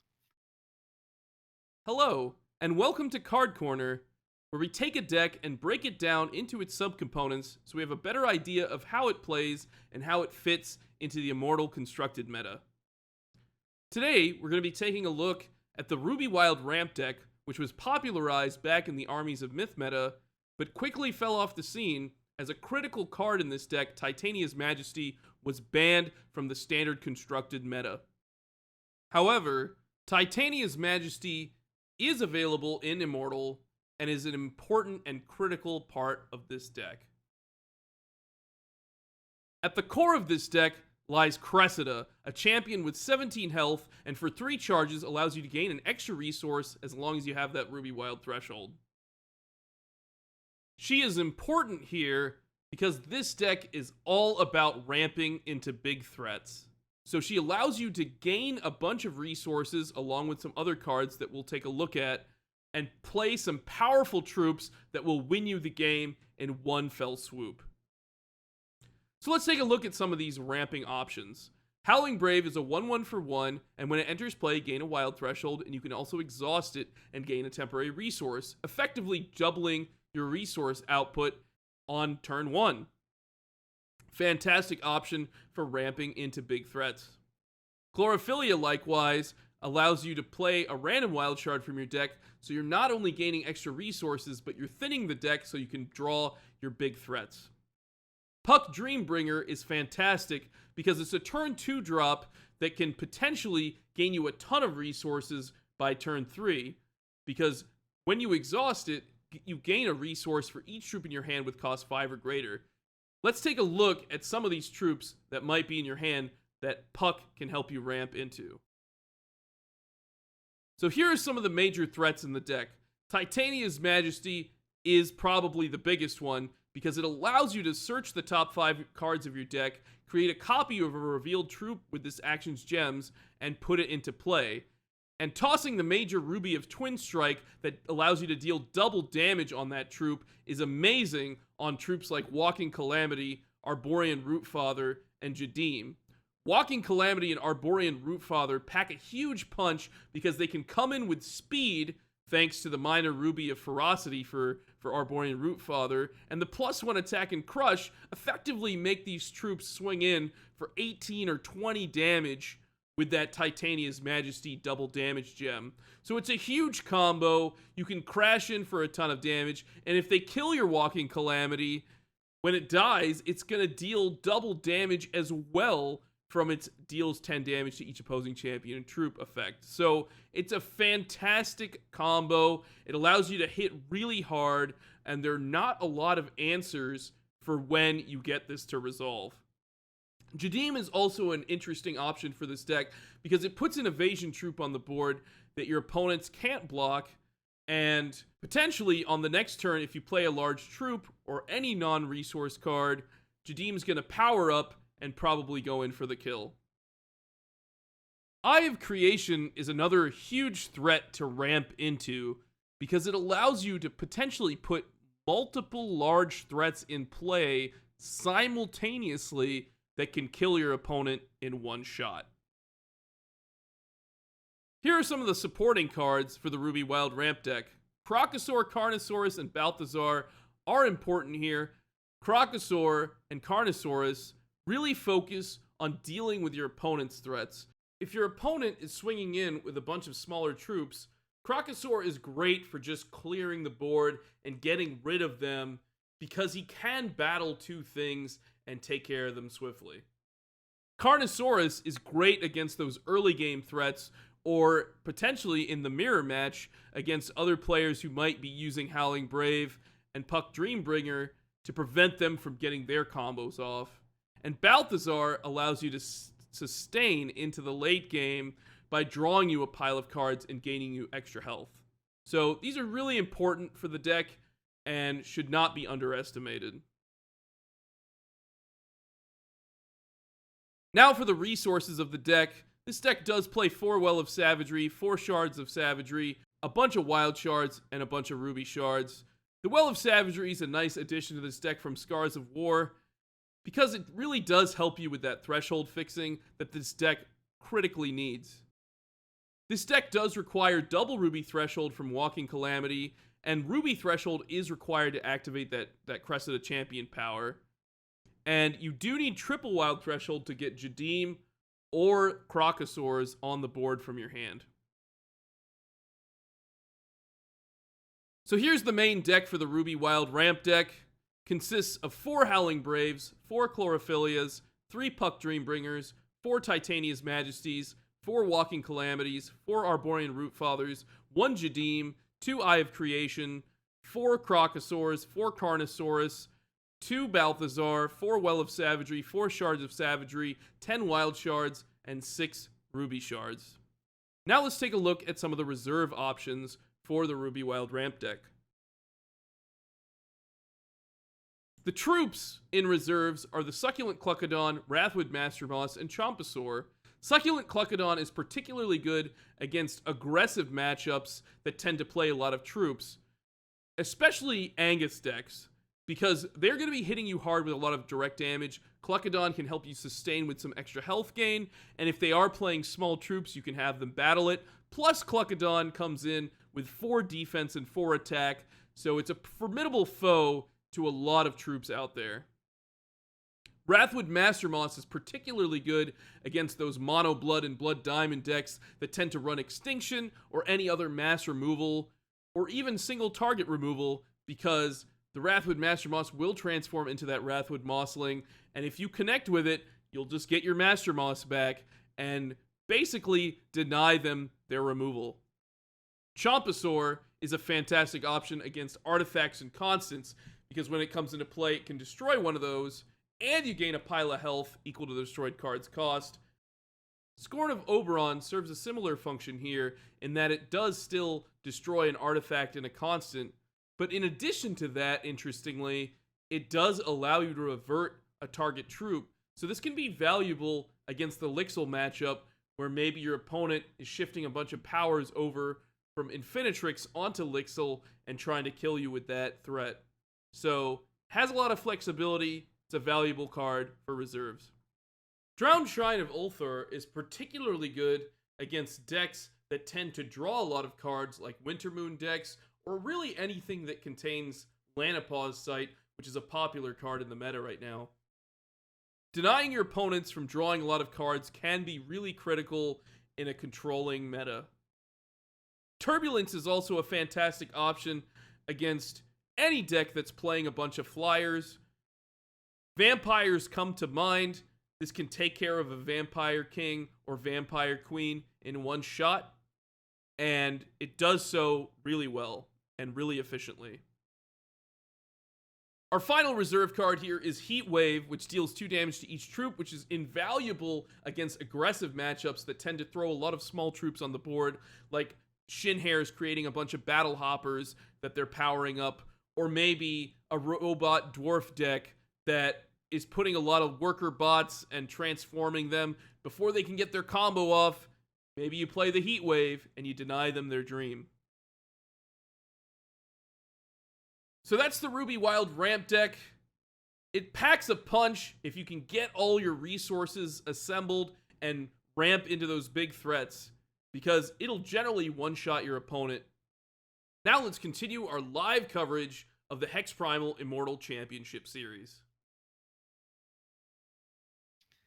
All right, thank you, Alucard, for that card corner. Again, Alucard's putting these together to give you guys just an example of a typical deck that you could see in the Immortal Championship Series. Obviously, there are tons of variants out there, but it's just to get your mind thinking about different ways of putting those decks together. So thank you, Alucard, for that card corner. Looks like we have 2 matches remaining here in our 5th round before we go into the 6th of 8. Looks like it's going to be Garance and Damon Neon, and looks like Karlsruhe versus Pandemica. So just 2 more matches, and then we'll be going into round number 6 of 8 of the HexPrimal Immortal Championship Series. Again, my name is Silent Snake, aka the Snake, and with me, the motivation, and of course, running everything on the backside to make sure it looks amazing, and of course, doing those card corners is Alucard, everyone's favorite Clampion. So we're getting closer to the end. The pack is starting to emerge. I just saw on Twitter that Jeff Hoagland is now 5-0, so making a strong run there towards the top. Varanus also looks like to be 5-0. So we'll probably see a matchup here between Varanus and Jeff in the coming rounds, which should be pretty interesting as well. But really cool matches, really fun to see the Immortal Championship Series. It's just in its infancy and as it starts to grow. And I can't wait to see how things are going to turn out in the who makes the top 8 and then who ultimately is crowned our first ever Immortal Champion.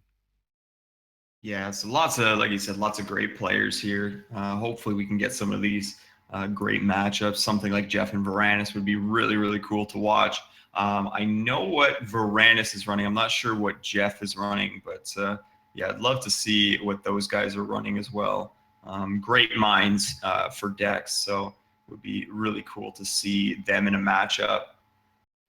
Looks like also there's going to be a giveaway currently in chat. So if you would like a chance to win a Sunsoul Phoenix, make sure you type !Immortal to get entered in. And just stay tuned in the channel as Alucard will be doing that giveaway sometime here in the stream. So some great prizes to give away for you guys. And we do appreciate you guys spending your time here with us today, taking part in the Immortal Championship Series along with us.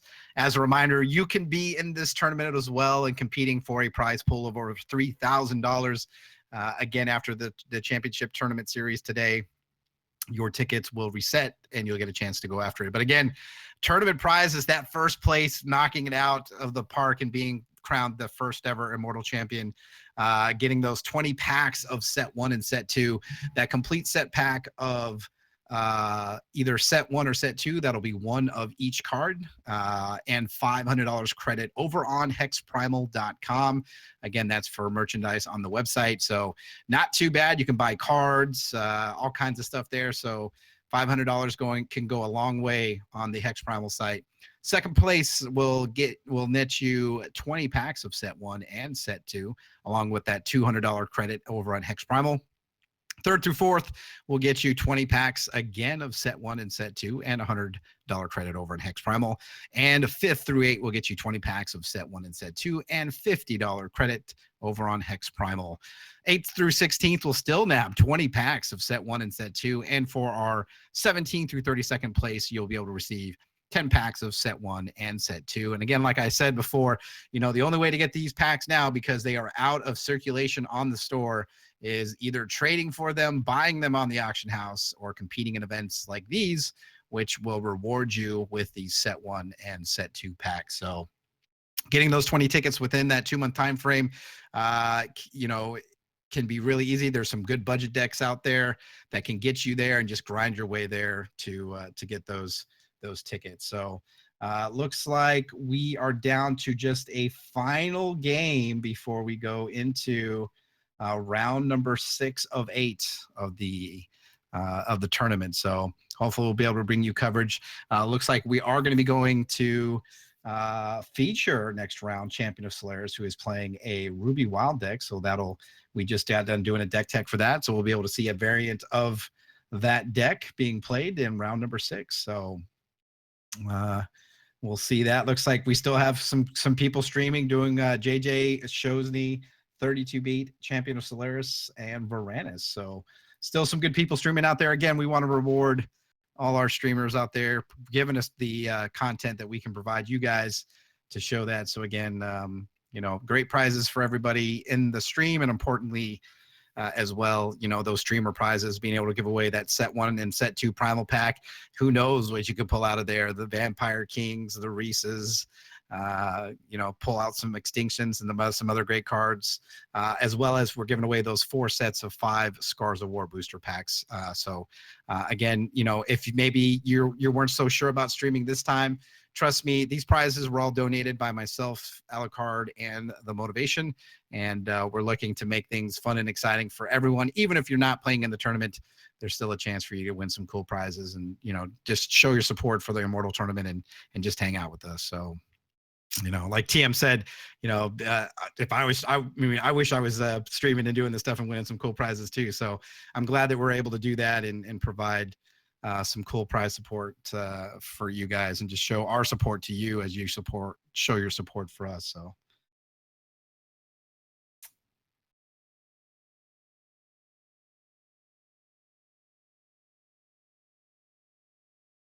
So TM, how are you feeling about the tournament so far?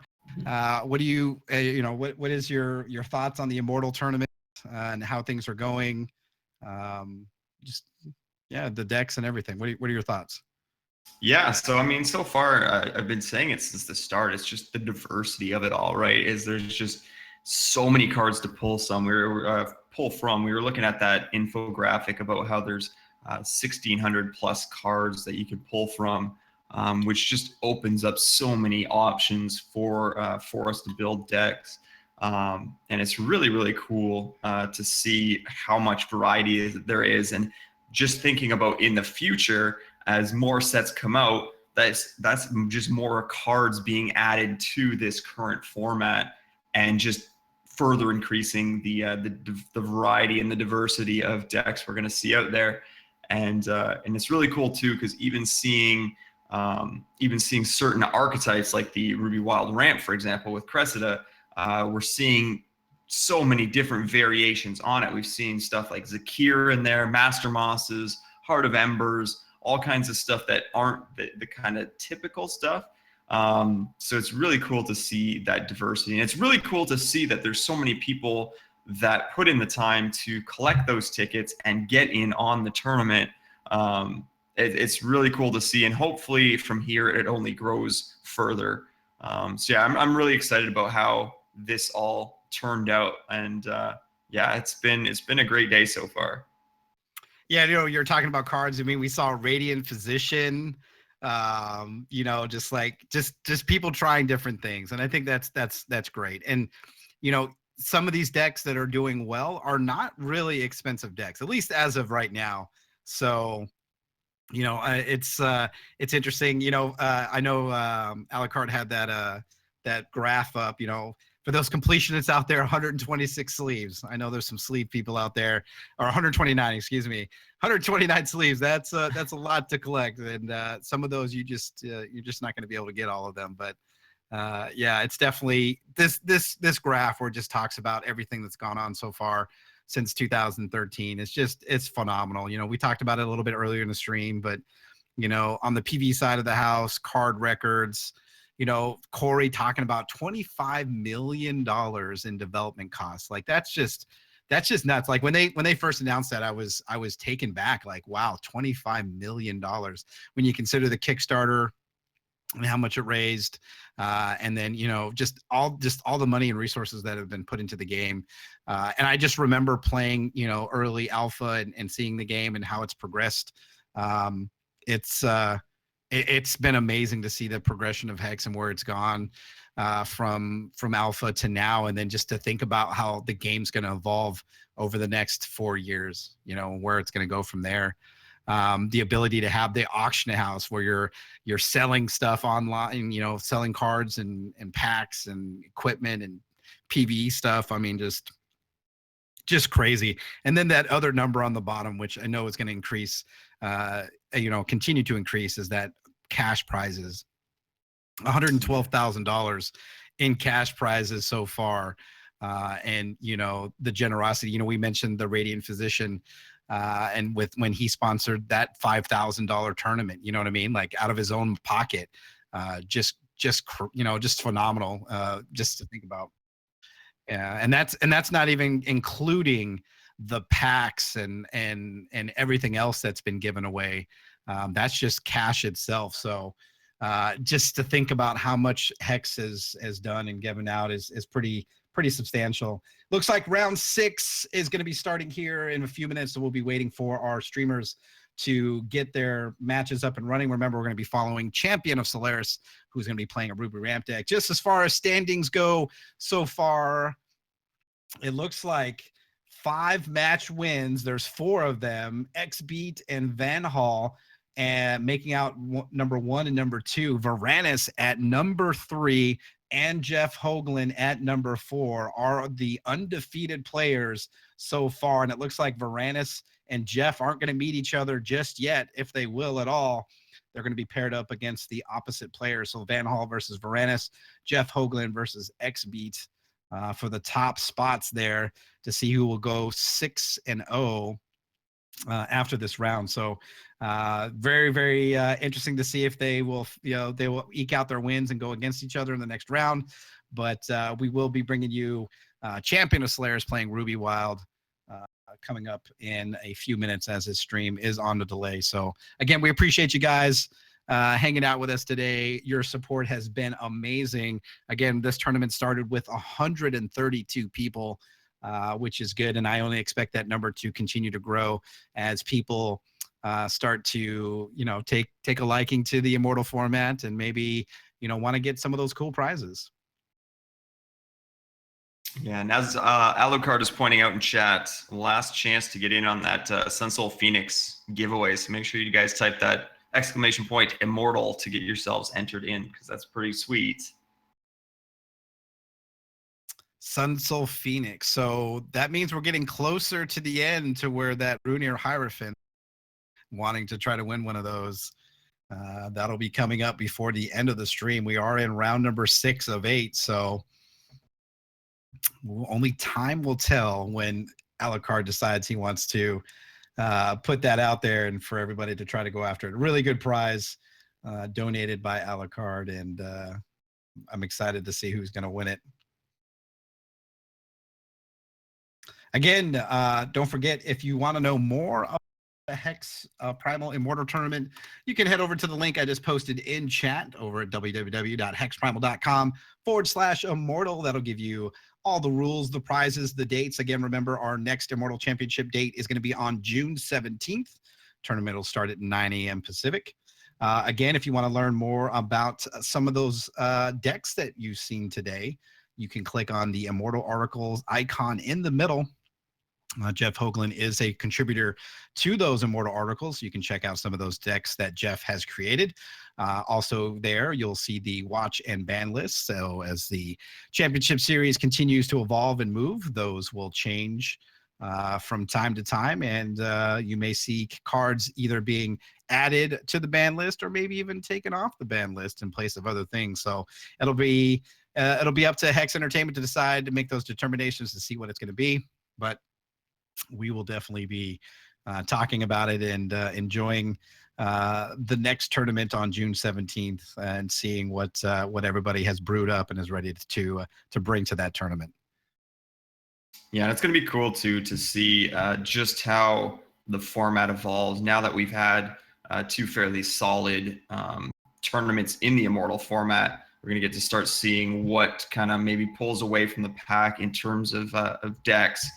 So I'm looking forward to that. I always like to see how a meta shapes up and what kind of cool stuff kind of filters to the top.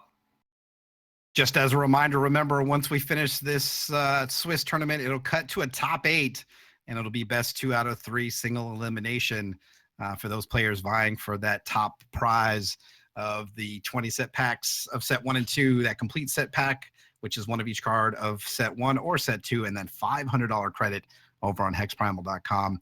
And a reminder too, remember, if you have a bunch of Immortal tickets, those will go away So don't worry. After the championship, if you log in and you're like, where are my tickets at? Those are supposed to happen. They will be reset, and then you'll have to earn your 20 tickets again by June 17th in order to compete in the next tournament. So we're always looking for more people to stream, and again, we're offering our great, some great prizes to incentivize and reward you guys for doing that. The more streamers we have streaming the tournament, the more coverage we can give you, and hopefully you guys are enjoying the coverage so far. Our goal is to have a forum post up so you guys can provide your feedback, because again, we always want to improve. We never want to sit back, and we always want to continue to get better and evolve and really continue to bring as much content to you guys as possible. So hopefully we'll be going here to the match between Champion of Solaris, and we'll be bringing you that. And our goal is to hopefully we'll get this before the end of the stream. If not right after the stream or during the end of the stream or at the end of the stream, sometime we'll put us a Twitter link with that forum post where you guys can give your feedback, because again, we want to make this about you guys and the community. And I did a player card for Berkeley, aka Shosny, so we want to showcase and highlight you. So it looks like we're going to go to our match. It's going to be Champion of Solaris playing Ruby Wild Cressida against his opponent Endux playing Kagalichu. Looks like we're having that same situation with the offline thing. Now he may actually be offline. We'll see if he is indeed offline. Looks like he's back. So maybe that's something we definitely need to mention to Hex Entertainment, because that was the issue with JJ, but hopefully that won't be the case here with this match between Champion of Solaris and you. I don't know. How would you say that, TM? And Dukes? Endux.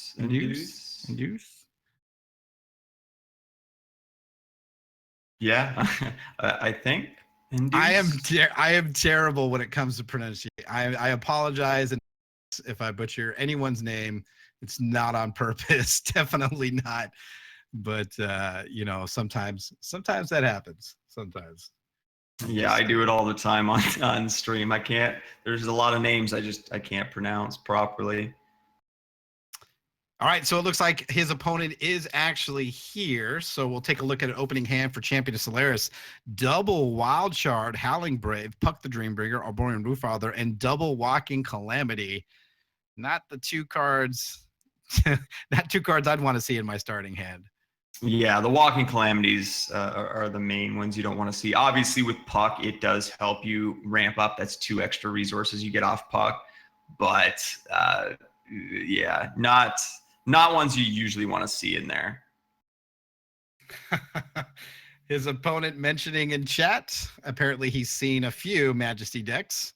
So it looks like Champion of Solaris is going to keep his hand, and looks like his opponent is going to be playing a Blood Shard. We'll see if he has a turn 1 play. And it looks like he does. So Withering Gaze going to be a swing and a miss. Swing and a miss against Champion of Solaris. And that'll end his turn. Likely going to try and take away that early Titania's Majesty. Obviously not there for Champion just yet.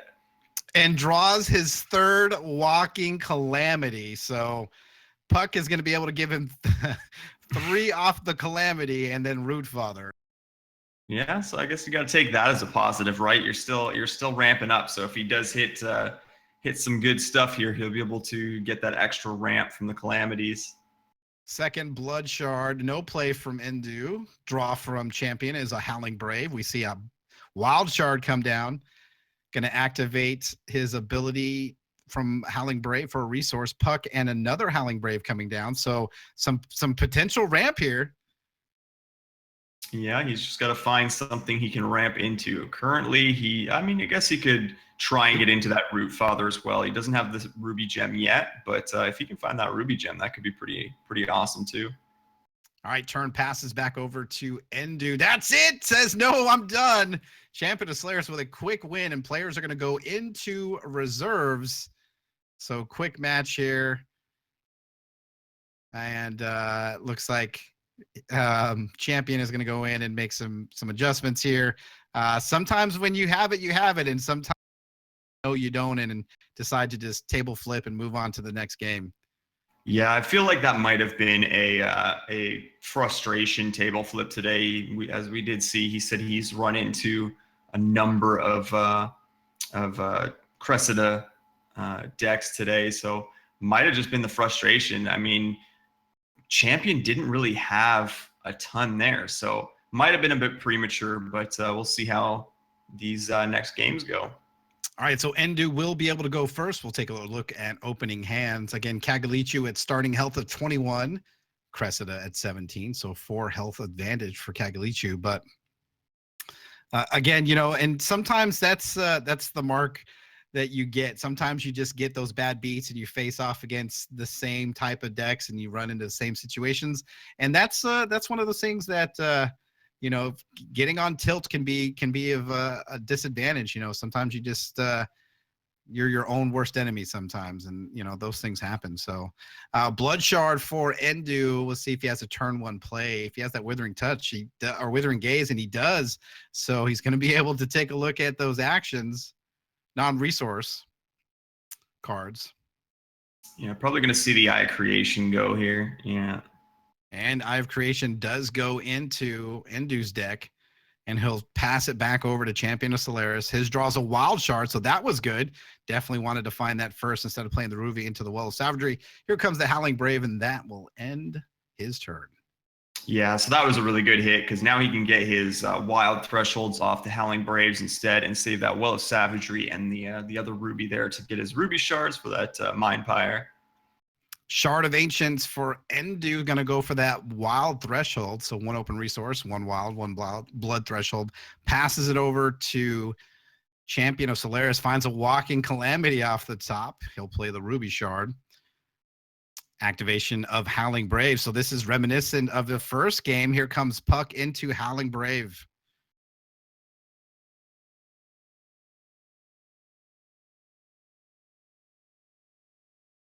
And looks like that is going to end the turn. We're going to go over to Endu. His draw. Blood Shard comes down, so double blood threshold. Fentail the Brood Priest is online. Yeah, that could be pretty scary if it gets going here and starts gumming up the causes deck here. So we'll have to see how that plays out. Failroot Acorn going for that Ruby threshold, and now Mind Pyre is going to be in play for Champion of Solaris. No swing. So Puck, 2 Howling Braves left on the board. We go over to Endu, his draw. He takes a point of damage due to Mind Pyre. And now a Bride of the Dam joins the Fentail on the field. And here comes a Necropolis coin for that blood threshold. Going to be able to give -1/-1 to one of Champion of Solaris's troops.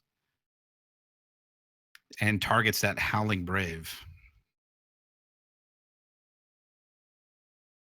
Yeah, so Bride obviously really good against the ramp type decks and getting rid of the mana dorks pretty early on. So could be rough on Champion here, but we'll see what he starts to draw. Activation of Fentail puts 3 Tarantula eggs into Champion's deck. Well of Savagery will be able to select either Ruby or Wild Threshold. Chooses that Ruby, but still Walking Calamity, Well of Savagery in hand. Not enough to the field. Yeah, not the greatest hand here for Champion. Wants to find some more threats to ramp up in. Titania's Majesty or something like that would be great for him if he can find it. Kagalichu activates the ability. Cheap Shot found off the top. Endu taking damage from Mind Pyre. And we see Cheap Shot going to be activated. Going to target that Howling Brave. So another part of his ramp gone now. Cheap Shot also will conscript a troop into Endu's hand. And now a Rune Ear Hierophant joins the Bride of the Dam and the Fentail for Endu. No swing. Passes the turn back over to champion. His draw, a periwinkle. And he'll play that Well of Savagery.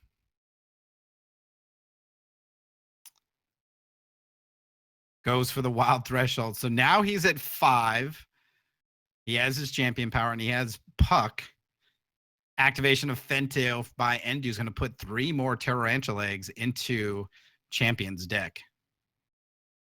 Yeah, so I think champion here is going to want to try and find a Titania's Majesty or something, hopefully before that periwinkle dies. Walking Calamity is a long ways off. Yeah, he's going to need to find a threat, a different threat, and pretty quickly here. Champion chooses not to attack. He'll pass the turn back over to Endu. Fentail will unexhaust. No, a second Bride of the Dam. Runier Hierophant's going to gain +1/+1. We see a lily pad on the part of Endu.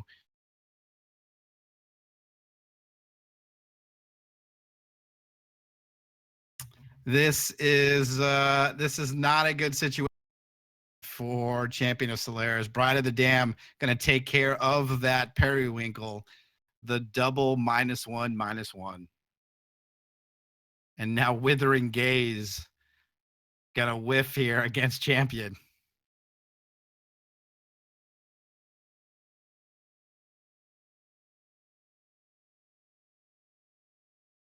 And here comes a Bride and a Runier Hierophant. 7 damage inbound. Champion's like, I'm gonna take it, go to 10. Endu sitting comfortably at 18 with a good board. And we go back over to champion, finds another periwinkle. So periwinkle replaces periwinkle. Still sitting at 5. Puck the Dreambringer on the board. Champion's ability available, but not enough to get the Walking Calamity in his hand on the field. Activation of Fentail means 3 more Tarantula eggs into champion's deck. And unfortunately for champion, he's just going to have to pass the turn. Yeah, looking pretty rough for him here. It's just, especially getting these blood thresholds. So now his opponent's going to be able to steal some of his stuff here. So not looking great for champion. Bride of the Damned takes care of periwinkle. It was like deja vu all over. And champion says, nope, that's it. And it's now forces a game 3. So very interesting there. Sometimes it's a super quick win like we saw before. And then obviously Endu able to force a game 3. Those brides are so devastating.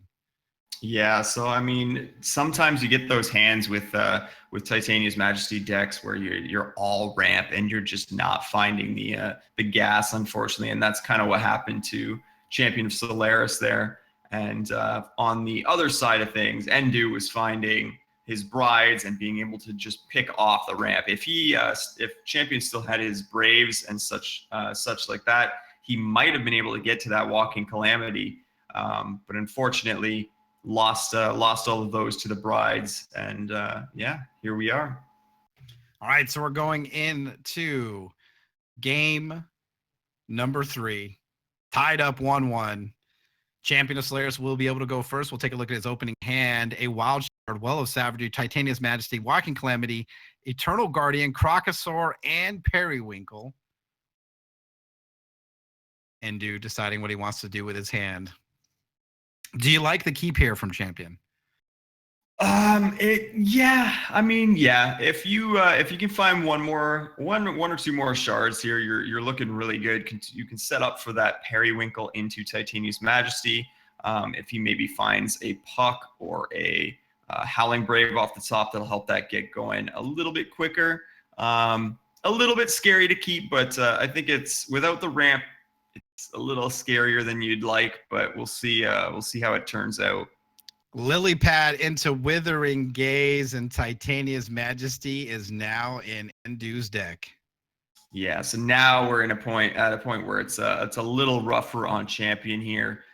He lost what he was going towards, the only real saving grace of his hand. So we'll have to see if he can find something else.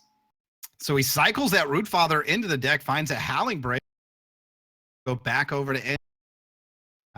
That turn 1 play, obviously kind of brutal with that Withering Gaze. We see a Well of the Ancients. for that wild threshold. So 2 resources. And now here comes a Cottontail Explorer. Misery. Oh, Misery goes into the crypt. It's interesting to see this Kagu deck. It seems to be mostly just the standard Kagu list, but with Runears with the Spell Shield gem and the Rhinos now. So we'll see if there's any other changes to it. Champion, instead of trying to cycle that Rootfather, decides he's going to play the Howling Brave. That'll end his turn. We go back over to Endu. Cottontail Explorer on the board, plays a Blood Shard, now a double blood. And we see a rune. That's a Runear Hierophant for Endu. So swinging in for 1, knowing that the champion's not going to block. That'll take champion down to 16 health. Champion needs to find some resources here as we go over to him. His draw is a Periwinkle. Activation of the Howling Brave gets Periwinkle down onto the field. And that'll end his turn. That Arborean Rootfather is the one that he cycled before, so it's at 5. Back over to Endu. He draws. Bride of the Dam comes down. Pumps up that Runear to a 3/3. Do we see a Blood Shard? And we do. From the Necropolis coin, we see that Blood Threshold. That's going to put -1/-1, and that's going to remove the ramp from the Howling Brave. Yeah, I think that was the most important part of that too. If Champion was able to draw a shard on his next turn here, he'd be able to get the double Rootfather. But unfortunately for him, that's not the case. A Puck the Dreambringer comes down. And he definitely has some troops to help him with some ramp with that Puck. Yeah, so that was a pretty huge hit for him. If that Puck can stay alive, and especially the Periwinkle as well, that could be really, really huge for him here if he can ramp up and drop some of these big guys. Kagulichu into a Misery. If Endu has a Blood Shard, things are going to be interesting. Here comes the swing. 7 damage inbound. Champion just takes it directly to the face, goes to 6. What is going to happen here? Does he have that Blood Shard? If he's got the Blood Shard, that all but seals this game, I think. Oh, the Blood Threshold is indeed there. Coming down, that's going to put -1/-1 on the Puck. Unfortunately, and Misery going to be raining down on Champion of Solaris. He's going to lose that ability to ramp from Puck, and now an Underworld Crusader for Endu. Yeah, this is a really, really bad spot for Champion now. If he would have been able to keep that Puck alive and ramp into these other big things, he would have been in a much better spot. But now kind of on the back foot here. Endu saying, sorry about the shard screw. And Champion saying, yep, it's real. And that'll do it. 2-1 against Champion of Solaris. So unfortunately, that loss there. Sometimes, TM, sometimes that's just the way the cards go. Either you get a bunch of shards, sometimes you get no shards. And then sometimes your opponent just gets the nuts. That Kagu into Misery, into the Blood Threshold, and then just removing Puck was pretty bad. Yeah, that was super devastating for Champion there. Obviously, as a ramp deck, you need your mana dorks to get you there. And I mean, if that went completely different, if he didn't have that Blood Threshold to use the Bride Power on Puck, it would have been a completely different game, because Champion would have been able to play out something like a Crocosaur or even that Rootfather and double them up because of the Periwinkle too. So could have been a totally different game if he had held on to that Puck. So just to give you guys an update of current matches going on, both undefeated going into round number 6. Looks like Varanus is down a game to his opponent Van Hall going into game number 2. Jeff Hoagland is up 1-0 against XBeat. Remember, these 4 players were going into round number 6 5-0. So it'll be interesting to see what players will make it out of there undefeated and go head to head in the next round. Some other matches have been completed. Galwin has went 2-0 against Yesh. Looks like Pandemonium, quick 2-0 win on Witherstench. Starro is 2-1 over Desp. Elwin's got 2-0'd in his matchup, and Biz 2-0 over Green. So we're going to be trying to be bringing you another match here in round number 6 of the HexPrimal Immortal Championship Series. We'll see if we can get in on the action with Varanus, so just stay tuned for that. Again, we appreciate you guys hanging out with and Alucard. Appreciate the support. More importantly, we appreciate everyone who's streaming, so we can provide you guys with this content. Yeah, I mean, that's a big one is the fact that you guys are streaming and giving us something to bring content to people. So regardless of whether you think you're going to do poorly or not, please feel free to stream and give it a shot. The more we can get, the better for everybody. So hopefully we'll see more streamers in the future. Yeah, and I think that's the other thing too. And I think we've seen that as the evolution of Hex has gone, as more and more people are streaming Hex. And I'm not talking like big name people, but like just regular people wanting to share their experience with the game. And, you know, if you're out there and you're not sure, you know, hey, if I want to stream Hex, or maybe you don't know how, there are plenty of people that can definitely give you a hand, get you started, and really take you under their wing, get you streaming. Because the more people that are streaming Hex, the more visibility we get to Hex, the better it will be. So definitely do appreciate all the streamers who are doing that. So yeah, and I think I can speak for Snake and Alu as well. If you guys do have questions, don't hesitate to contact us.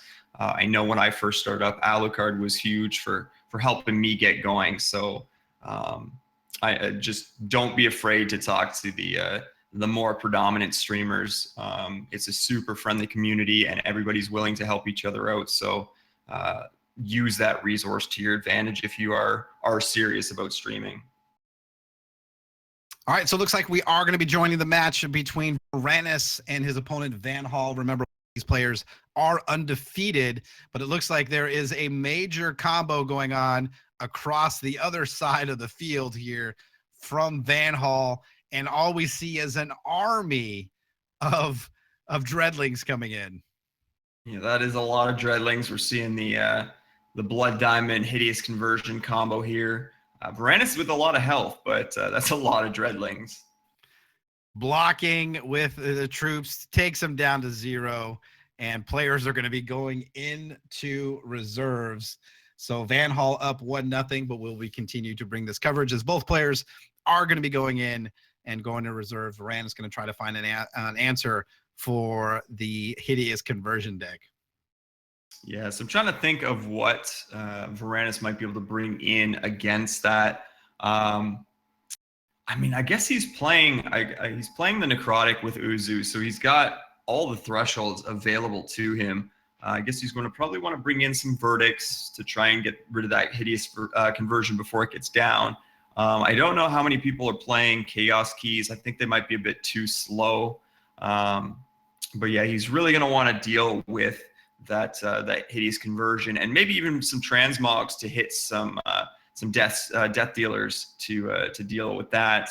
But yeah, we'll have to see what he brings in here. Again, both players are 5-0, so this is going to decide who's going to go on 6-0 and face off against the other 6-0 player. Again, 4 players still undefeated going into round number 6. Van Hall and Varanus and Jeff Hoagland and X-Beat. So both games are in game number 2. Jeff Hoagland is currently 1-0 over his opponent, and as we just saw, Van Hall is 1-0 on Varanus. Players are finishing up the reserves, and then we'll go into coverage of the second game here between these players. And looks like here we go. So Varanus versus Van Hall. Van Hall with the 1-0 lead. Varanus will be able to go first. We'll take a look at his opening hand. Looks like he's got a Bloodshot, Necropolis coin, Wakuna coin, double animated Hero Falls, Lixel, and Underworld Crusader. Animated alternate art, excuse me. Yeah, those are looking nice in his hand there. All right, so on Varanus. Decides to go for the Wakuna coin for the diamond threshold, and that will end his turn. Over to Van Hall and his draw, we see Diamond Shard and a Spirit-Bound Spy. That'll end his turn. Back over to Varanus. His draw is a High Infinitrix. We see Necropolis coin. That's going to go for that blood threshold. And end his turn as we go over to Van Hall. Varanus playing Uzu at 23 health. Van Hall playing Madam at 19. Here comes Hideous Conversion. So the start of the combo coming right now. Sacrificing the lackey to gain a resource. Here, lackey, sacrificing the lackey. Nope, decides not to. So lackey and a phantom in Hideous Conversion passes the turn over to Varanus. He plays a Blood Shard. Has those double Hero Falls in hand. High Infinitrix, Lixel, Underworld Crusader. Yeah, I wonder if he's debating holding on to the Hero Falls for whatever Van Hall puts the Anana power on. He might be waiting for that Death Seeker or something like that to come down before he uses it. So we go back over to Van Hall. We see Wakuna coin. So that's going to gain him a threshold, but not a resource for this turn. Hideous Conversion on the lackey. He's going to draw him a card and gain him a resource. So now he's at 3, 4 cards in hand. And here comes a Dread Apprentice, creating 3 Dreadlings, which can also power the conversion. And looks like he's going to sacrifice the Apprentice. Sacrifices the Phantom, goes to 2. Dreadling now going to 3. Has a possibility of going up to 5 with the 2 remaining Dreadlings on the field.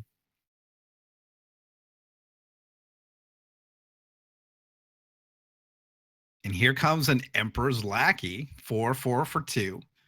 Gets -1/-1 at the start of his turn. You can sacrifice a troop to revert it. Here comes both Dreadlings. That's going to take Varanus down to 21.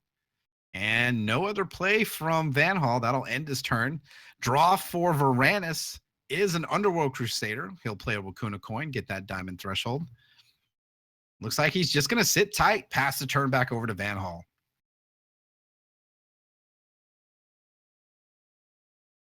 Here comes an Underworld Crusader for Van Hall. So 4/4, 3/3. See both of them coming in. So that Underworld Crusader with speed, that's 7 damage. Varanus falls to 14. Van Hall takes the health lead here at 19. And that looks like that's going to end the turn. Blood Shard for Varanus. He'll play the Blood Shard out. Has his champion power available as well. Underworld Crusader joins the side for Varanus. And looks like that's going to end the turn.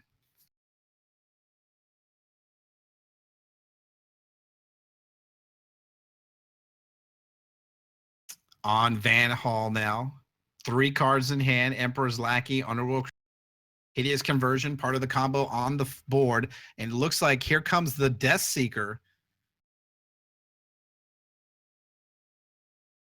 Madam Anana on the Death Seeker.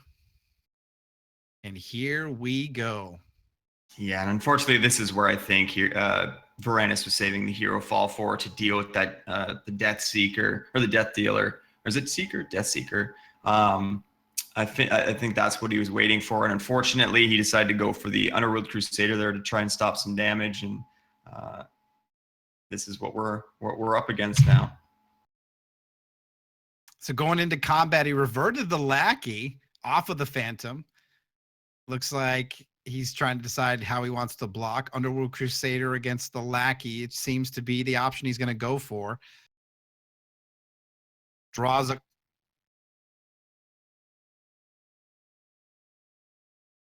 And looks like sacrificing the Crusader draws him some cards. So Van Hall, 2 resources, 5 cards in hand. Phantom, here comes the Death Seeker. Here comes a Shard.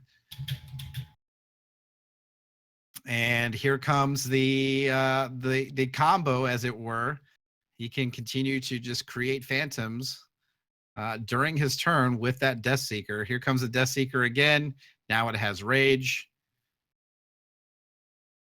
Continually sacrificing and going to create an army of phantoms.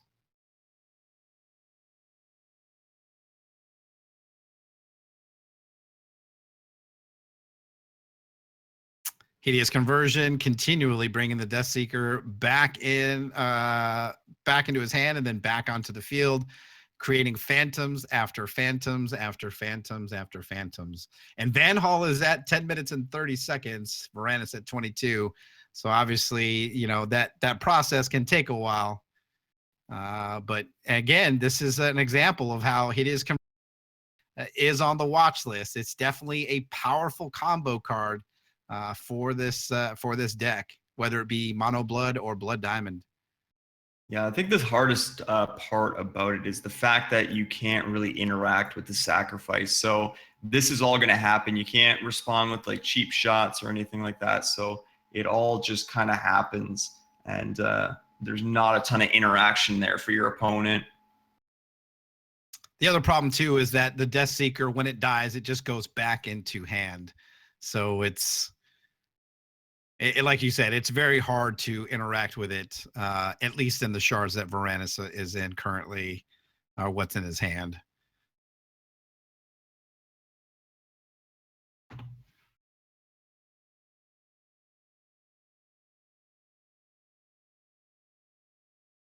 Continually cycling or sacrificing the Death Seeker. Decided that I guess 20 phantoms were enough. Plays out a Ruby Shard. Here comes a High Infinitrix.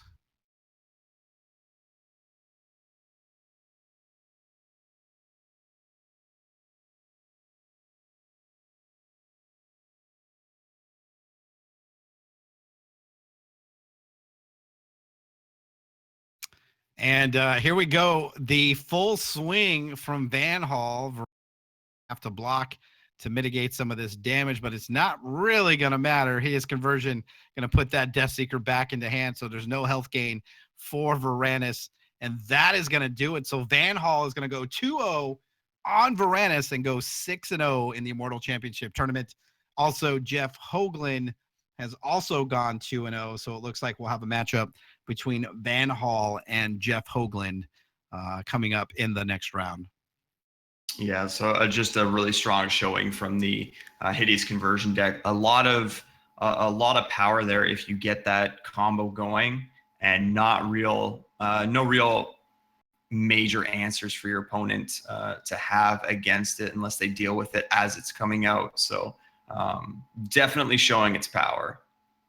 All right, so it looks like we have 4 matches remaining in round number 6. Looks like Soren versus Neffel Army. They are in game number 3, tied 1-1. Of course, Arren versus Flyleaf in game number 3. Looks like Distant South and Baby Anadok tied at 1-1 in game number 3. We still have one game that's actually in game number 1. One match that's in game number 1 against Ripper and Tarkin Mag. So everything else looks to be complete. But so far now we have just 2 people, 6-0, and they should be facing off against each other in the next round, Jeff Hoagland and Van Hall. Yeah, it'll be interesting to see again. Like I said, the deck lists that come out of this. Obviously, Hideous Conversion deck is going to be a pretty strong one, but I want to see what else is out there and what's doing well. Most importantly, just because I think there's so many different options that can do well. And again, I mean, we're playing a trading card game here. Luck is going to be a factor in some respects. So just because a deck's not doing well doesn't mean it's not a good deck. You might have gotten bad draws, whatever. But it would be cool to see some of these more obscure decks, the lesser known decks, do well and just kind of shake up the meta a bit. All right, so it looks like we are going to go into a match here. Neffel against Soren. We are again tied 1-1 going into game 3. Looks like Withering Touch from Nephil Army, going to be targeting Sorin. And a Spirit-Bound Spy. So again, Blood Diamond, Mana Manana doing its thing. Emperor's Lackey going to swing in for 3 and take Sorin down to 20. And we go over to him sitting at double blood, 7 cards in hand. Here comes a Cryptus. We'll be able to choose a Threshold. And that Threshold is Diamond. And here comes Lixil, the Deathless Gem. Yeah, so a little less afraid against the Hideous Conversion deck to just throw Lixil out there. It doesn't have to worry too much about removal. I don't believe the Hideous Conversion deck plays a ton of removal, so. Naive Lackey down for Nephil Army. Is going to sacrifice it to make the Lackey a 4/4. Swinging in here against the Lixil, 4 damage on Sorin. Takes him down to 16. Spirit-Bound Spy at the end of Nephil Army's turn as we go over to Sorin. We see that Wild Threshold, so just missing Ruby to complete the 5-shard Dream. And here we go with Uzu activation. So that'll get him the Ruby Threshold, and Lixil is now invincible. And here comes the Extinction.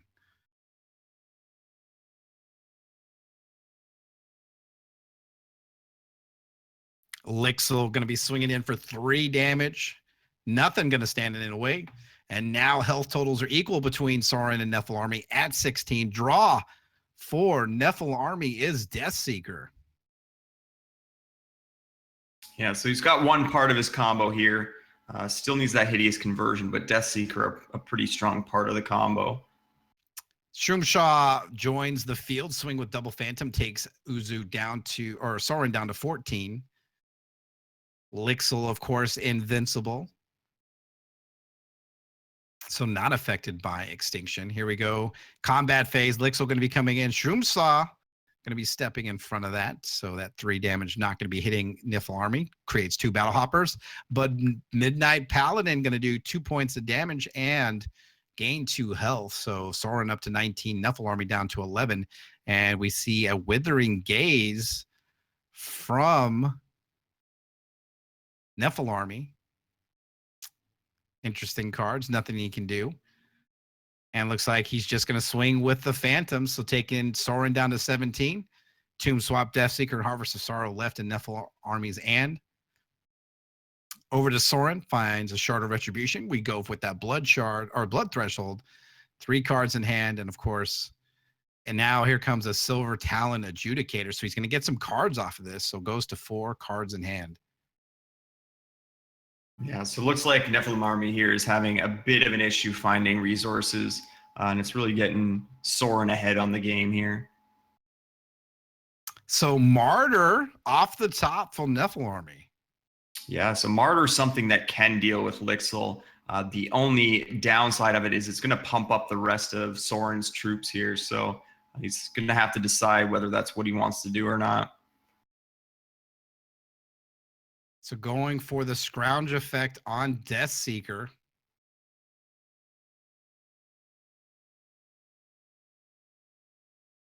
Looks like he's going to Tomb Swap for the Naive Lackey and a Dreadling generated. Going to be swinging in with that. Silver Talon Adjudicator quickly steps in front of it, and we go back over to Sorin and his draw. Well of Retribution comes down. He'll be able to choose Diamond or Blood Threshold. Chooses Diamond. Yeah, so for Nephilim Army here, he's kind of on the back foot quite a bit. His opponent's up to 7 resources to his 2.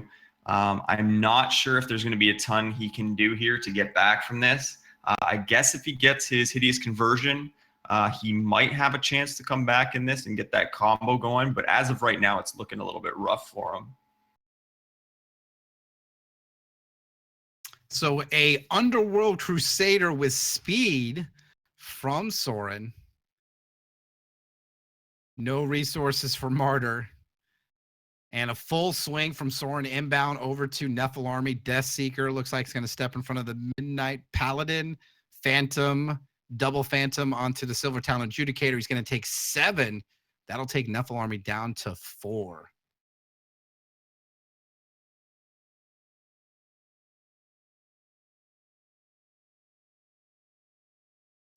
wipes Nephilarmi's army, as it were. And the start of his turn, he finds a Warlock of A tier. We haven't seen that card in this, at least in any of the combo decks we've seen so far. Yeah, that's certainly an interesting one. I'm not sure what its purpose is. I feel like it's more of a win more card, but maybe there's something a little bit more to it. All right, so back over to Soren, definitely in the driver's seat here. 3 cards in hand. Here comes a Strangle onto the Death Seeker. Swing with both. It's going to have to stop in front of the Underworld Crusader. Is going to take 3, go to 1. Finds a blood shard off the Lackey. Coins for Soren. Going to draw him a card. And that's going to do it. So unfortunately for Nephilarmy, Soren able to walk away there with that win. Interesting match. Definitely catching the back end of that match is interesting. Looks like we only have one more game remaining in round number 6. That is Ribber versus Tarkin Mag, and Ribber is up 1-0. And then that looks like to be our final match for round number 6. Only 2 more rounds remaining before we go into our top 8 and find out who's going to be crowned the Immortal Champion for our first ever Immortal Championship Series. So we're going to take a quick 5-minute break. Hopefully we will get closer to number 7. Don't forget, we're still doing giveaways in the stream. So if you're happen to be here, make sure you pay attention to the HexPrimal login on the screen and get a chance to enter in some cool prizes. So we're going to take a quick 5-minute break, and we'll be back for some more coverage of the HexPrimal Immortal Championship Series.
All right, guys, welcome back to our coverage of the HexPrimal Immortal Championship Series. Again, my name is Silent Snake, aka the Snake. Joining me, of course, the Motivation and Alucard.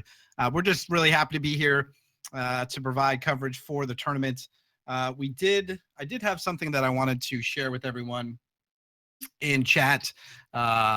We do have a forum thread that we put up that Alucard has took the time to post there. So again, we definitely want your feedback. We want to make this experience a little better as best as possible to continue to improve upon it. I know there are some issues with some audio stuff. We'll definitely take a look at that for next time. But hopefully you guys can give us your feedback, constructive criticism. Let us know what you guys like and dislike, what you want to see more of or less of. And we'll definitely take that into consideration to try to deliver the best quality cast experience that you guys want to see.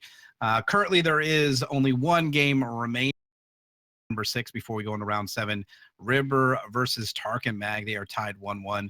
After that we'll go into round number 7, and then we're almost there. We're almost to the final round where we'll be able to find out who our top 8 are, and we'll see if we have anybody streaming the top 8. If we do, we will continue to bring you coverage of that. If we don't, our goal is to obviously to bring you guys streaming content as possible. So if we do not have anybody streaming in the top 8, then we will just end the stream, make sure we get all our prizes out, and then we will address the winner at the end. But hopefully we'll see somebody streaming in the top 8, and we'll be able to bring that coverage to you. But again, use that forum post to always just to give us your feedback, and so we can make things better.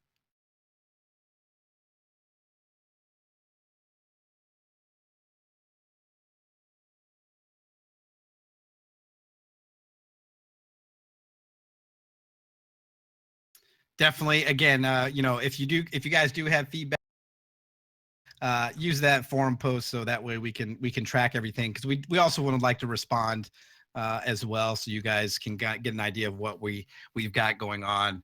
I think for our first run as a group together, hopefully you felt like it was a good experience for you and a good experience for Hex in this tournament. So yeah, and I felt good about this so far. It's really cool to see the turnout that we got. I know we were wondering what kind of turnout we would get for this, and it's really cool to see that so many people kind of stuck it out and came out for it and did the grind leading up to it. I mean, 132 players for the first tournament. I know there's a lot of people that may be a little bit wary, especially with the spell shield gem and other things. But again, that's why Hex is great, right? They just go, hey, look, this is banned. These are what we're watching. We're going to continue to make this format fun, challenging, and if things need to change, they can definitely do that. So maybe this time you weren't so, maybe you weren't as enthused about doing it, or maybe you just didn't have the time. I know there's a few people I talked to who said, man, I wish I could make it. But unfortunately, I had some other commitments going on. I know for our European and Asian players, it also makes things a little bit difficult too, because you just can't make it. And at least with the Saturday tournament, it makes it a little easier for the European and Asian players, because it is a time commitment. I mean, today it's 8 rounds. 2 months from now, it could be 9 or 10 rounds. Who knows? So definitely it's a time commitment, but I think the rewards that are there make it definitely special to compete in this style of tournament. Yeah, the prize pool is definitely something we've joked a couple times here that we kind of wish we were playing in the tournament. But props to the HexPrimal guys for being able to get that stuff together for you guys. It's a pretty solid value, right down to the 32nd place. There's some really good stuff there. Yeah, definitely. And I really do hope that we get more people that want to participate and cast, and then we can showcase you guys as players. One of my biggest thing, and if you guys known me throughout the years and streaming Hex, I've run my own tournaments, and I've done a lot of that, trying to feature where people are from, because there's so many interesting people from around the world. I saw somebody mention something about the players from Africa. You know, we have our European players, our Asia players, Australian players. You know, we have the community is so huge, you know, and even if we're not connected to the, you know, like China Garden, those are hexamaniacs, if you will, you know, people who enjoy this game and enjoy what you know, Hex Entertainment has brought us. And you know, the more the merrier, the more people we get, the more tournaments, you know, the more fun we get to have, and you know, and envision this thing. You know, I remember talking to Corey during the 100K, and he was like, I can't wait to see this thing, you know, Hex at the Oracle Arena in it as an esports thing. You know, that's what he really wants. Like, he wants to see this game continue to grow and continue to evolve. And there are so many people in the community with great ideas, great you know, great thoughts, and really, you know, the forums is a great way to express that and share your thoughts on how well the game is, or how, you know, what you'd like to see improve. So definitely don't forget, guys, make sure you guys go there, be a part of the community, share your voice, because it's definitely important to Hex and to all of us. So, you know, that way you can feel even more part of this community than, you know, than I think some of us feel. Yeah, and I mean, we know they listen. It might not feel like it all the time, but they definitely listen, and I think they've done a really good job with that, and keeping the kind of the thoughts of the players in their decisions. So yeah, definitely, like Snake said, just try and be a part of the community as much as you can. If you've got ideas and stuff, don't hesitate to get them out there. Yeah, and don't think your voice is not strong enough, or it doesn't matter, because you know, anybody can have a great idea. You know, anybody can say something that can spark an idea and something else. So shout out to Japan too. Yes, Japan as well. Yeah, and I think that's one thing about the Chinese Garden as well, to point out, is that the fact that despite them not being on our servers, they're doing their own kind of innovation over there, and it's stuff that Hex can take from and build upon. Obviously, we're now doing the battle boards and stuff like that, so they have spectator mode over there. Hopefully, that's something Hex can look at and kind of build on based on that. So it's really cool to have that kind of dynamic there as well.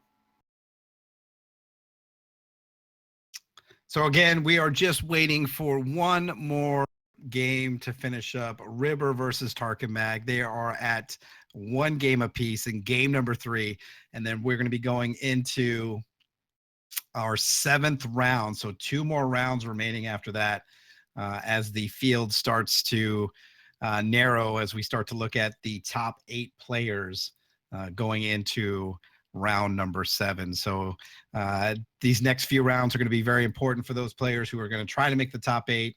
Varanus and Jeff Hoagland obviously in the mix there. Varanus had a run-in with a deck that 2-0'd him, and Jeff Hoagland managed to 2-0 his opponent. So Varanus definitely still in this, along with some of the other great players. But you know, we talked about Metronomy too. Metronomy's in the top 8.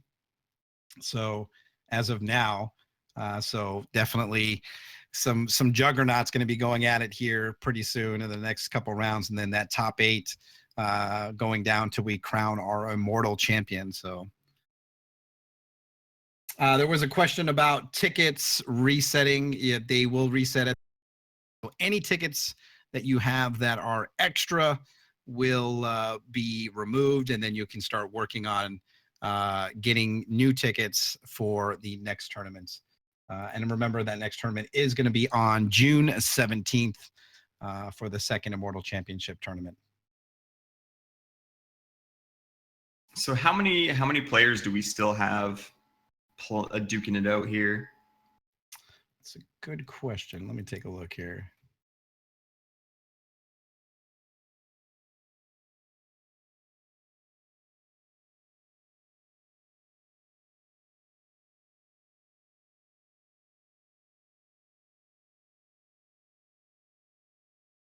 It'd be interesting to know how many have kind of stuck around and toughed it out until the very end. Because again, the prize support is actually pretty solid. So I personally would probably stick it out right to the end just to try and get in there. Because like I said, even the top 32, you're still getting some solid prize support there.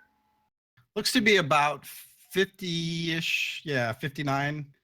I think is where we're at. So it's not too bad still. I mean, with 2 rounds left, you know, making the top 32, you know, is definitely still within reach within a lot of people trying to get those booster packs. Again, you know, 17 through 32, you're getting, you know, 10 packs of set 1 and 10 packs of set 2.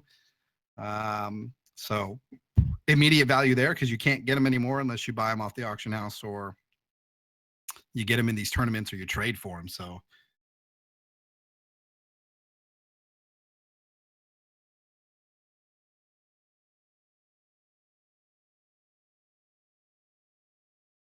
people mentioning about tickets again, remember you have 2 months to obtain 20 tickets.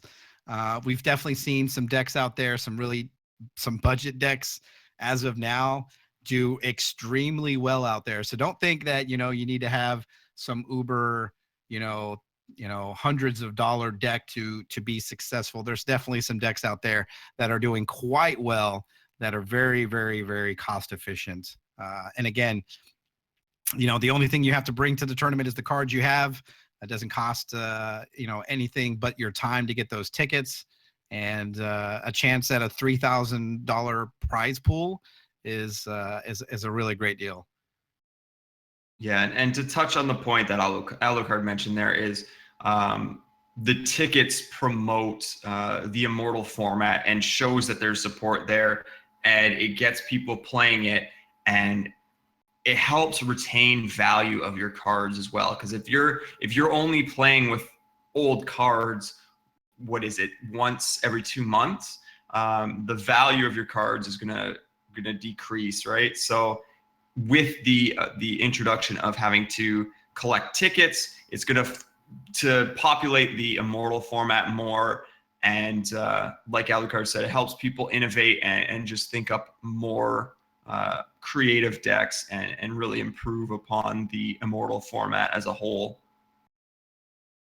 All right, so it looks like round number 7 is starting, and we've got our standings as of round number 6. So Van Hall at number 1 with 6 wins, followed by Jeff Hoagland at 6 wins. Rounding out the top 8, XBeat at number 3 with 5 wins. Starro at 5 wins. Metronomy at number 5 with 5 wins. Biz, Galwin, Soren, and Varanus at 5 wins. Varanus at number 9. Dragon, Sadistic, Pandemonium, Damon Neon, and Iron Fang routing out the group of 5 wins. So that's your top 14 players currently so far. But if we're looking at just the top 8, it's Van Hall, Jeff Hoagland, XBeat, Starro, and Metronomy, Biz, Galwin, and Soren are currently your top 8 players. And again, in this round, we have Jeff Hoagland and Van Hall going at it. The 2 undefeated players going into round number 7 of the HexPrimal Immortal Championship Series. So that'll be an interesting match to watch. Looks like Dragon and Pandemonium. Let's see who Varanus is going up against Starro N. So that's another matchup. So looks like we still have 3 people streaming the Immortal Championship tournament: Varanus, Jadim Jedi, and Champion of Solaris. So we'll definitely get some rounds. We're going to be going into JJ again in this round. So we have a few minutes before they get started because the players are on a delay. So again, don't forget, we will be starting just a little bit shortly after the round starts as we wait for players to get through that delay. So again, just to remind everybody, as we're getting closer, top 8, the prize pool again, first place through 8th place, or I'm sorry, through 16th place, all get those 20 set 1 and set 2 packs. So that is guaranteed for those players 1 through 16. The big thing, though, for that first place winner is going to be able to receive that complete set pack that is one of every card from either set 1 or set 2, and $500 store credit over to HexPrimal.com. So $500 credit, definitely good to use there in the store. Purchase the cards or stuff that you need from them. Second place gets you 200 credits at HexPrimal. Third through fourth will get you a $100 credit over on HexPrimal, and fifth through 8 will get you $50 over on HexPrimal site as well.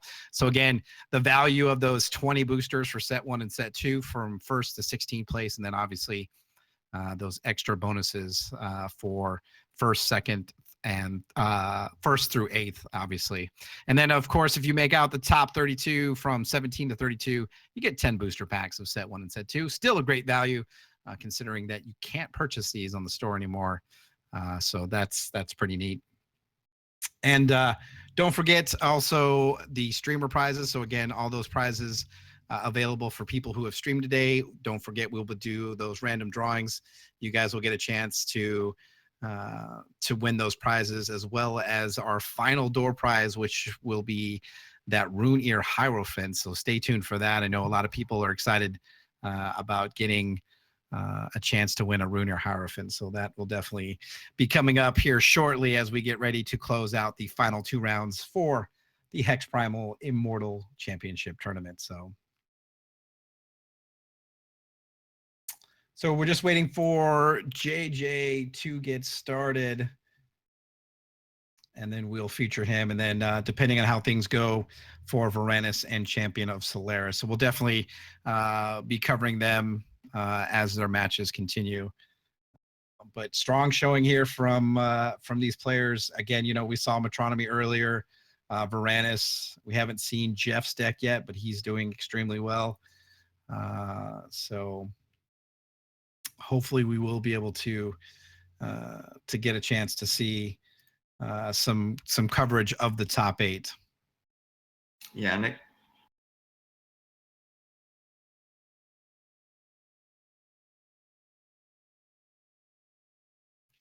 All right, so we're going to be JJ Jadeem Jedi versus Kaldheim,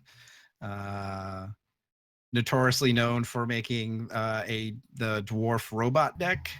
So that'll be interesting to do that. So as soon as JJ comes up on online, we'll bring you that featured match for round number 7. Just a reminder, if you want to know more about the HexPrimal Immortal Tournament, you can follow the link I put in chat. It'll get you to all the information for the prizes, the next tournament, the rules, the ban list. More importantly, too, some of those articles written by Jeff Hoagland, who's currently in the number 2 spot in round number 7. So some good knowledge there, and some interesting decks and thoughts from some of the top players in Hex. So it looks like we're going to be going into that match between JJ, Jadeem Jedi, and Kaldheim. Starting this off, Feather Drifting Downriver for JJ at 22 health, going against a Cressida deck from Kaldheim at 17 health. Opening hand for JJ is a Wild Shard and a bunch of other cards. Immediately pitches that, now down to 6. It's got Scryos Coins, a Wild Shard, Century of Nolzon, Transmogrified, Arcane Focus, and an Altar of Nolzon. We see a Ruby Threshold for Kaldheim. He'll pass the turn back over to JJ. His draw is a Howling Brave.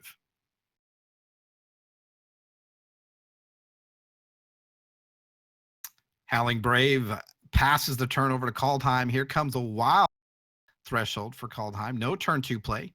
That'll end his turn. And a Deny for JJ. It's going to activate the Howling Brave for a resource. Looks like Altar of Nolzon. And Arborean Rootfather are going to be cycled by Kaldheim in response. Here comes a coin, going to go for that Sapphire Threshold. And that'll end JJ's turn as we go over back to Kaldheim. Yeah, it'd be cool to see what kind of Cressida deck he's running and just see the little variations that people have. I'm always anxious to see those little differences. Carnosaur going to chomp on the Howling Brave as we go to J. A Wild Shard. He'll play that shard. Sentry of Nolzon's going to come down, and here comes an Arcane Focus and a Runir Hierophant, an MC Etcher of Nolzon.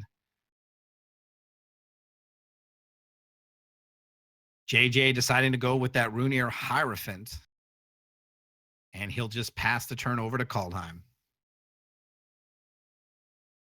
Ruby Shard for Kaldheim. Here comes activation of Champion Power, Titania's Majesty, and here we go.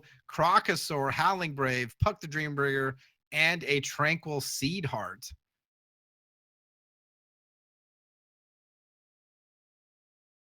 Croc onto the board. Interesting enough. Yeah, so again, we're getting to see some of those little variations with the Seed Heart there.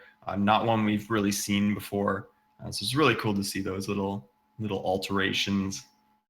Transmografade from JJ is going to make Boomsmith, the Croc into a Boomsmith. Runir Hierophant into an Arcane Focus for a deny. Now Shard of Instinct will be able to go for a Threshold. JJ chooses Sapphire, and looks like that's going to end his turn.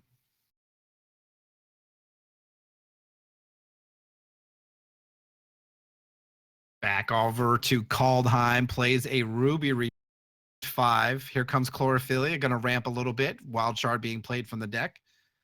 And here comes a Puck the Dreambringer for Kaldheim. See if he swings in. No swing. That'll pass the turn back over to JJ. JJ going to be activating his champion ability onto the Runir Hierophant to give it flight.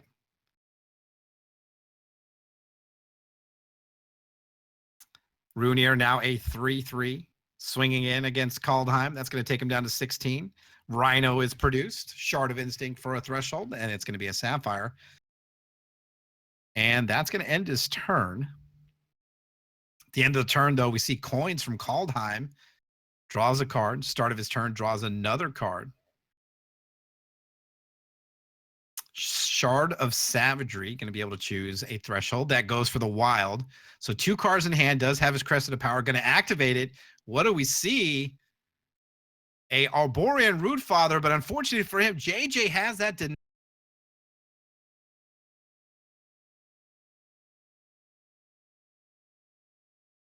And that is going to be a denied Arborean Rootfather. Go back over to JJ, finds a Well of Instinct. Going to be able to choose between Sapphire and Wild. Goes for Sapphire. Sitting comfortably at 6 resources, a flying Runir Hierophant. Decides he wants to swing in with the Rhino, which is a possibility.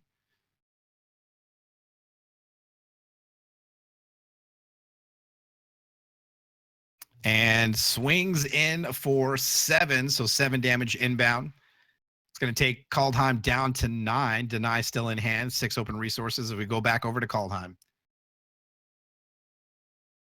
And this is kind of the reason I don't always extend art my cards. I'm not sure if JJ's forgetting about the altar being able to create an effigy for him that could potentially draw him a card, or if he's purposely doing it. But I would never remember with my cards extended art. Well, he just indeed, in fact, created that effigy in response to Periwinkle. Yeah, might have been hoping for the quick gem, maybe.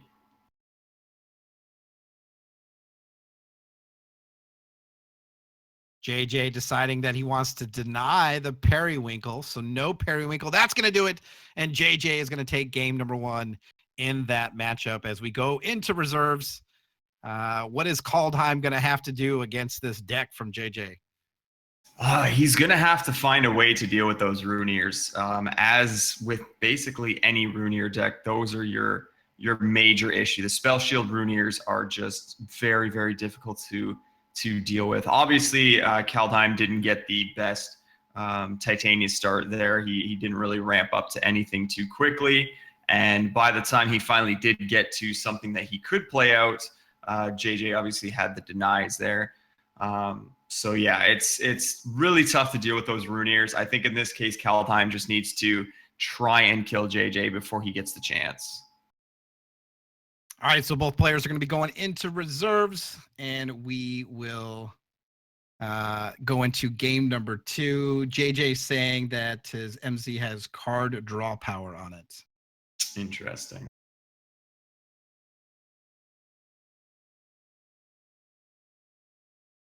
All right, so just a reminder, we are in round number 7 of the Hex World Championship Tournament. Just a little status update as far as matches. Jeff is 1 game up on Van Hall, so a quick 1-0 lead on that match. Again, both players are undefeated going into round number 7, so we'll see if Jeff can pull out the second win or if Van Hall can force a game number 3. And here we go into game number 2 of this matchup between JJ and Kaldheim. JJ with a 1-0 lead, and Kaldheim will have the chance to go first or pass. Opening hand for JJ, Sapphire Shard, Well of Instinct, Wild Shard, Howling Brave, Arcane Focus, some MC, and a Deny. We see a Howling Brave early for Kaldheim on turn 1. We go over to JJ. And mirror, mirror, if you will. Let me get my Howling Brave down.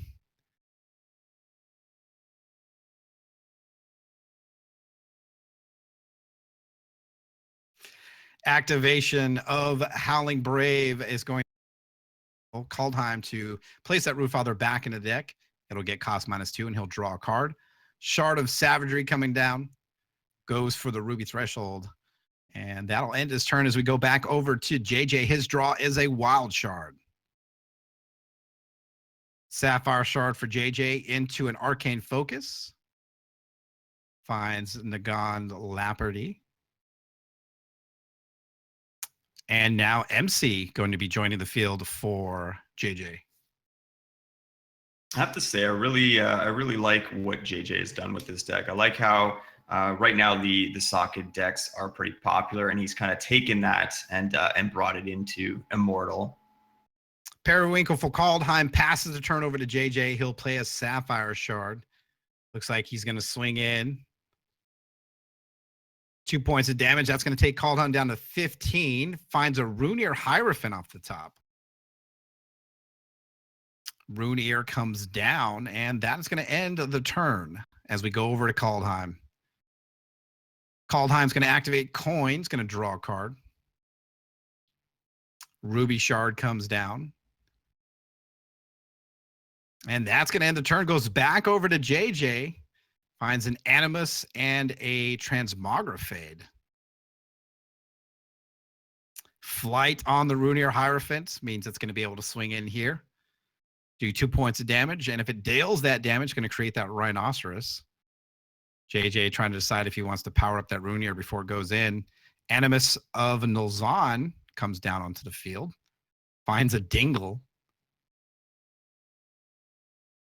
At this point, it's a little bit worrisome because he now doesn't have that deny up. So if Kaldheim does get a pretty big Titanius hit here, could potentially be a double Titanius, and that could be pretty bad. I might have held up the deny and maybe transmog the Periwinkle instead, just to avoid that. Wild Shard for Kaldheim. He is now at 5. Chlorophilia is going to play a Wild Shard from his deck. Goes to 4. Does have activation of Champion Power and Howling Brave. So we can go to 6.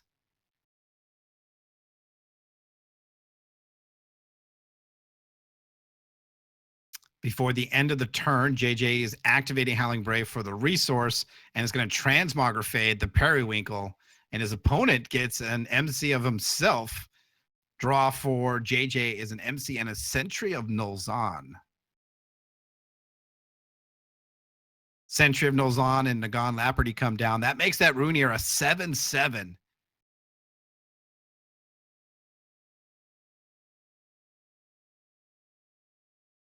Going into attack, we see the Runeir, the Animus of Nulzon, the MZ, and the Rhino inbound to Kaldheim. That's going to do it. JJ is going to go 2-0 very, very quickly with that deck. And I have to admit, I like that deck a lot. There's some really good synergy there with the socketed cards. And yeah, that works very well for JJ.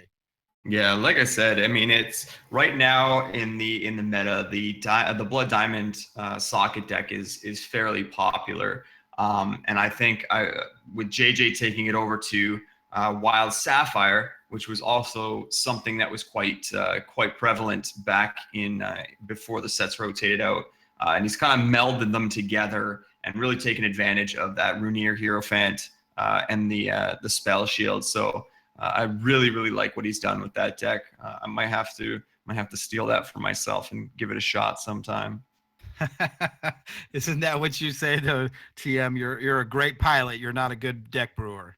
Exactly. And that's why there's great minds like JJ out there that can brew them for me, and then I can pilot them. That's the way I do things.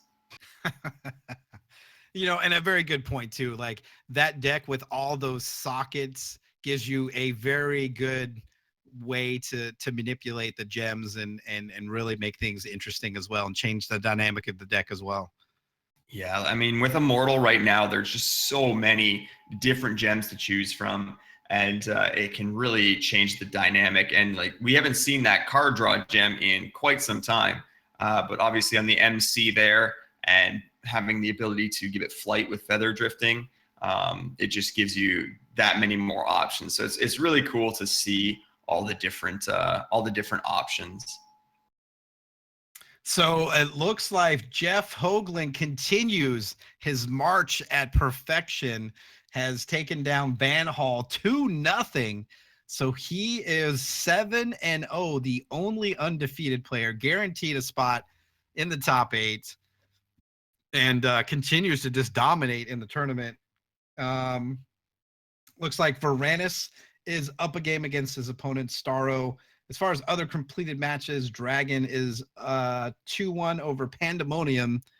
Galwin is 2-0 over Xbeat. So still kind of quite a few games still going in the tournament. And let's see if hopefully we can find you another match for this round. But yeah. Looks like we're going to be cutting to Varanus here shortly. So just give us a second as we get everything prepped, and we'll go over and take a look and see how Varanus is doing. He is up a game 1-0 on his opponent. So looking to close that out to secure his spot in the top 8, or try to secure that spot in the top 8.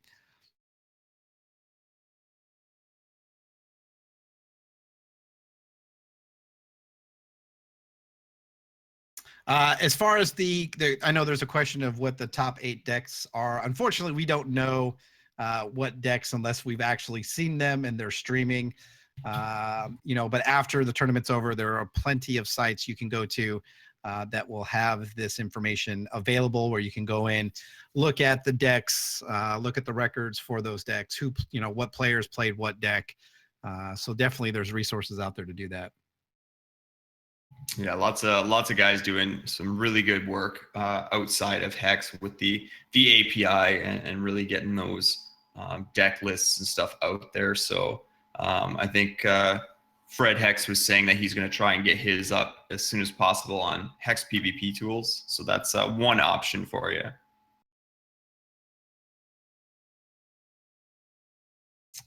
All right, so we will be going into the game 3. So it looks like Starro managed to tie it up.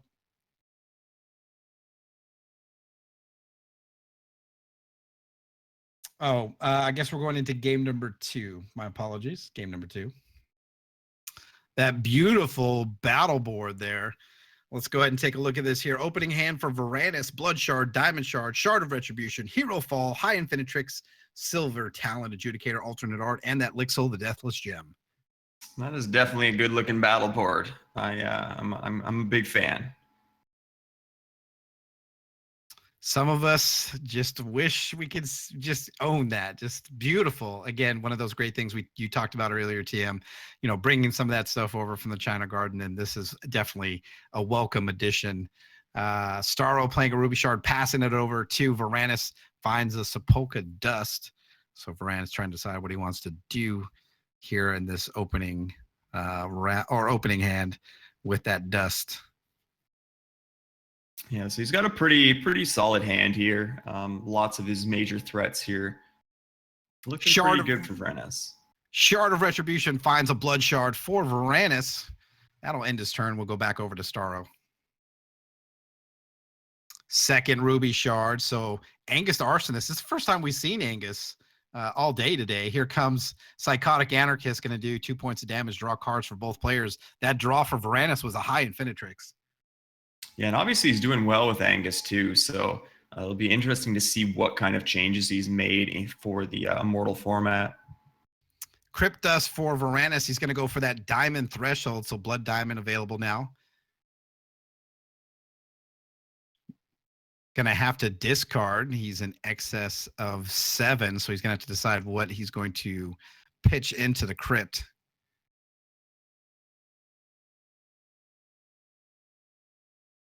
And it looks like that Silver Talon Adjudicator will go in there. We go back over to Starro. Plays a Ruby shard, Psychotic Anarchist, free and open here. Now a Matriarch of Flames joins the Psychotic Anarchist. So 5 damage. Inbound of Varanus takes him to 16. Starro takes the health lead. Midnight Gatherer is the draw. And the start of his turn, he finds a Midnight Shepherd. And now Hero Fall is going to make short work of that Matriarch of the Flames. Yeah, it's a pretty good start for the Angus player here. And it looks like he nailed a Matriarch out of his hand too.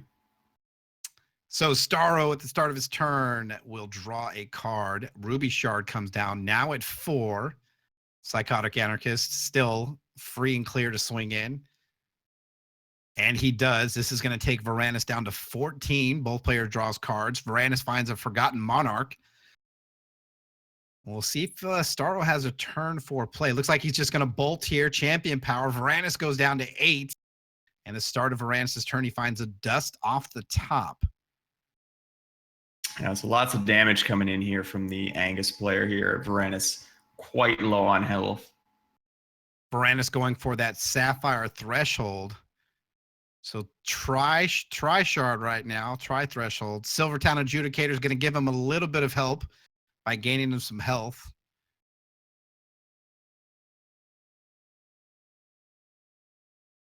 Let's see. So now Varanus up to 13. So closing the gap a little bit. No resources left. He's just going to have to pass the turn back over to Starro. And before that, Fireball is going to hit Varanus to the face, taking him to 10. Another Fireball takes him to 7. We go to Starro. He readies this Psychotic Anarchist. 4 cards in hand. He'll play a Ruby Shard at 2 charges for Angus.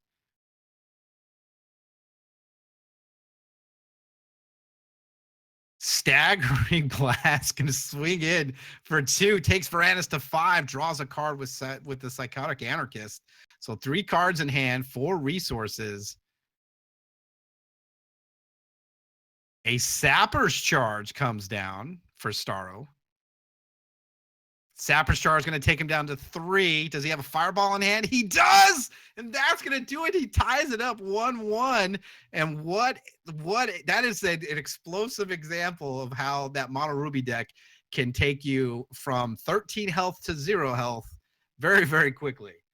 Yeah, there's some really interesting stuff in that Angus deck. Stuff we haven't really seen in quite some time. Stuff we might not have even seen in Constructed in general. That Suppressive Fire, for example, was definitely an interesting one. That's one where up to 2 target troops can't block. So did not expect to see that at all, but obviously blocked out that Adjudicator from blocking. So his Anarchist could get in, and then he had that Fireball to finish it off. So that was very interesting stuff there. All right, so we're tied at 1-1. Varanus is opening Shard, so Polka Dust, Animated, Alternate Art Hero Fall, Alternate Art Silver Talent, Lixel, and Prince Zakaz. So good hand here for Varanus. Do you like this opening hand? Yeah, that's a very solid starting hand there. If he needs the Ruby, he's got the Ruby. If he needs the Sapphire, he's got the Sapphire. So he's got lots of options here. Over to Starro, his draw. Again, this is the first time we've seen Angus, at least in streaming, and any of the opponents. So it's great to see again the different champions being played in the different decks in this format. Yeah, there's some really cool stuff going around. I know Angus has been a thing, but it is nice to see it still kind of out there. Ruby Shard into Bolt Spasm, passes over to Varanus. He'll play a Diamond Shard, and a Midnight Gatherer will find its way onto his field. And then we're going over to Starro.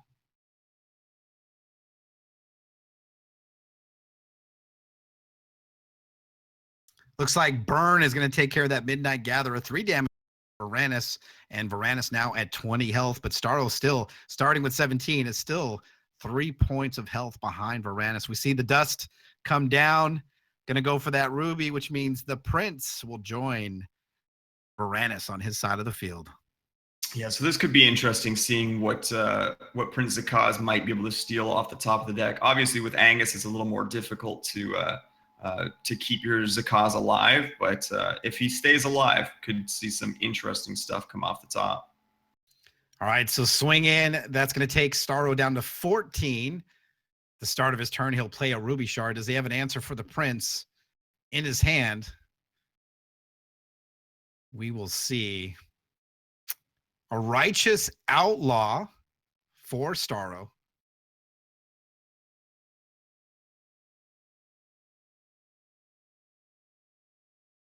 Varanus just needs to let that resolve. That still leaves one open resource for Mono Ruby. Yeah, still plenty of options with fireballs and burns to take out that Prince Zakaz.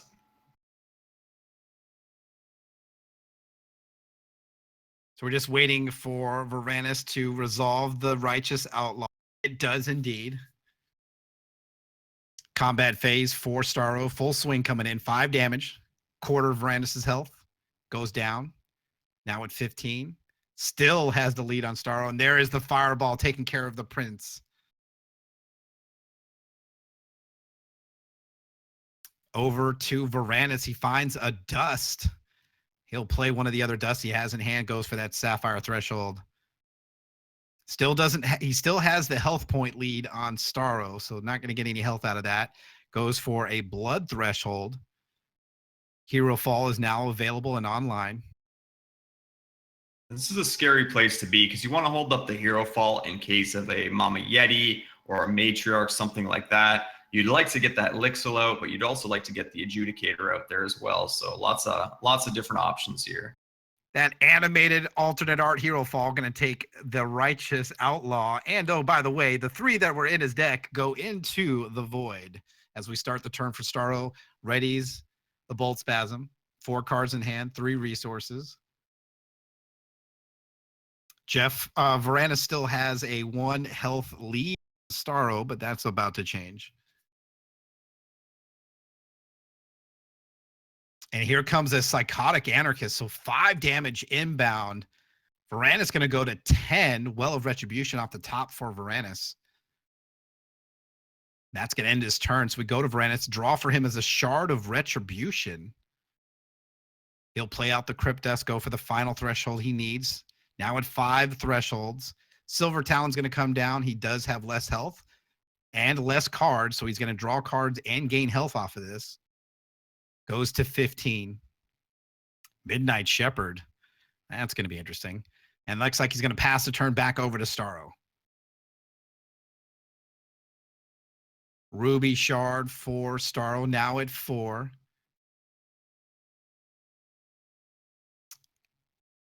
Look at the bolt there to the Silver Talon Adjudicator. Leaves him wide open, so 5 damage comes in.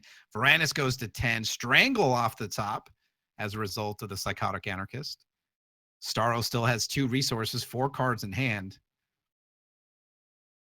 Yeah, and this is kind of the thing with Angus, right? Is you take these big chunks of damage, and it's really hard to mitigate those damages as they come in.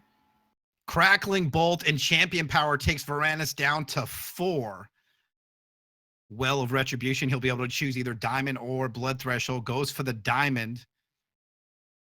Midnight Shepherd comes down. Remember, he does have all 5 thresholds.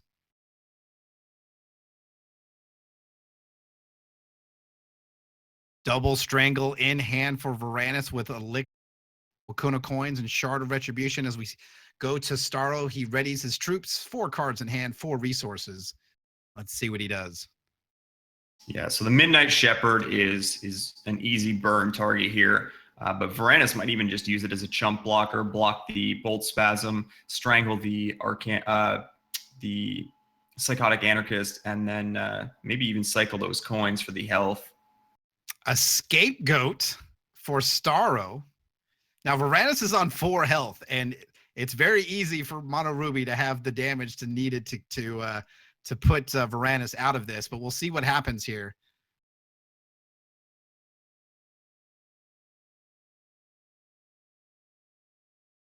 Attack phase for Starro. Everything's inbound, full swing. Midnight Shepherd's going to step in front of the Scapegoat, which is going to go back into his hand, and we're going to see Strangle onto the Psychotic Anarchist. And a second Strangle going to take care of that Bolt Spasm, so no damage being dealt to Varanus. Managed to take care of those threats. 4 cards in hand for Starro. We know one of those is the Scapegoat.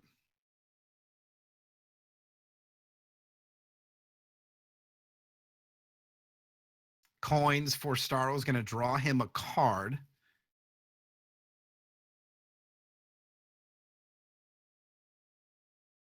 Varanus taking a look at all those actions inside the deck, or inside the crypt for his opponent. Start of his turn, he finds a hero. Shard of Retribution for Varanus. Going to go for that Blood Threshold. And some options here with that Midnight Shepherd. Yeah, so you can bring back that Silver Talon Adjudicator, which would be really good for him. He can use it at any time, so it's not a basic action. So he can bring it back at any time, and that's going to gain him some health. So that could be a nice buffer at some point whenever he needs it.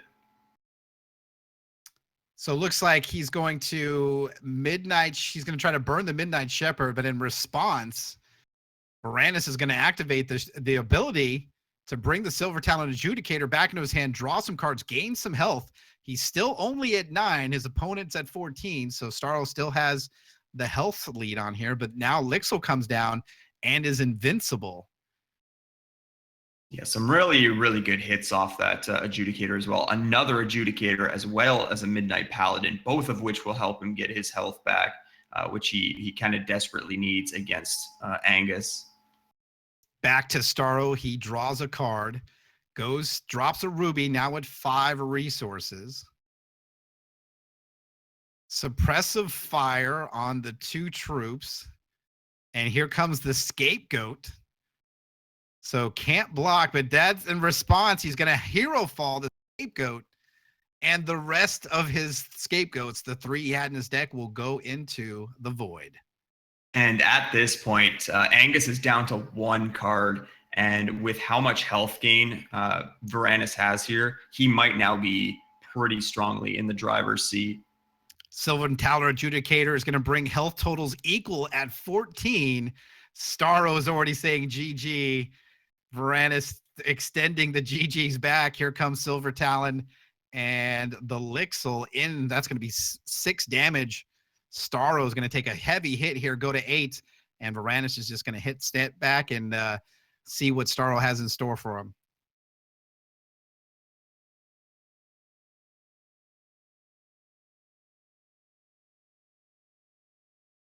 Starro with 2 cards in hand, facing off against him 2 troops that have flight and an invincible Lixel, the Deathless Gem. Lethal on board. Needs to be able to stop that. Ruby Shard comes down. We don't know what that final card in his hand is. It's going to activate his champion ability for some damage. That'll take Varanus down to 11.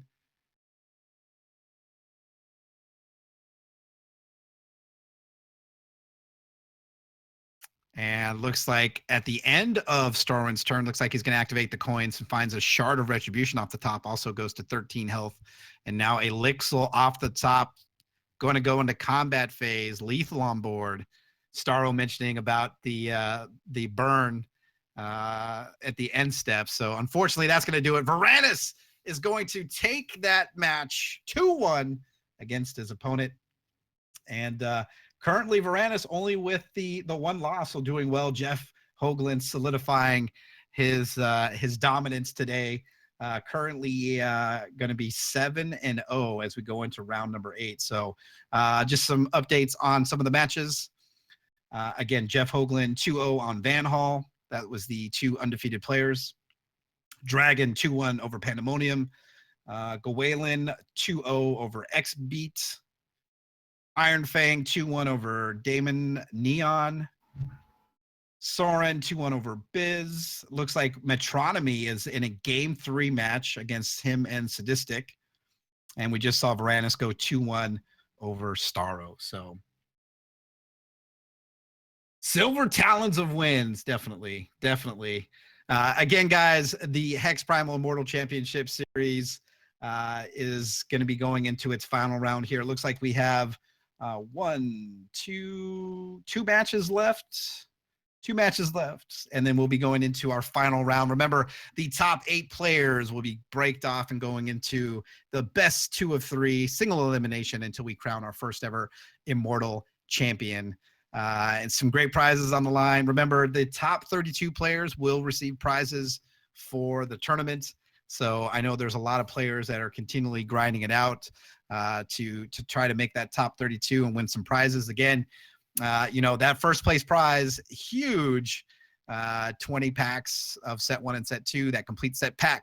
That's one of each card from either set 1 or set 2, as well as the $500 credit over on HexPrimal, which you can use to buy cards or whatever is on the website for purchase. $500 can go a long way, especially if you're trying to complete your set. Second place, again, the 20 set pack, set 1 and set 2, and the $200 credit over on HexPrimal. Third through fourth will get you 20 packs again of set 1 and set 2 and that $100 credit. 5 through 8th, 20 packs, set 1, set 2, and $50 credit. 8 through 16 is 20 packs of set 1 and set 2. And last but not least, 17 through 32nd still gets 10 packs of set 1 and set 2. Just a reminder, remember, you can't buy these anymore through the actual Hex in-game store. So, the only way to get these is to trade them, buy them on the auction house, or win them in tournaments just like this.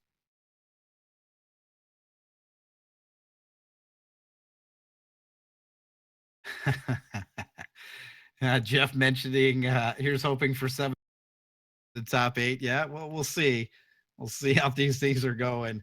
Again, just waiting on 2 matches to complete, and we'll go into our final round of constructed play, Swiss constructed play. And then we'll break off into the top 8. I saw here that Jeff said if no one else was streaming the top 8, that he would actually fire up the stream. So it looks like we will have some coverage of the top 8. So that'll be great. I'll be able to catch some of those exciting matches as we find out who's going to be crowned the first ever Immortal champion. Yeah, and again, it's really cool that we have as many streamers as we do, and the fact that we are still having coverage this late into the tournament. So yeah, it just goes to show if you guys are willing to stream, we definitely appreciate it. It does give us content to cast for you guys. So please feel free to jump in there. And again, if you do have any questions or whatever, feel free to ask any of us to help you out there. But yeah, the more streamers, the better. So please feel free to jump on the stream team. Just a reminder again, if you want to know more about .com/immortal, you can get all the championship rules, the dates for the tournaments, as well as the prizes. I'm not sure when they're going to announce what the prizes will be for the next tournament, but definitely stay tuned for that. As well as the Immortal articles, you can see that in the middle.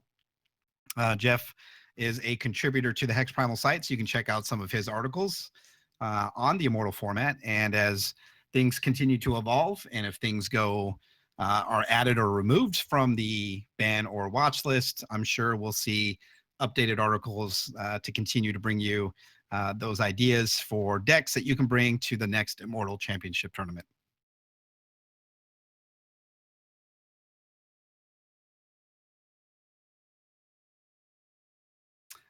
So let's see. I guess we have 2 matches left. We'll take a quick 5-minute break, and hopefully we'll be close to those matches being complete, and then we'll go into our final round of the tournament. So stay tuned, guys, for more coverage of the Immortal Championship Tournament.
All right, guys, welcome back to the HexPrimal Immortal Championship Series. We are currently in round number 7, just waiting on one more final round before we break into the top 8. Looks like King Catan versus Yes, that sounds right, is in game number 3. So we should be done with that hopefully shortly, and we'll be going into the final round, and then we'll determine who our top 8 players are going into the top 8, and then ultimately crowning an Immortal champion. So some really exciting matches today, some really crazy stuff going on. It was fun to see Angus in that last round. Definitely put Varanus on some interesting turns. But overall, I'm excited about how this tournament has gone. Excited to see some good variety. Obviously, we've seen some staples with the Mono Blood or Blood Diamond hideous conversion decks, but overall, TM, what are your thoughts for us as we get ready to go into the final round? Yeah, some really cool stuff out there. Some really cool tech, some new stuff that we haven't seen before. But obviously, we have some of the kind of standouts with the hideous conversion stuff and Titania's Majesty. But yeah, it's going to be interesting to see what the top 8 is, because I don't know if Titania's Majesty is really as consistent as it can be. It's so much based on that RNG of, for starters, getting the ramp you need to get up to Titania's Majesty, and then obviously getting the RNG hits off of Titania's Majesty. Obviously, we saw some not so great hits with the Howling Brave or the double Titania's Majesty. We saw a lot of whiffs. And I don't know if that's going to be consistent enough through the tournament to be as good as it could, or as it is probably expected to be. Hideous Conversion, however, is probably a little bit different. It seems to be doing pretty well as long as it gets that Hideous Conversion out and gets that combo going. But from what it looks like, it's been pretty consistent. But yeah, I'm really excited to see what we have in the top 8 and just see how different the decks are up there. All right, so it looks like we're going to be starting round number 8, the final round of the Immortal Championship. Jeff Hoagland locking it down with 7 wins. Van Hall coming into number 2 with Metronomy behind him very closely at number 3. Soren at number 4. Gawain at number 5. Dragon coming in at 6. Varanus at number 7. And Iron Fang rounding the top 8, going into round number 8. Looks like Jeff Hoagland has been paired with Soren, Varanus versus Dragon, Gawain versus Metronomy, and Van Hall versus Iron Fang. So it's still anybody's game. It's going to be interesting to see how all of this plays out.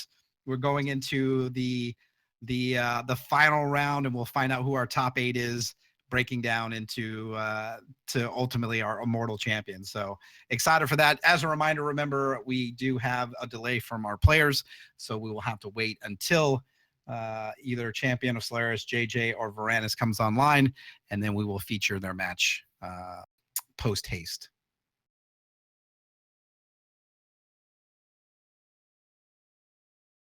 Looks like our first match we're going to feature is going a Champion of Solaris, so currently 4-3. We'll do him, and then depending on how that match goes, if we hopefully will have some other coverage before we ultimately find out who is going to be the top 8.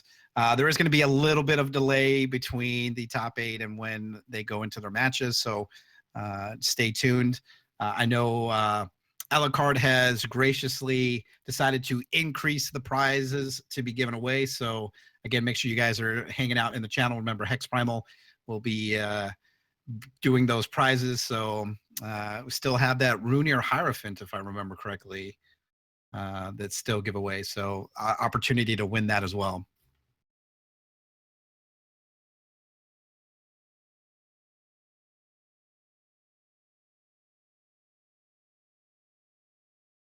Looks like 60 Apes may have won a lily pad, just spawned.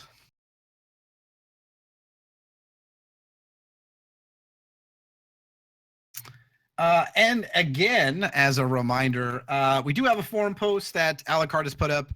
We want to continue to try to bring the best possible coverage for the Immortal Championship series. So if you have feedback that you would like to put in there, hopefully constructive feedback, we would definitely appreciate it, because again, we want to make this as exciting and innovative as possible. So any comments you leave that can help us do that, we would definitely appreciate it. New winner of that Munsagi lily pad looks like it's going to be Jadeem Jedi.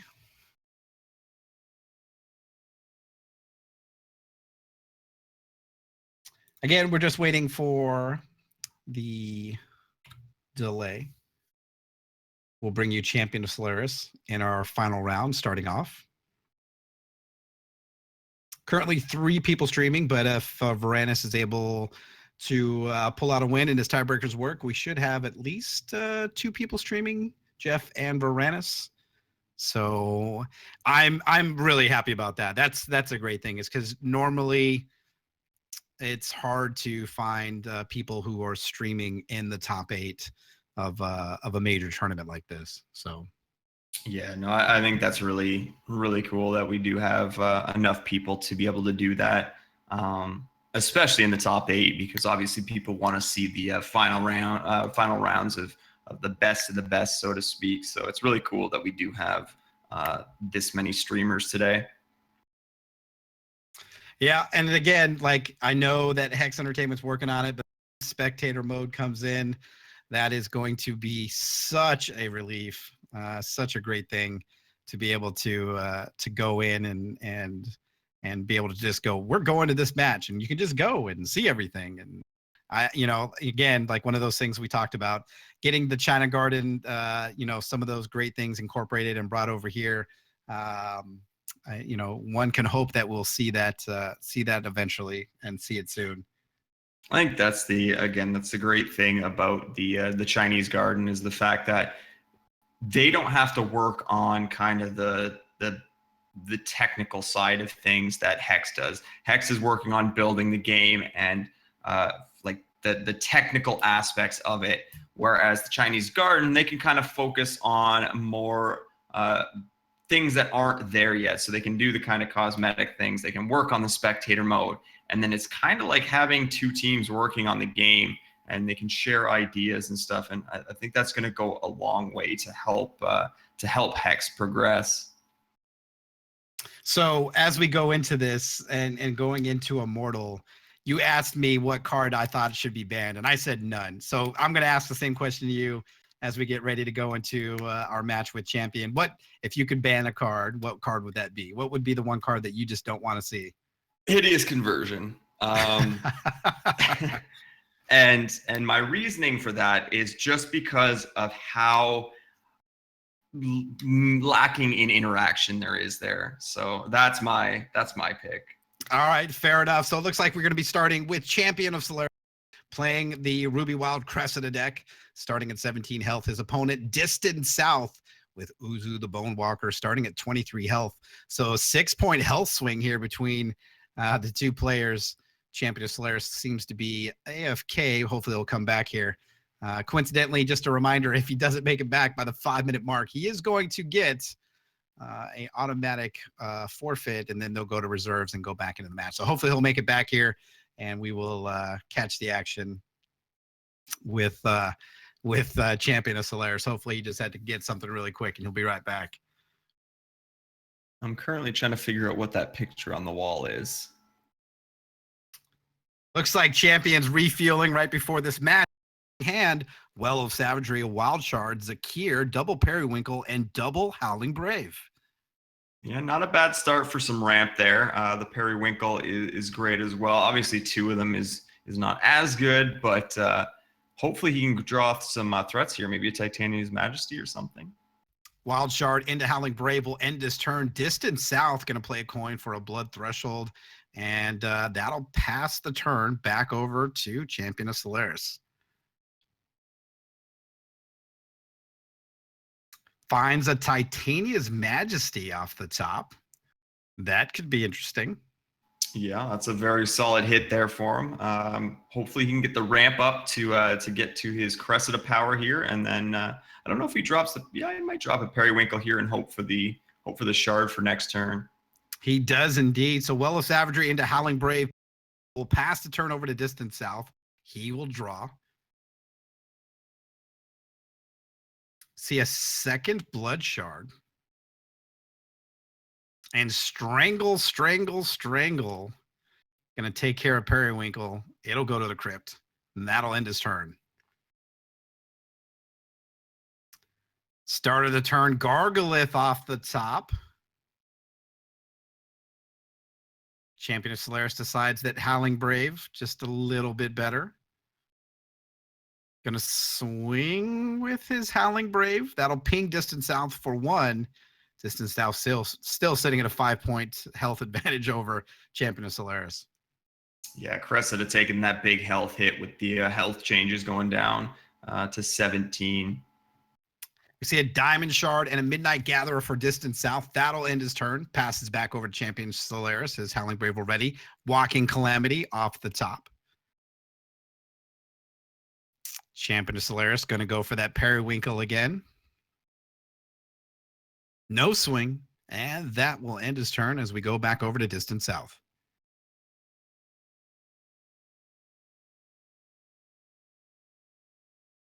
Sepulchre Cryptus for Distant South. Going to choose a Threshold. Decides to go for the Wild. Midnight Gatherer going to come in. Ping at Champion of Solaris. That'll take him down to 16. And now Extinction going to just wipe the board. And we go back over to Champion of Solaris. Finds a Feral Root Acorn. No Elves. And just passes the turn back over to Distant South. Ruby Shard into Eye of Lixil. Lixil. Turn passes back over and another Walking Calamity Solaris. Yeah, unfortunately, again, we're seeing with Champion of Solaris again here. He's having troubles getting those resources when he needs them. He's been struggling on that in a few of the games we've seen. Shard of Retribution goes for the Diamond Threshold for Distant South. An Exalted Knight on Distant South side. Full swing, 5 damage inbound. This is going to take Champion of Solaris down to 11. Ruby Shard. So here we go. Things are going to be interesting. Activation of Champion Power will get him to 5. Let's see if Titania's Majesty is going to find anything good. Crocosaur. Crocosaur is definitely good here. Going to be able to battle. Take out the Lixil and the Exalted Knight. Eye of Lixil does prevent that damage because he has Wild Threshold. So still able to battle, remove the Exalted Knight. Again, because of the Exalted Knight, Crocosaur comes into play exhausted. And now an Underworld Crusader alternate art with Life Drain.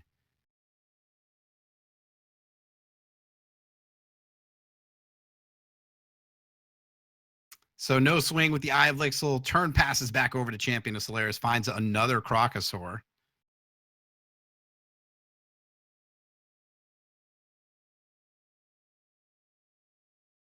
And back over to Distant South. His draw, Shard of Retribution. Diamond Threshold will be gained. Goes for the blood. No swing. Passes back to Champion of Solaris. Still in this a bit. Finds a Wild Shard.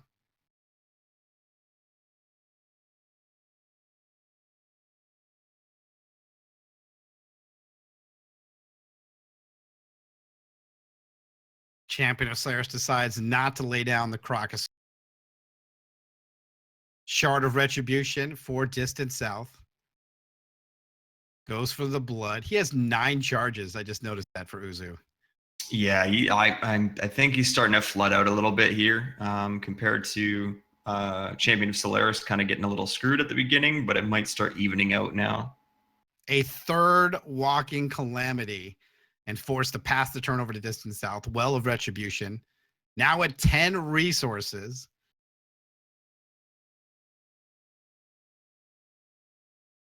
No swing. Passes the turn. Back to Champion of Solaris. Feral Root Acorn. Just trying to get to close to 10 as possible.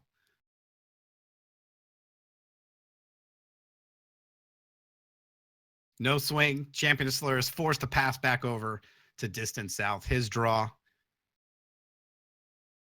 Another shard. No swing. Back over to Champion. Finds a shard. Now it's 7. Getting closer. He could go for the Gargolith here and hard cast the Gargolith with his charge power here. Looks like that's what he's going to do. So he's going to play Gargolith here.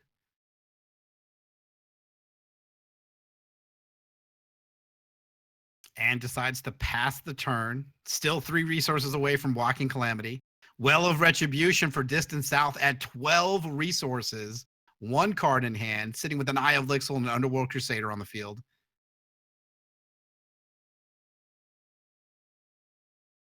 Zakir. Here comes Crocosaur down. Gonna try to nom on that Underworld Crusader.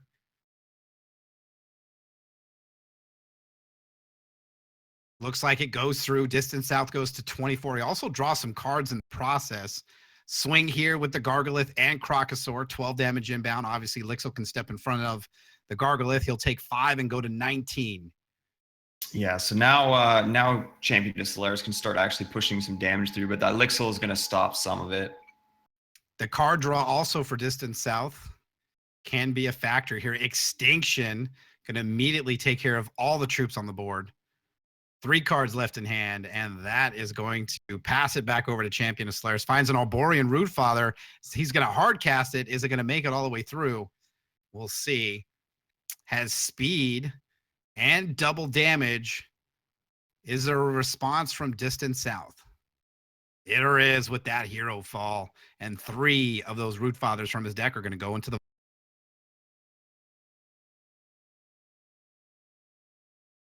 Blood Shard. He's at 13 resources. Wild Shard for Champion of Solaris. So 1 more resource, and he can play a Walking Calamity with his champion. Yeah, still struggling to find that Ruby threshold for the Zakir, but yeah, he's 1 shard away from a Walking Calamity. Another resource, 14 resources for Distant South. Turn passes back over. Howling Brave.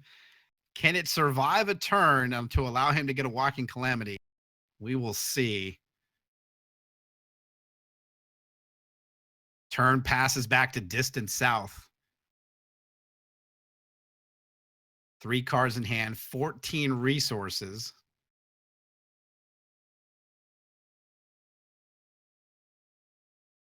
Champion just hoping that his Howling Brave will survive.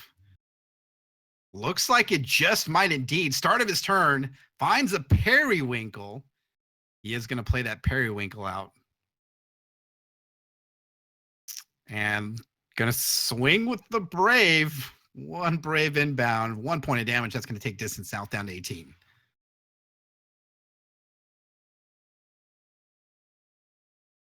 Distant South with the draw, 14 resources, 4 cards in hand. And Extinction again going to take care of the Periwinkle and the Howling Brave. And Midnight Paladin will come down. That's going to do a ton of damage, 5 damage.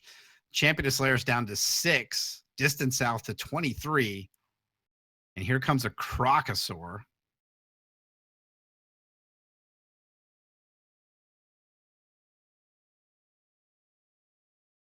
Back over to Distant South. Swing for 2. That's going to take Champion down to 4. Distant South to 25. No play, just sitting on his cards. Eye of Creation. This is going to be for 5. And it's a Crocosaur and Crocosaur alone. Yeah, unfortunately, he's got way too many of his stronger cards there that Eye of Creation could have hit in his hand, so... Hero Fall is going to hit that Croc in his hand and in his deck as well. And here comes an Underworld Crusader, 4/4 life drain, 2 damage inbound. This is going to take Champion down to 2. Distant South at 27. Top off the deck is a Ruby Shard. Activation of champion ability is going to get him to 10. That's going to get him a Walking Calamity. Still not going to be enough.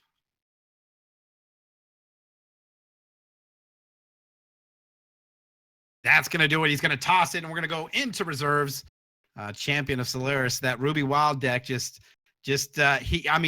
for whatever reason, he's been finding those Walking Calamities the wrong way. He's been finding them early in his hand multiple times and just drawing them, and it just hasn't worked out too well for him. Yeah, he's really been struggling on the shard hits as well. He's been early on, he's not been getting the shards to ramp up as quickly as he needs to. And then, as you mentioned, he's been getting those Walking Calamities in his hand where they don't really do much good.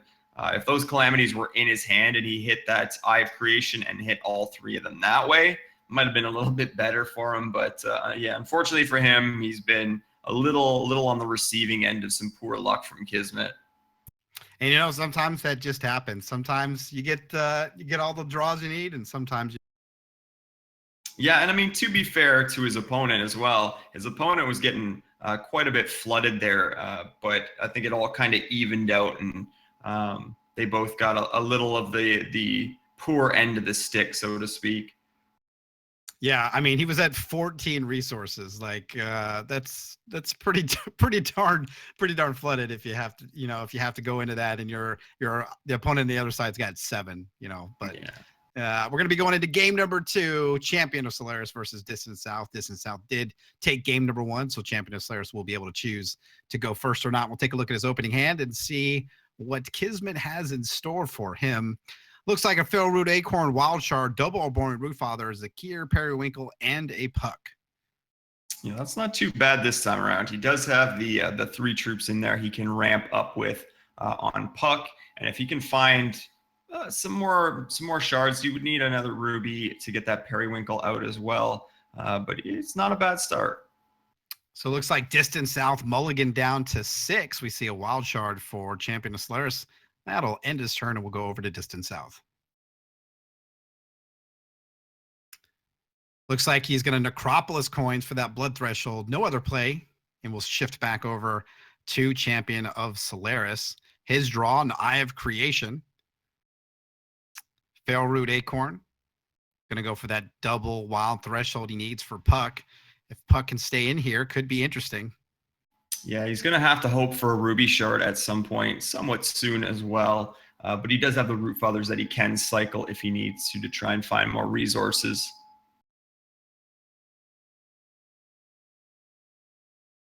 Looks like Champion of Solaris is getting some inspiration there.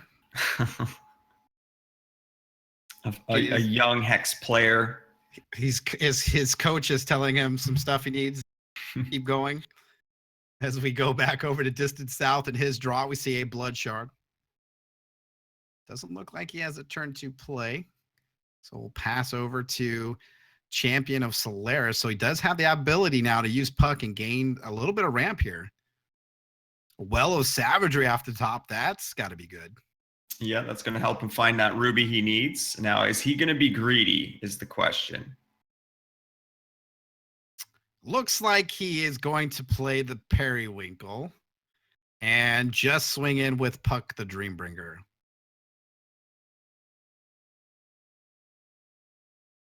So we'll see if this plays off for him. We go back over to Distant. Nope, gonna do it. That's gonna toss it. And he's gonna tie it up 1-1. So apparently just felt like he didn't have the answer, couldn't respond to Puck, and just table flip there. Maybe a little bit premature. Yeah, again, we've seen a couple of those today. The premature concessions just might be some kind of tilt from previous matches against Titania's Majesty.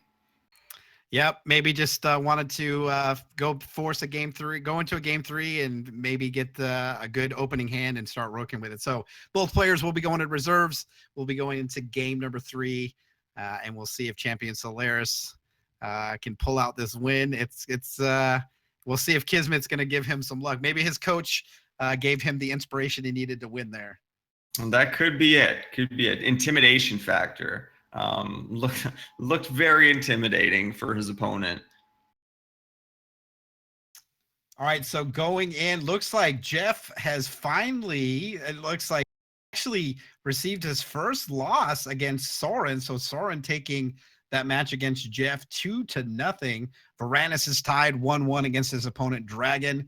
Metronomy up a game against Galwin, and Van Hall 2-0'd Iron Fang. So interesting to see how this top 8 is going to play out. Jeff definitely going to be in the top 8. Do we know how Varanus is doing? Varanus is tied 1-1 against Dragon. So, all right. So we're going to go into game number 3. Champion of Solaris is tied 1-1 against his opponent, Distant South. And we'll take a look at opening hands and see what Champion is going to be dealing with. Double Wild Shard, Eye of Creation, Walking Calamity, Eternal. Nope. He says, I don't like it. Let's toss it. And gets an arguably better hand. Feral Root Acorn, Wild Shard, Walking Calamity can't get out of his hand. Periwinkle, Puck the Dreamburger, and Howling Brave. Yeah, he is going to need to find some earlier threats here, though. Howling Brave, Puck, and Periwinkle aren't going to get the job done themselves. But if he can find maybe a Titania's Majesty early on here, he could be in good shape. All right, so Distant South with the Blood Threshold.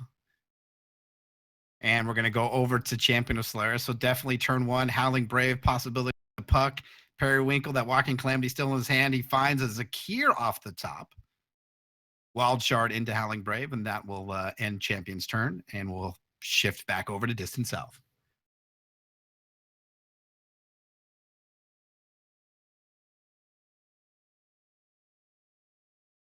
Back over to Distant South, plays a Diamond Shard. See if he has a turn to play. He does. Midnight Shepherd.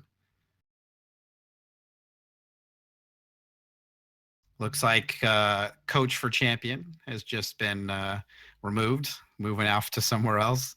Go back over to Champion. His draw is a Ruby Shard. So he's getting the shards this time, so he's not struggling there. So looking pretty good for him. He was looking like he was going to go Periwinkle, but decided to go with the Puck. Not going to swing with the Howling Brave. That'll end Champion's turn as we go back over to Distant South. Yeah, so if he can find a nice Titania's Majesty or something, it could be really good for him. He does need another Ruby Shard for that Zakir as well. No shard for Distant South, so no play there. Feral Root Acorn for Champion of Solaris goes for that Ruby Shard or Ruby Threshold.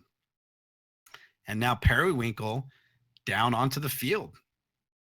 Yeah, so this is looking pretty good. He can play out that Acorn for another Ruby Shard to get Zakir out there. But we'll see what he draws, and then I imagine he'll go from there. Swinging in with Puck the Dreambringer takes Distant South to 21.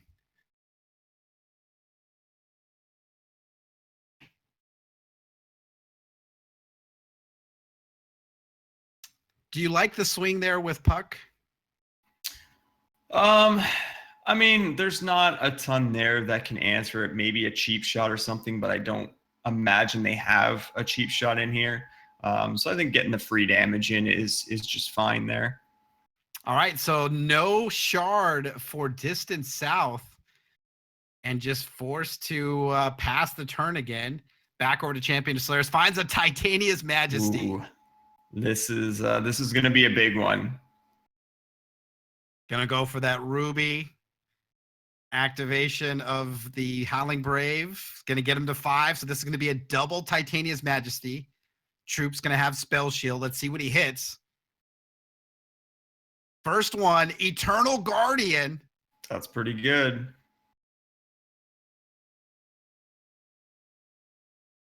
And the second Titania's Majesty finds another Eternal Guardian. I don't know. What is he going to do? I would probably go with the Eternal Guardian here myself, but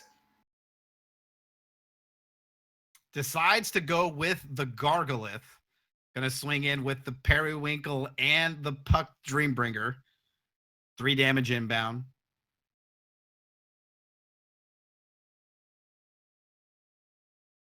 Here we go. So no block. That's gonna take Distant South to 8. Still has the health lead on on Champion of Solaris just because of Cressida. But some good hits there with that double Titania's Majesty. Yeah, fair point here with the Gargolith there is it's going to protect his Zakir as well. So it'll protect his Zakir from hero falls and stuff like that. So I think Gargolith was a fine choice here. I think it's just funny that for all the walking calamities that Champions has had, he didn't find it in 2 Titania's Majesties. Yeah. I mean, that's just kind of his luck with calamities today, right? That's not terribly surprising for him. All right, so we're just waiting for Champion to end the phase. He does have his Champion ability. We know he has a couple walking calamities still in the deck that he's waiting for. His opponent's stuck on 2, not in a good spot. We'll see if Distant South's able to find a resource. Going to do Diamond's favor, so each opposing champion destroys a random opposing troop of 5 defense or more. And that's going to take care of Gargolith. Distant South does find a 3rd resource, and it's a... And we see an Underworld Crusader come down for Distant South. He's starting to find some shards now, and we'll see if he can do anything with it. All right, so ends his turn. We go back over to Champion of Solaris. His troops ready. Finds another Gargolith.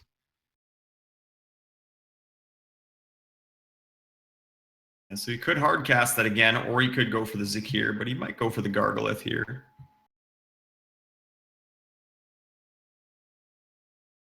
Trying to decide what he wants to do.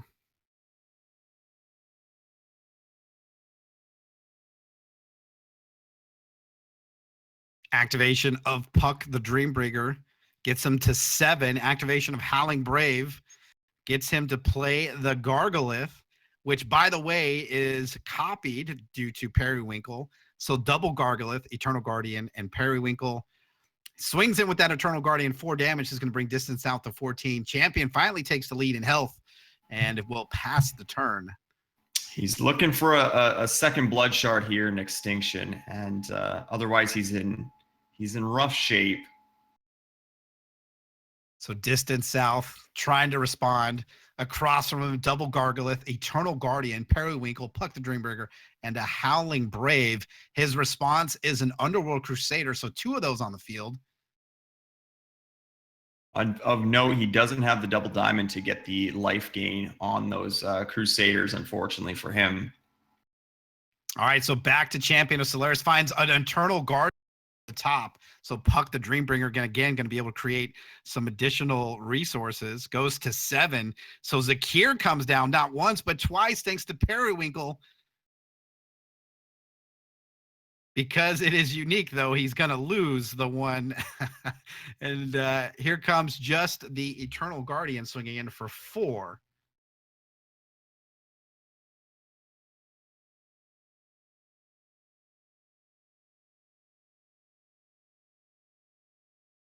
Distant South going to go to 10. And we go back over to him. Again, he's looking for that double blood threshold here in the Extinction. Otherwise, he's in pretty rough shape here. I don't think he's quite dead yet, but it's not looking great for him. Lacuna coins.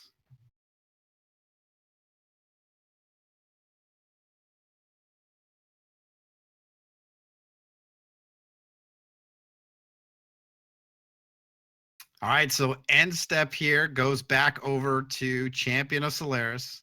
Has the Zakir in the air, draws a Walking Calamity, gets a Power of Zakir, destroys all non-dragon cards. Yeah, probably something we're not going to see him use in this game. He's too established here for something like that to be used.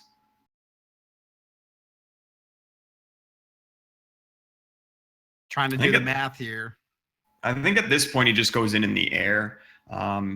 If he swings in on the ground, the Underworld Crusaders could get. That's a lot of card draw. That's 4 potential cards for his opponent. He could find that double blood and the Extinction. So I think he just has to go in the air here. Slow and steady wins the race. Eternal Guardian Zakir coming in. That's 9 damage. That's going to take Distance South down to just 3 health.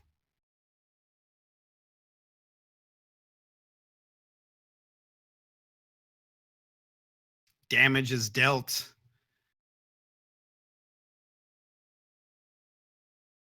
He looked like he was possibly considering the power of Zakir. I don't know about that.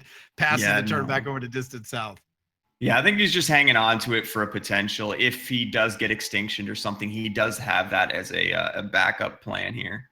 Distant South does find that second blood threshold he was looking for. He's at 4 resources. Does he have the extinction?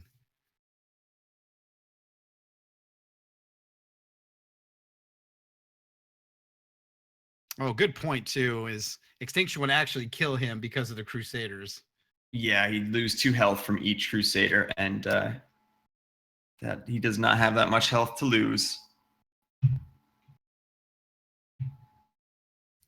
All right, so now at a double diamond threshold, so those Crusaders do have life drain. Still doesn't have anything, needs to find a response to the troops in the air.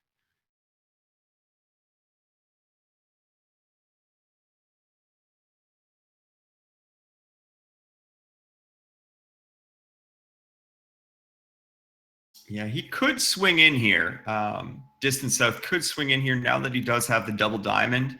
That could gain him 8 health if he does have the extinction, and that would potentially save him here.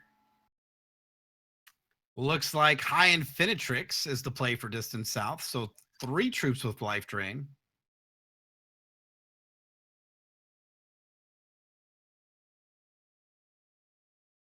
Readies, Walking Calamity. There you go. Those are the walking. Power of Zakir, Destructive Delirium as a result of Zakir. That glimpse of insanity might just kill him here. I don't know if he wants to risk it, but he could use that and then just swing in with Zakir here. Looks like he's going to go for the Walking Calamity. Able to get that with Puck, the Howling Brave, and his champion power. Double Walking Calamity. Yes, sir, indeed. That's going to do it. Champion Solaris is going to win. Take that matchup 2-1. Kind of unfortunate for his opponent to be stuck on 2. Definitely did not help him out.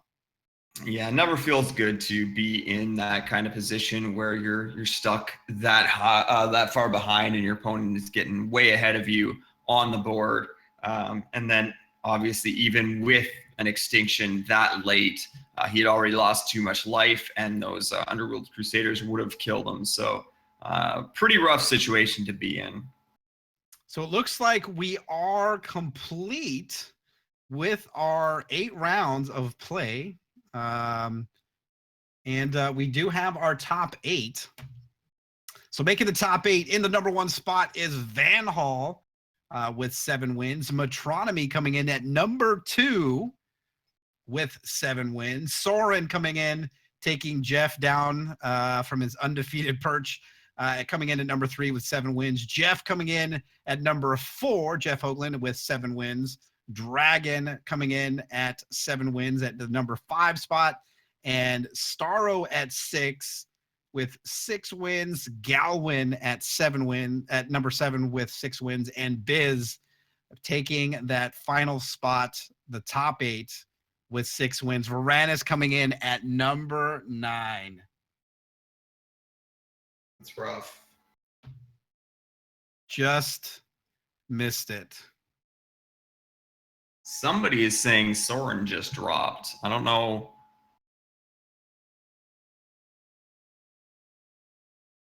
Oh, okay. Oh, is it an automatic pull to the next thing, or is it a whole other queue?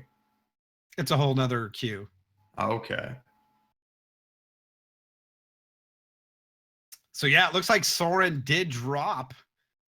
So looks like there's only 7 players going to be competing. So Soren will be part of that top 8 pool. So he'll be getting 20 packs of set 1, 20 packs of set 2, and $50 credit over to HexPrimal. Maybe he had somewhere he needed to be. Possibly.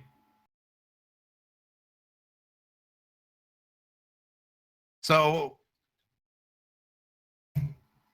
as a reminder, I just want to thank all our streamers who have provided coverage today for the tournament. You guys are what makes this possible. So thank you to everybody who has participated in the stream, and of course our streamers as well. You guys are phenomenal. It's really great to have that that ability to bring the content to you. So for all the streamers, especially, thank you guys for streaming. I feel kind of bad for Varanus, just missed it by 1, and then Soren dropped. But those things, they happen that way. But again, thank you everybody for hanging out here. I believe Jeff said he's going to be coming online. He did, yeah, with a 10-minute delay. 10-minute delay. So we have some time to wait until that comes up. So at least we'll be able to see Jeff in his matchups going into the top 8 of the HexPrimal Immortal Championship tournament. So Metronomy making a strong showing. Van Hall, Jeff Hoagland, Dragon, Starro, Galwin, and Biz. So we'll be able to tell you the pairings here in just about a minute. So we'll see who's going to be paired. Someone's going to be getting a bye in this round.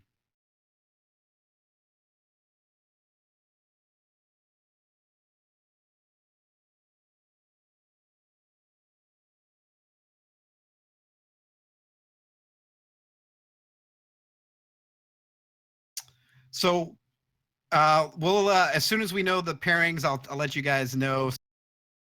Just take probably about a 5-minute break so we can let Jeff catch up. We can catch up to Jeff, and then we'll go ahead and bring you coverage of the top 8 of the Immortal Championship Series. So let's see if this is gonna. I don't know. Actually, I can't see the current pairings. Can you? Oh, there we go. All right. So in round number 1, it's going to be Van Hall versus Biz, Dragon versus Jeff Hoagland, Metronomy versus Galwin, and looks like Starro is going to get that bye as a result of Soren dropping in round number 1. Don't forget, guys, we do have that giveaway of the Runir Hierophant. So make sure you stay tuned for that. We're going to take a quick 5-minute break, and we'll be back hopefully with some coverage of the top 8 with Jeff Hoagland.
All right, and welcome back, everyone, to our coverage of the Immortal Championship Series. Again, my name is Silent Snake, aka the Snake, and with me, the motivation, and of course, everyone's favorite Clampion, Alucard, working the producer side of the house, making everything run as smoothly as he has. It's been a great event, and we're going to be going into the top 8. Fortunate enough to have Jeff Hoagland. He will be streaming. I know Metronomy is also a streamer, but it doesn't look like he's going to be streaming the top 8. So we are going to be taking a little bit of time while we wait for Jeff. He's going to be on a 10-minute delay. So we still got about a few minutes left before we kick off with Jeff in his adventure through. Just want to remind everybody, again, we appreciate everyone coming out today and hanging out. It's definitely been great. So let's talk about what these players are going to be playing for. Again, first place, 20 packs of set 1 and set 2, a complete set pack. That is one of every single card from either Shards of Fate or Shattered Destiny, and $500 credit over on HexPrimal.com. That can buy a lot of stuff. That can buy cards, that can buy packs, tons of stuff there. Second place, still very, very good, walking away with to set 1 and set 2 and $200 credit over to hexprimal.com. Third through fourth, the same 20 packs of set 1, set 2, as well as $100 credit to HexPrimal. And last but not least, fifth through eighth place, 20 packs of set 1 and set 2 and $50 credit. So again, just waiting for Jeff to come online. One thing I want to remind everybody is we have a forum post up, put up by Alucard. Again, just if you wouldn't mind, if you got some feedback, constructive criticism that you'd like to let us know about for our coverage, please make sure you go to that link and just put down what you thought. Again, we want to make this stream as positive and increase the production value and everything for you guys, so you guys can enjoy it. So hopefully you've enjoyed us today and enjoyed the coverage that we've been able to provide due to our streamers. Again, thank you so much for that. You guys definitely made it a lot easier for us. But please make sure you leave a comment. You can also message us individually, however, through social media or through in-game. But definitely want to make sure we try to do our best to improve upon what we've started. So, TM, we're about to go into the final 8. Your final thoughts as we get ready to go into that on today. What do you think? Yes, I just want to say, again, to reiterate, this stream would not happen without the people streaming to give us content to bring. So huge thank you to those guys for doing that. Obviously, a thank you to Alucard in the background as well, doing all the hard work for us. But yeah, big thank you to all those guys, and obviously the HexPrimal guys kind of putting in some work for us too, and getting this all organized and bringing us together to do this. So all kinds of thank yous. That we can do the big long thank you at the end. But yeah, there's a lot of people you guys got to keep in mind that are making this whole thing possible. So yeah, you streamers keep doing what you're doing, and then we can continue to do this. So big thanks to that. But yes, as in terms of the actual tournament, I'm really excited to see what we're gonna what's going around in the top 8. Obviously, we got to see some of the decks. We've heard what Jeff is sort of running. We've heard some of the things there, but I really want to see what actually sticks around in the top 8 and what kind of decks we see up there. And a good thing about it is, we'll be able to see at least one person in the finals, and depending on how things go with Jeff, we'll be able to see everything all the way through and give you some exciting coverage. Again, spectator mode obviously is the one thing that us as casters want to see, and when that finally gets here, that'll be a great thing to be able to have. And so hopefully that'll be something coming soon. I'm excited about the future of Hex. There are so many tournaments going on in Hex, between the Hex Clash, the Platinum Plunders, the weekly tournaments, the Arcana Vaults, there's just so much. The VIP tournaments, which are great. So if you are interested in being a PvP player, there's definitely great ways to do it. Start small, work your way in those evos, work your way on the ladder doing constructed. Again, joining that immortal queue after today, so you can start earning your tickets. There are plenty of budget decks out there to get you started, to get those tickets. We've seen some very successful decks out there that don't cost a lot of money. So to get your feet wet, and again, make sure you check out the Hex Shards of Fate channel on Twitch. Check out streamers, gain some knowledge that way. Maybe if you're a little bit shy, or maybe you're not sure what to play, watch those guys, learn, ask questions, and I'm sure you're gonna be very, very successful going forward. And you gotta get past that, get it forward, and get in there and mix it up a little bit. Yeah, and it's kind of funny too, going back onto the topic of how many tournaments we have. Corey always joked about how he wanted there to be so much going on that you couldn't do it all. And I think we're getting to that point. So, all right. So our featured match, we are in the top 8, playing Winter Moon with a starting health of 21 against Dragon, playing Uzu the Bone Walker with 23 health. Starting hand for Jeff is a Shard of Instinct, Wild Shard, Change Course, Mastery of Time, Zodiac Divination, and double Arcane Focus. We see a Sapphire Shard, turn 1 Arcane Focus for Dragon, so he'll be able to take a look at the top 2 cards of his deck, put one of his hand, and the other one back into his deck. Yeah, it's not a bad start for Jeff here. Has those arcane focuses, so can kind of dig for the stuff he needs. And he's got the thresholds for the most part that he needs. So looking pretty good for him so far. Goes for the Sapphire Threshold, passes the turn over to Dragon. He plays his second Sapphire Shard. We see turn 2 Skittering Cultivator. Interesting. I'm wondering what this deck is. It kind of looks like the Mono Sapphire deck from Standard Constructed. Jeff playing a Wild now into a Change Course. Taking a look at the field, has Change Course, Peak, and Sapphire Shard. Looks like he's going to go for the Sapphire. And then he's going to put the Peak and a Change Course back into a deck. Remember, those get, when you play this, draw a card.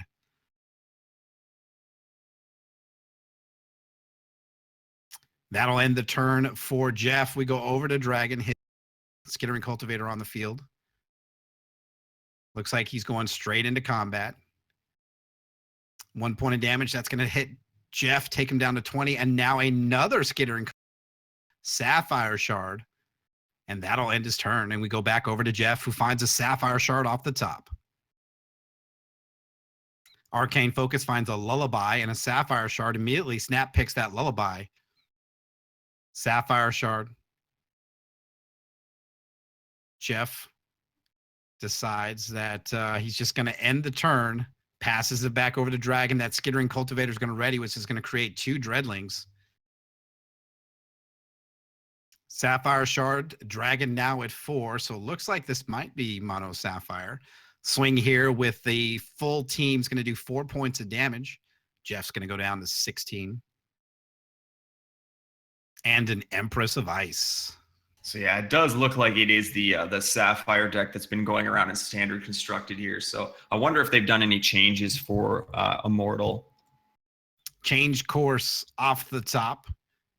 Sapphire Shard. Looks like Jeff's going to put Arcane Focus and Change Course back into his deck with his Champion Power. Again, those are going to get when you play these, draw a card. Skittering Cultivators are going to create some Dreadlings when they're ready. Jeff's going to Arcane Focus. Finds a Peak and a Zodiac Divination. Goes for the Peak. Looks like Jeff is just going to pass. Cultivators ready, 4 Dreadlings, Empress of Ice, and the 2 Skittering Cultivators. And now a Commander Prompt goes down onto the field. And that's going to make this really interesting. Yeah, so luckily Jeff's got the Lullaby here to stop all of this damage, but he's going to need to find a way to deal with these threats that are on the board right now.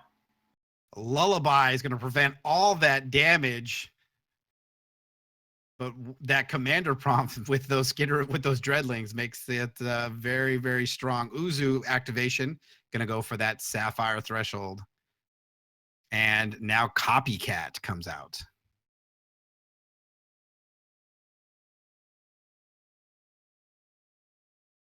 Dreadlings are going to make their way into the crypt.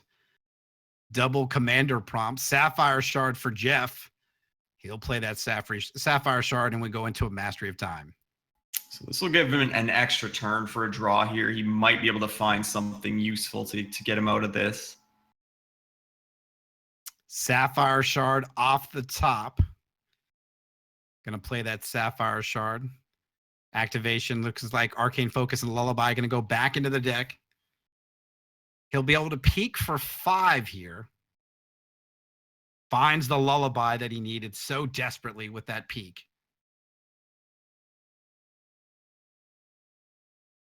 Jeff going to end the turn. We go back over to Dragon.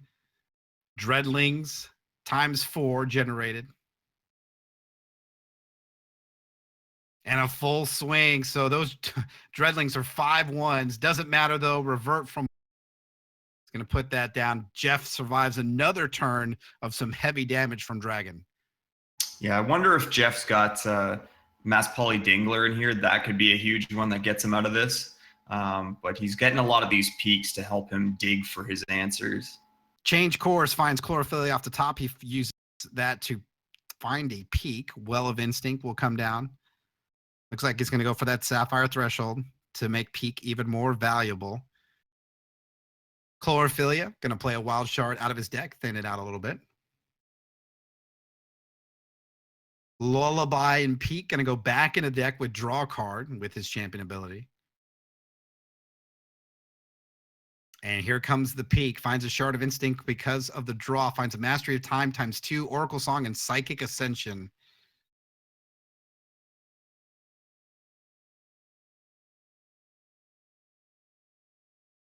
Jeff at 4 resources. Oracle Song to Jeff finds a Change Course and a Shard. That's not going to do it. Jeff, unfortunately, is going to fall to a loss there to his opponent Dragon, as players will go into reserves. And wow, what that's that deck from Dragon is definitely interesting. I've seen it one time before in Standard Constructed, but interesting to see it here in Immortal. Yeah, I mean, I've run into it far too many times in Standard Constructed, and it's a really strong deck. For Jeff here, he's probably going to want to bring in some Mass Poly Dinglers, some Dingles, even some Transmografades maybe. But it is tough to deal with the threats of that deck, because they do have Tribunal Magistrates, they've got the Empresses, and they've got the copycats to make copies, and then obviously the commander prompts as well. So those are their main threats, and then obviously the Dreadling generation to get in for damage. So as we saw, the Lullabies definitely help, but you need some other answers to eventually get rid of those major threats. And in a troop deck too, the Emperors of Ice, getting to that 5th shard and just locking stuff down is so powerful too. As we go into game number 2, Jeff is down 1 game against Dragon. He'll have the option to go first. We'll take a look at his opening hand and see what Jeff is working with. It looks like double Wild Shard, Sapphire Shard, Well of Instinct, Peak, Lullaby, and Oracle Song. He'll play out a Sapphire Shard and pass the turn. So yeah, I do wonder what Jeff has to do to get to. Obviously, we saw the Psychic Ascension. That might be his major win con. So we'll have to see what else he's got in here. Sapphire Shard from Dragon into an Arcane Focus. He'll be able to look at the top 2 cards, put one of them to his hand, the other one into his deck. And that will end the turn. We go back over to Jeff. His draw is a peak. We see Well of Instinct come down. Going to go for that Sapphire Shard. And Jeff will just pass the turn back over to Dragon. His draw. Sapphire Shard comes down, number 2. Looks like no play from Dragon. So at the end of the turn here, we'll see a peak from Jeff for 2. Finds a Time Ripple and a Change Course, decides to go with that Time Ripple. Jeff's draw is another Time Ripple, so double Time Ripple in hand. Oracle Song for Jeff, going to draw 2 cards. Shard of Instinct ×2, Going to activate his champion ability, Oracle Song, and that peak going to go back in the deck with when you play this draw card.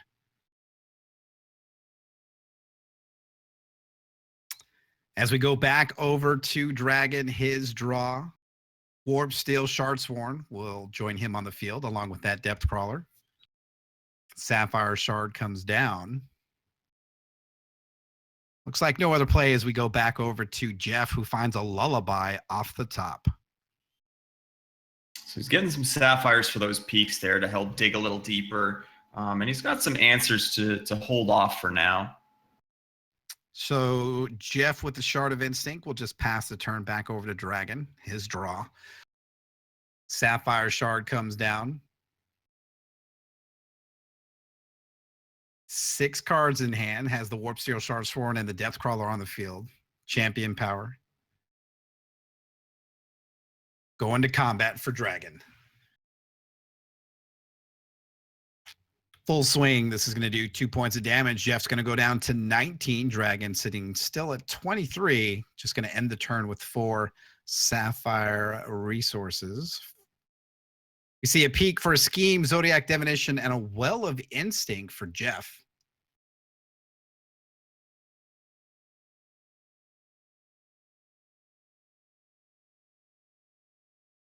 So probably going for the schemes to try and find more Masteries of Time or potentially Psychic Ascensions. But I would guess probably Masteries of Time here. So he is going to go ahead and scheme. Looks like he's going to go after the Mastery of Time. He does. Shard of Instinct will come down. Choose between Sapphire and Wild. Goes for that Sapphire threshold. And going to put Scheme and Peek back into the deck with when you play this draw card.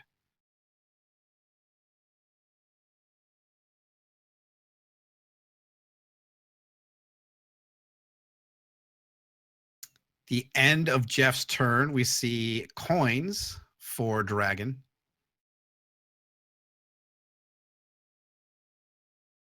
Dragon draws.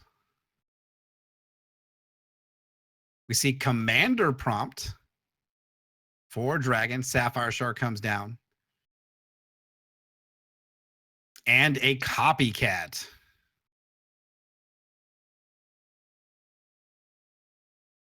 Jeff, in response, is going to Time Ripple the Commander Prompt. And Copycat, unfortunately, will not have a target. Just a lowly 1/1 Oni now. Consult the Talon for Dragon, so draws a bunch of cards off of that using the Mobilize effect. We go back over to Jeff. His draw is a Wild Shard. Jeff going to peek for 4. Finds a Cyclone Shaper, Oracle Song, and double peek. One of those peek does have draw a card, and he selects that one. We'll play out a Wild Shard now at 4. Activation and champion ability to put peek and Time Ripple back into the deck.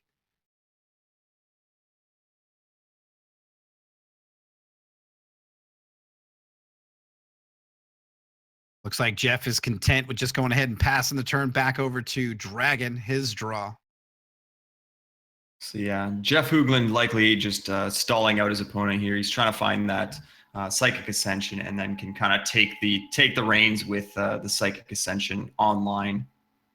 So Commander Prompt attempts to come back down again. We do know Jeff has Warp Steel Shardsworn is going to create some Dreadlings.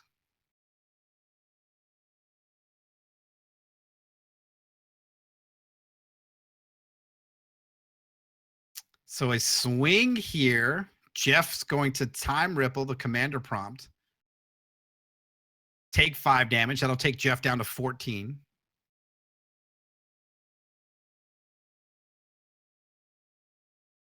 And Jeff going to be able to peek here for 4 at the end of Dragon's turn. Finds an Oracle Song, peek, Scheme, and Wild Shard. That peek does have, when you play this draw card,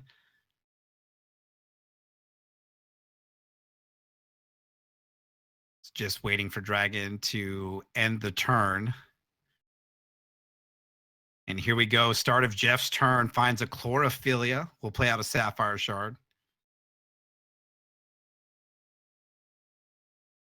Here comes the Wild Shard from the deck. Going to go ahead and activate his champion ability. Looks like Peak and Chlorophilia are going to be the 2 cards selected. They'll go into the deck. And he's going to peak for 5. Finds a Mastery of Time off the top. Arcane Focus, Chlorophilia, Oracle Song, Zodiac Divination, and a Wild Shard.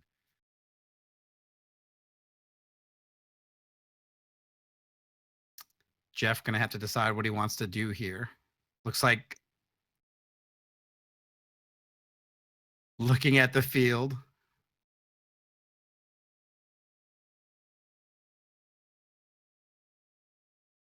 What do you think Jeff should pick here?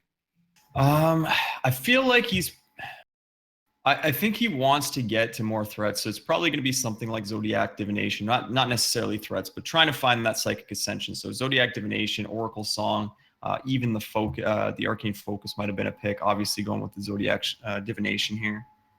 All right, so Zodiac Divination is the choice. We go back over to Dragon. Troops ready. Draws a card. We see another Warp Steel Shard Sword come down, which creates a Depth Crawler. Sapphire Shard comes down.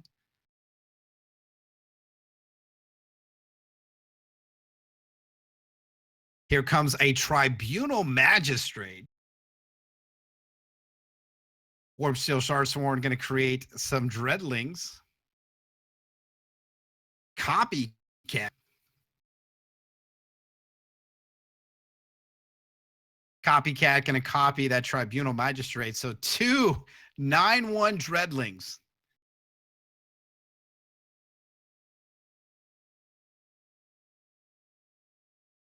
Attack phase for Dragon. Swings in.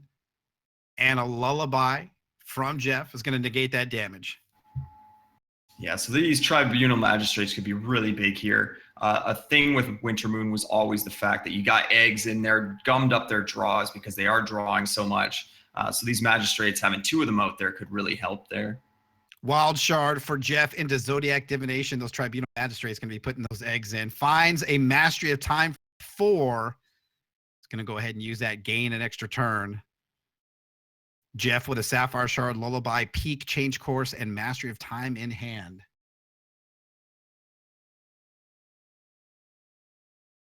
Jeff finds an Arcane Focus off the top. He'll play a Sapphire Shard.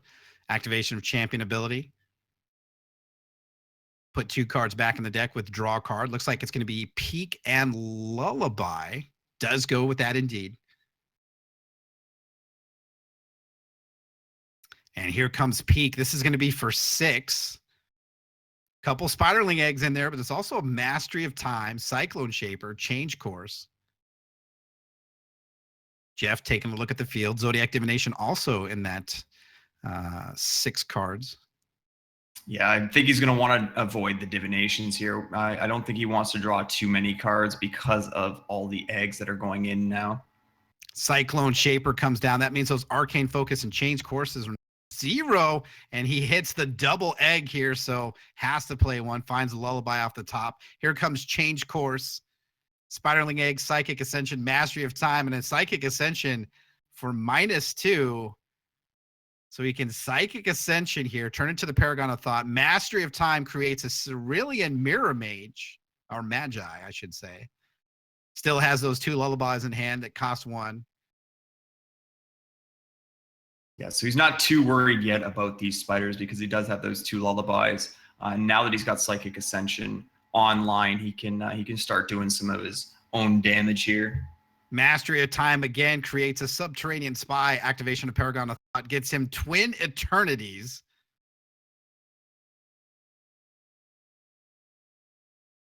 Jeff just playing Lullaby to draw some cards, finds a Mastery of Time and a Death Chant. Mastery of Time creates a Skitter Gear Gang. Lyrical Chanter on the field that created the Death Chant. Swings in with the Cyclone Shaper. This is definitely starting to get interesting. Yeah, the board states are building up here, and this is the kind of thing with Paragon of Thought. It just lets you run away with games. So a Twin Eternities creates that which does not exist, which is a 9. Join Jeff on the side of the board. Goes for the Sapphire Threshold. Activation of Paragon of Thought creates a Spring Renewal.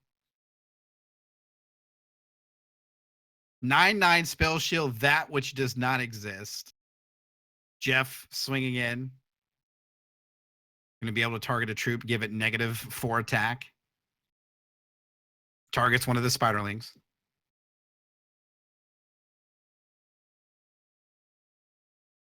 Dragon has to decide how he wants to block here.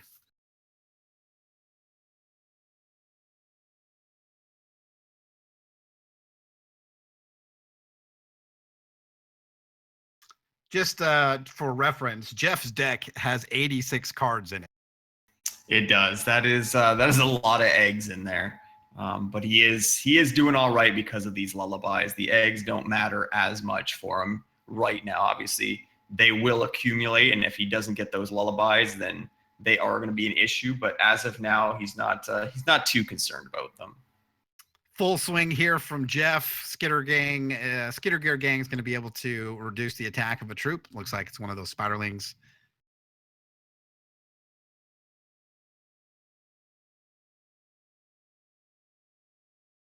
Dragon has to decide how he wants to block here. Yeah, that's a lot of damage coming through. This is the thing with Paragon of Thought is you start dropping actions and you start getting troops from those actions, and you suddenly have a pretty big board state and a lot of damage swinging in. Jeff still has Lullaby in hand.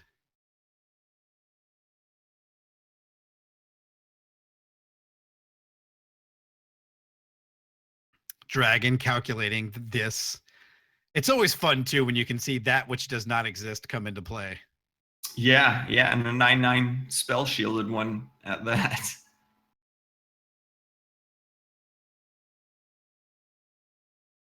So blocks are assigned.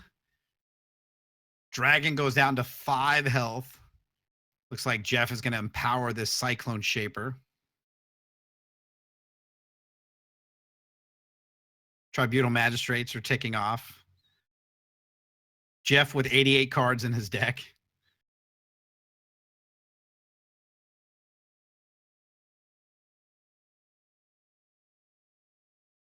Jeff trying to decide what he wants to do with Spring Renewal.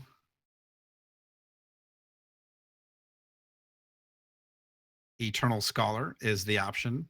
Creates a Sylvan Performer off the Spring Renewal.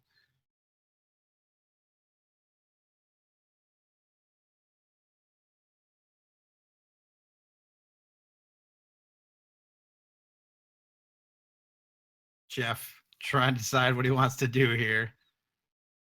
Yeah, so I mean, he's got Dragon on the ropes here.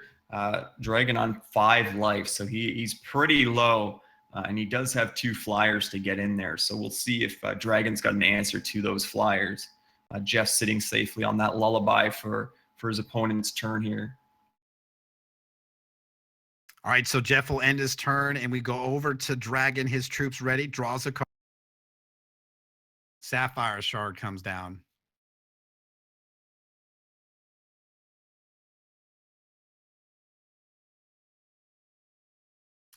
And a Warp Steel Shard Sworn comes down.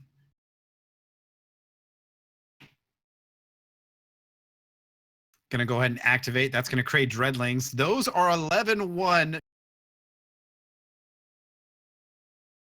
Not just 2, 4 of those. Swing here. Jeff going to respond with Lullaby. Is this going to make it through? It does. Reverts all those troops. No damage is going to be dealt.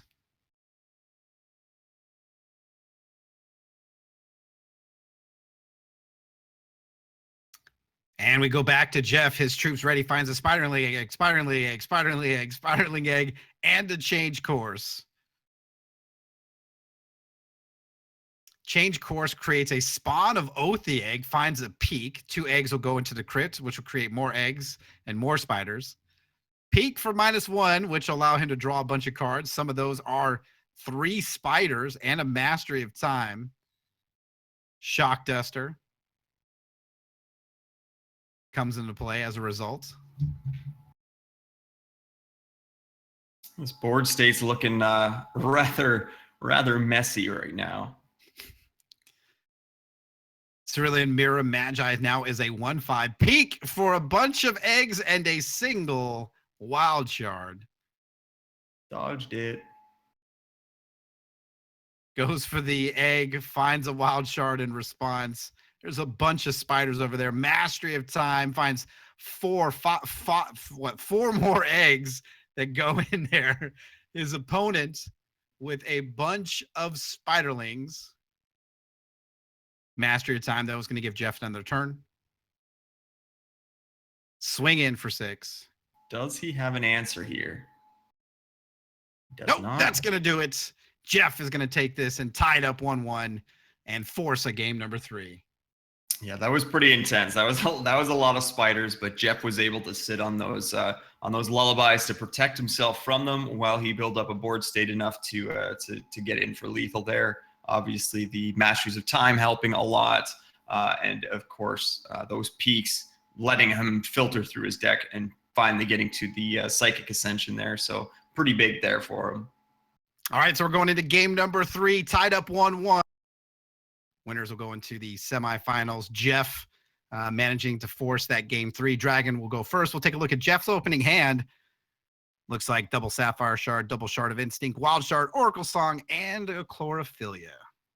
Yeah, not too bad for him. A little bit of ramp there so he can get up to wherever he needs to, really. And then he's got the Oracle Song to kind of draw cards and hopefully get to the things he needs sooner. Sapphire Shard for Dragon into an Arcane Focus. We'll be able to look at the top 2 cards, puts one of them in his hand, the other one to his deck, and he'll pass the turn over to Jeff. Jeff's draw is a Sapphire Shard, so Shard of Instinct will come down. He's going to go for that Sapphire Threshold, and he'll pass the turn.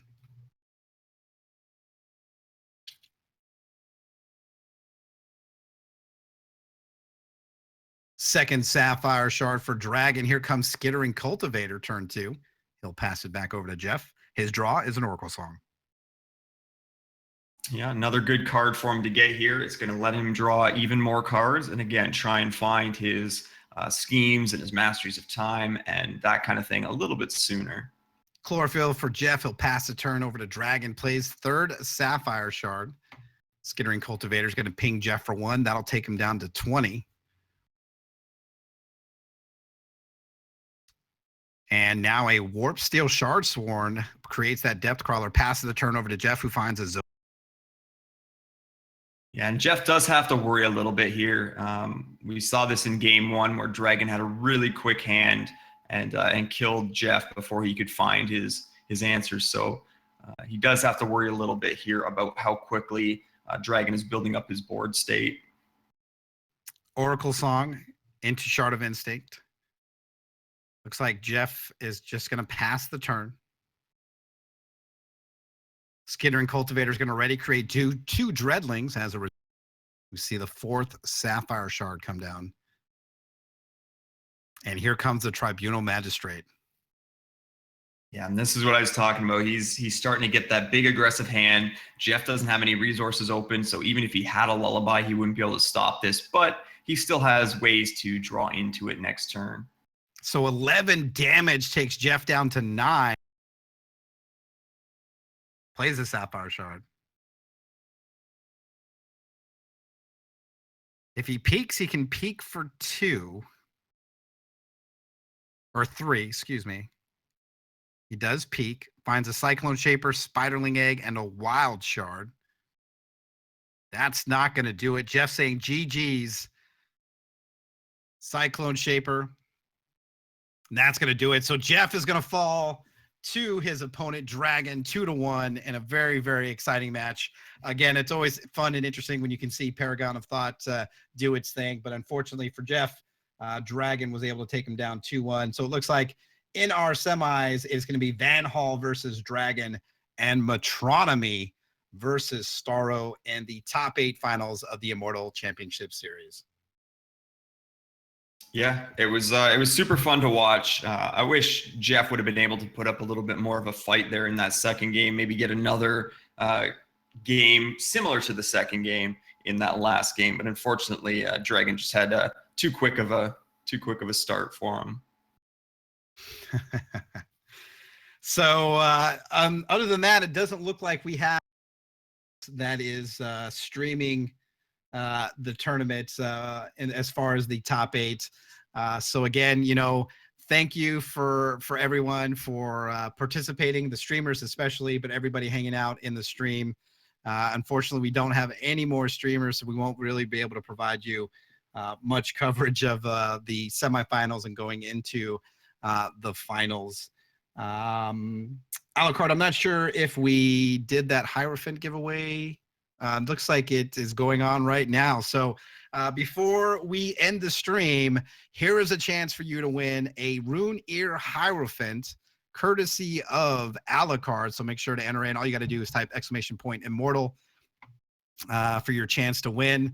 And we definitely appreciate you guys hanging with us today. I'm glad we got to stream at least one of the matches in the finals and see Jeff's deck. Definitely went in a very, very strong run all the way through there and to make the top 8, and Metronomy in the mix there to possibly make the finals. As far as that, yeah, I mean, really, really great event. And appreciate all the support today. 132 players joining us in this adventure, and we hope that next time it just continues to get bigger. Yeah, I think we're all pretty happy with how the turnout was. I think we were all anxious to see how the turnout would be, because you do have to go through that grind to get those tickets. But it's really good to see that people did do that and manage to get a pretty solid turnout, I'd say, for the first event here. So I just want to remind everybody, the next Immortal Championship Series tournament is going to be on June 17th. So remember, any tickets that you've had accumulated up to this point will be removed. So you'll be starting from scratch. Make sure you earn those 20 tickets needed to enter into the tournament. And of course, enter in on that tournament on June 17th. The tournaments will start at 9 a.m. Pacific time. And also just be aware, depending on how daylight saving times is. But there is a link there where you can click to check out your local time. Again, if you're interested in information for the Immortal Tournament, you can head over to hexprimal.com/immortal to get all your information. We'll see how things pan out with the ban list and the watch list going forward into the next tournament and see if Hex wants to make any changes. But we definitely saw a pretty good range of decks. We definitely saw some Blood Diamond decks, saw some Cressida decks, saw some interesting decks with the Radiant Physician. I think that was probably pretty fun. Saw some good mid-range decks. Saw that one Angus deck, which was pretty fun against Varanus.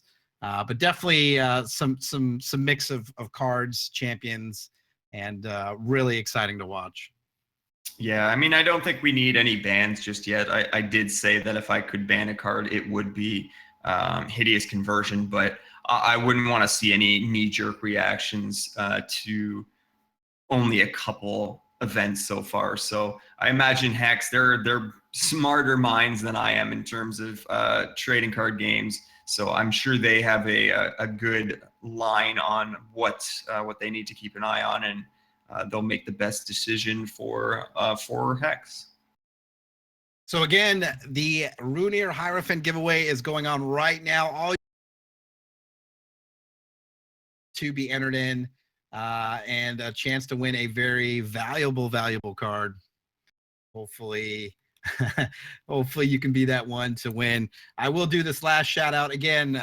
We do have a forum post up by Alucard. Just looking for some feedback. So we want to make sure we do our part to improve upon our coverage of the Immortal Championship Tournament. So please, if you get a chance, put something down, let us know. Constructive feedback is always welcome and appreciated. So while we're finishing this up, I definitely want to say, first and foremost, thank you to my co-host, Motivation. Good job today. And of course, Alucard, who is really the unsung hero. I know you guys didn't get to hear him talk today, except for the deck text, which would definitely appreciate Alucard in doing that.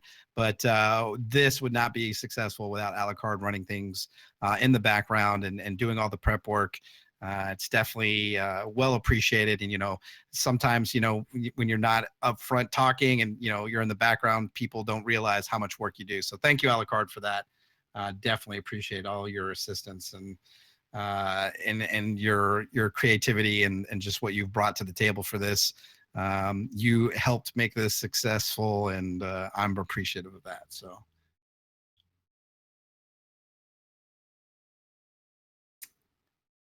Doublethink 29 is the winner of that Rune Ear Hierophant. So you need to make sure you speak up. Hopefully you're here to claim your prize of a Rune Ear Hierophant. You are in chat. So hopefully you're here to respond.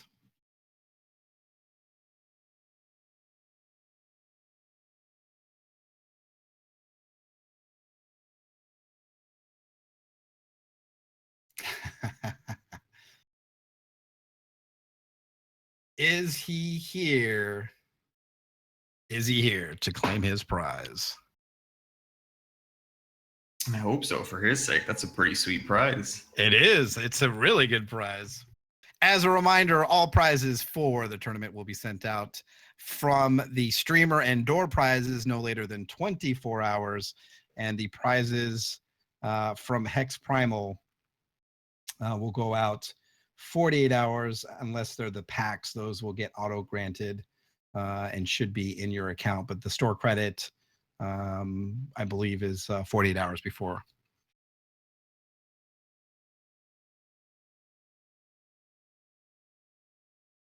All right, so he did respond. So congratulations. Yeah, that's going to do it for us today. Unfortunately, there is no other streamers to cover. So there is the semifinals matches going on currently with Van Hall, 1 game up on Dragon, and Starro, 1 game up on Metronomy.